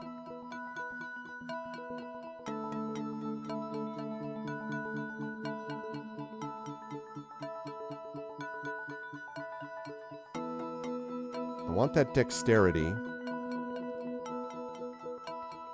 Cannot be mesmerized. That's good. I wonder if... I'm going to check something quickly. If I put this on... damn it, that's not what I meant to do.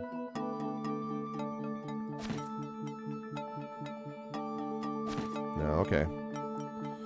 Alright, I was thinking maybe I could do that for a second. I was trying to be smart, but no dice. Okay, sounds good. Sounds good, thanks, Rob. Now, this Enchanted Elven Blade is going to be very useful because very low encumbrance, 100% damage, plus 100% damage, I should say. Rilia has one of these. Time for you to have one of these as well. Okay, awesome. The rest of this is all pretty...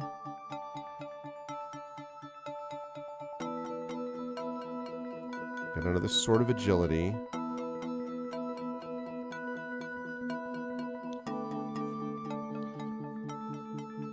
Alright, so save this.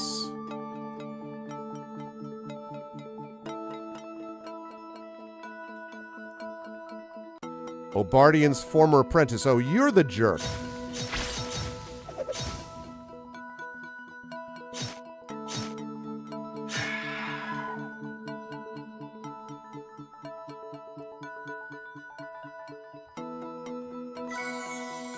So, I got the former apprentice, huh?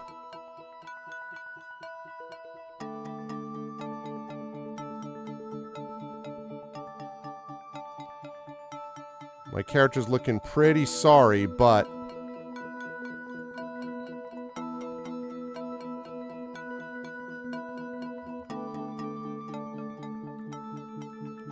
oh, that may have driven away everybody else. Oh, interesting.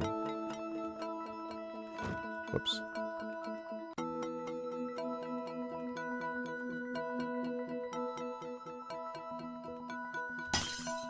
You saw that the orb housed a small winged creature. You decided to shatter the glass in order to free the poor fellow. Thank you. You're my personally favorite, most heroic adventurers ever. Here, take this bag of magic dust as a reward for freeing me. It's my second one of those that I've done. I've freed 2 fairies so far.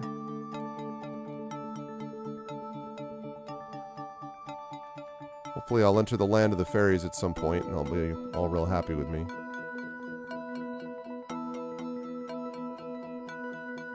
Okay, yeah, they all left, I think.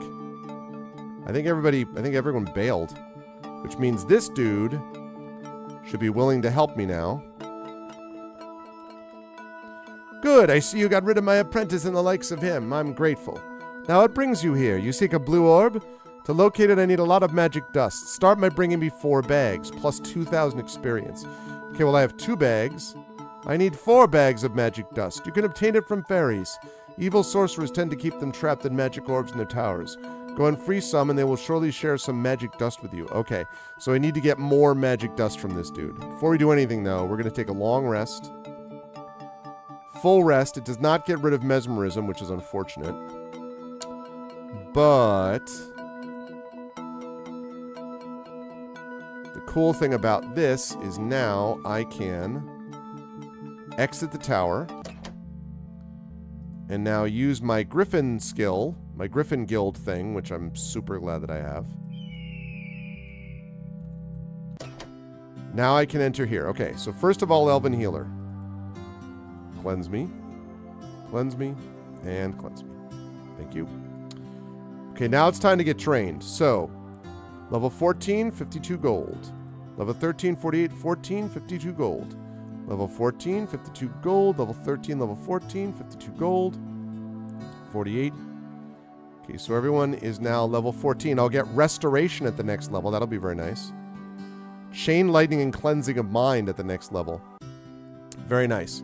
I also have 11 crystals.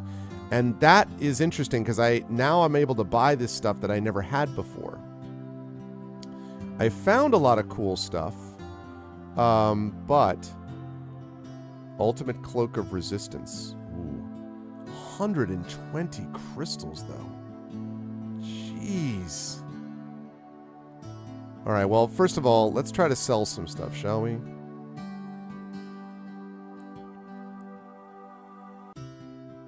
All right, I can now officially sell this. I don't want to sell Mithril Mail, though. And this. Okay.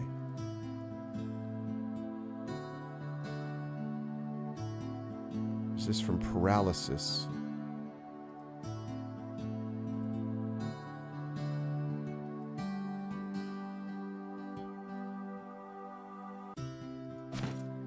Yeah, no, I didn't think that would work.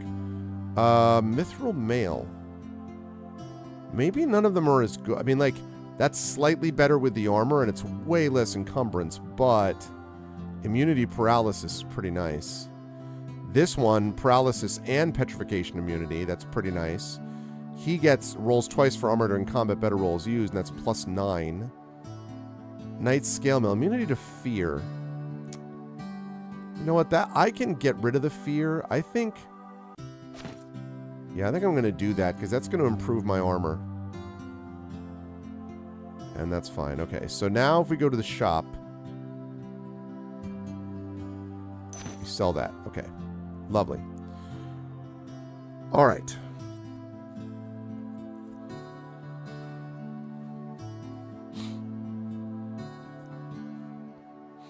Okay, resistance. Girdle of Strength is nice.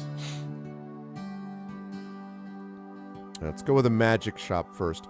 These things are things that you can use to brew, like elixirs that permanently improve stuff, like elixirs of knowledge. I can get one of these things. Silver Large Shield. Cloak of Displacement are very useful, but I've already found a few. I think I'm going to make one of these, actually. Elixirs of Strength.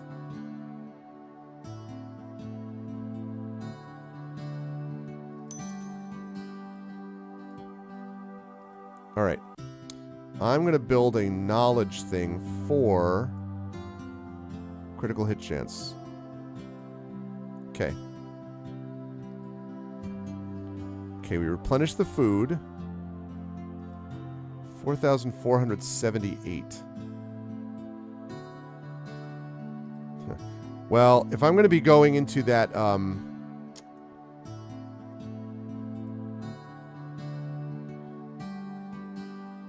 I get a shield for her? Let me get a shield for her if I can.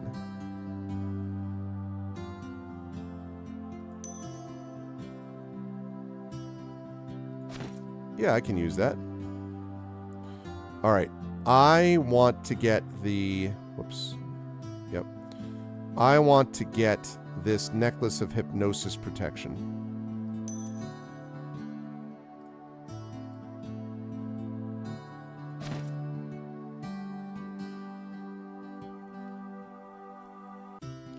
Yeah, I do not want her getting mesmerized. In fact, I don't want any of them getting mesmerized, actually. Because that was kind of a pain in the ass last time. And if I'm going to be going to other sorcerer towers, that might be an issue.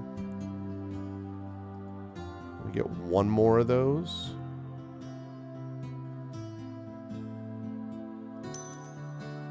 Okay. Who do I also not want mesmerized? This dude. Oh, he's already immune to mesmerism, so that's fine.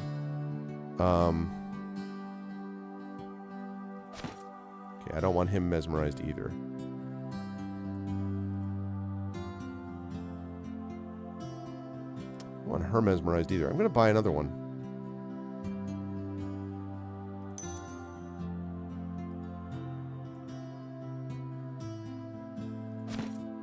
Oh, either poison. Okay.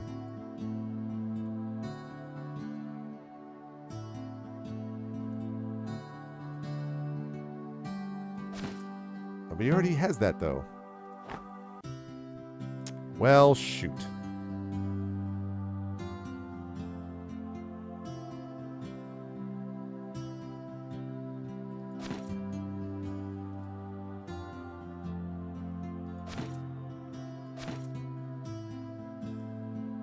Okay, are you immune? All right, now you're immune to poison. Great. Okay, great. Wonderful. So see, the benefit of doing that now is that now I know that I could go all the way back up there if I wanted. So this was the Tower of the Northern Winds. So the Tower of the Southern Winds, presumably, if that's the Tower of the Northern Winds here, presumably then the Tower of the Southern Winds is on this same line, like all the way down, like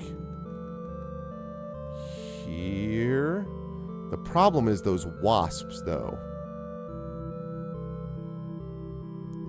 All right, so first of all, let's delete that.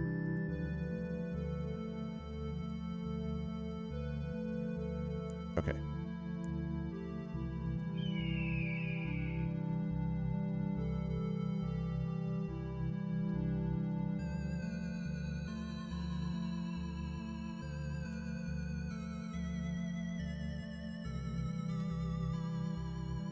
Okay.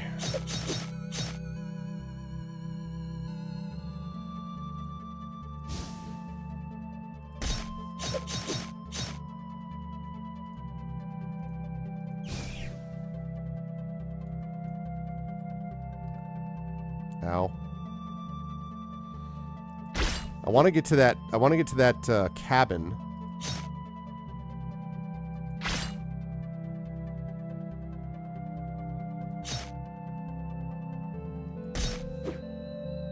Okay.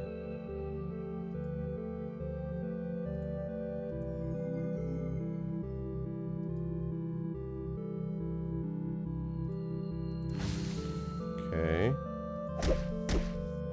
That's not a good miss. Okay, good.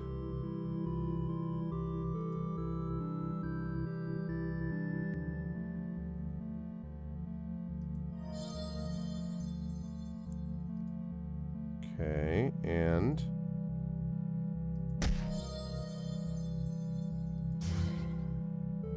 Oh, shoot, I didn't mean to do that. Whoops, wrong one. Well, that's okay. Instead... Actually, I should do this first. Magic shield.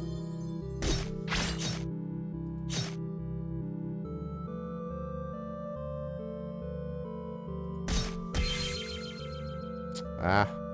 Poisoned. Not anymore.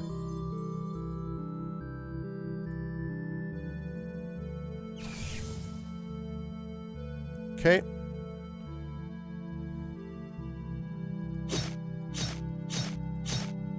There are a lot of wasps around here, by the way. Can I just say?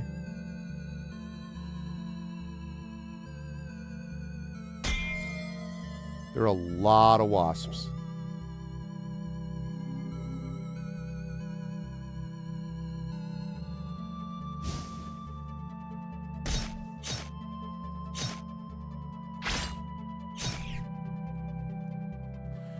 I've been a miner all my life, and I tell you there's something mysterious in these mines. I came across a strange, shiny reddish thing like some sort of a crystal. I tried to dig it out, but every single pickaxe I used broke. I spent months trying to dig it out without success. It drives me mad. So I have a deal for you. Bring me an adamantine pickaxe made by one of the famous dwarven master blacksmiths. With it, I should be able to retrieve the crystal. I'll give it to you as a reward. I'm sure it's awesome and precious. All I want is the chance to discover what it is, and a measly 5,000 gold as compensation. Jeez. What? Forge an adamantine pickaxe. Good golly, Miss Molly. All right, well.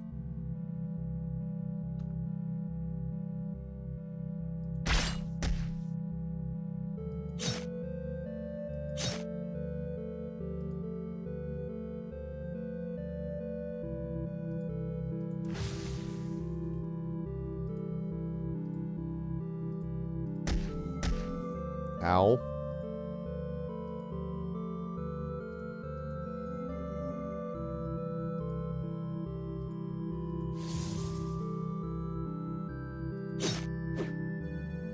Okay.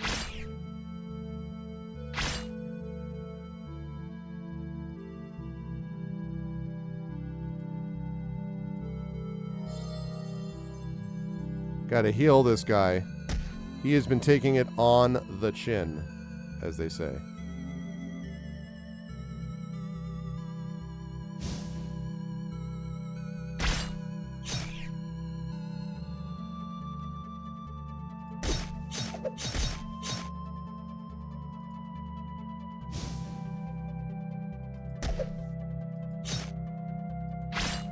Okay, a lot of attack. Oh, that's not good. Okay, good. Need to take that out. All right, once we get done with this, we'll finish. But anyway, this has got very much that sort of, again, the sort of one more turn mom feeling for me.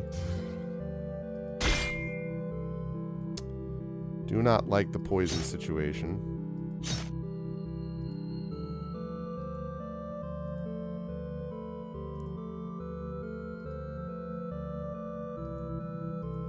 Okay.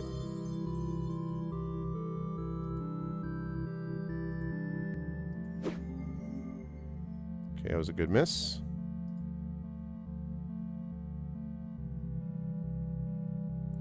I think I'm going to try to save that in case I need her to restore.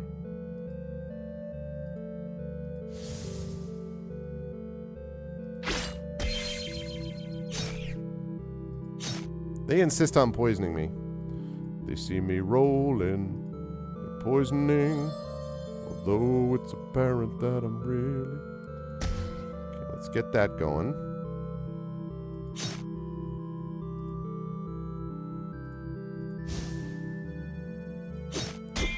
Oh my gosh. The wasps just keep on coming.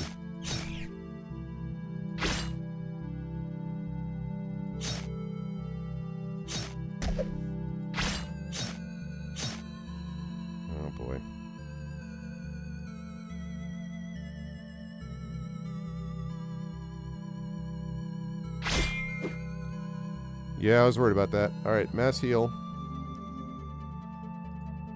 And cold ball.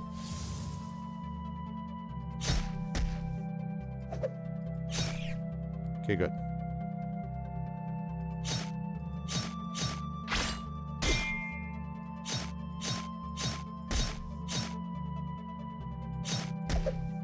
Ow.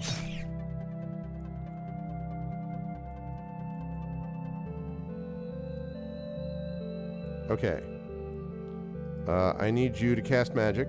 Mass heal. Now I need you to heal him. I need you to heal him.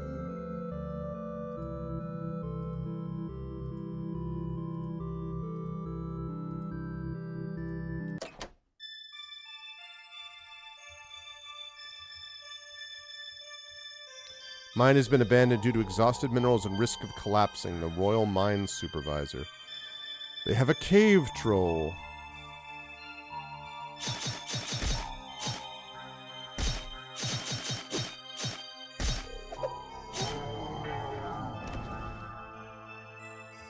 Okay, so he's not as much of a problem.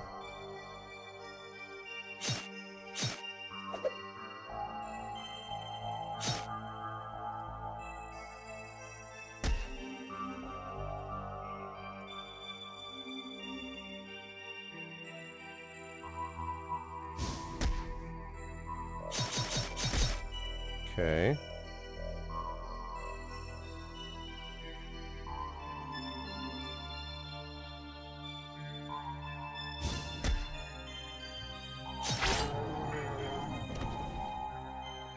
There are a lot of cave trolls here. Lot of cave trolls.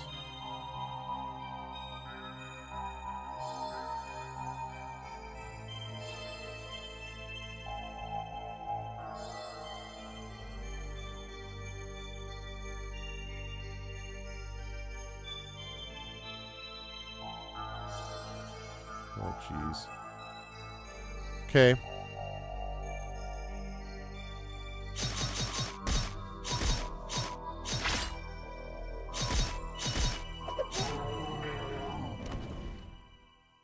Black right shaft. Oh my god.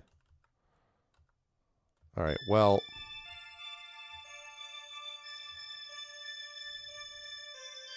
The abandoned mine. This is going to be something very fun to do at some point. I do not think I am ready for the abandoned mine yet. So, what we're going to do is we're going to get the hell out of Dodge. We are going to go back up here, heal up and train if I can, and then we'll call it a night.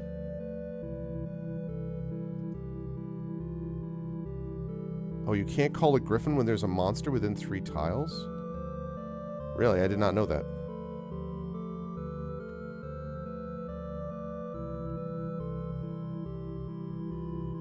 Still, the griffin has been so clutch. So useful, because it's free to use them.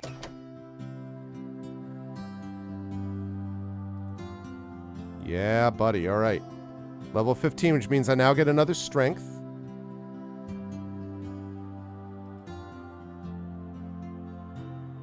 Okay, so...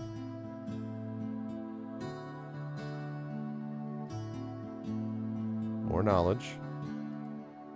Yep.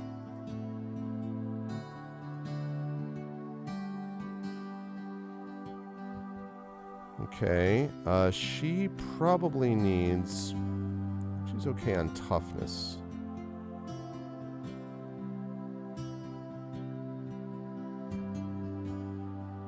Give her another knowledge.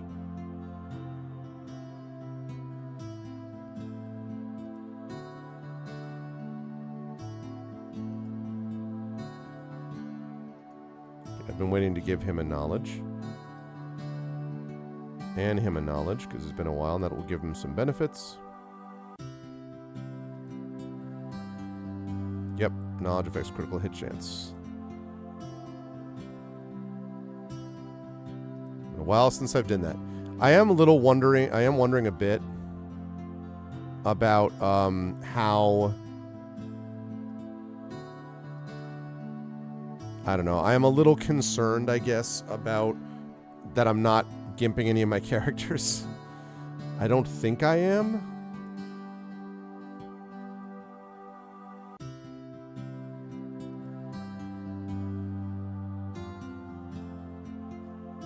Chain lightning damage all 33 to 132. Removes mesmerized and confused 48. Nice.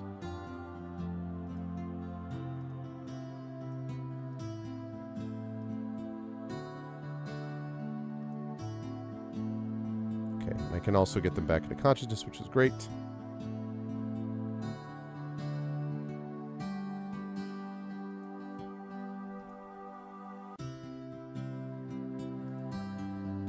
Oh, I already know about that. Okay.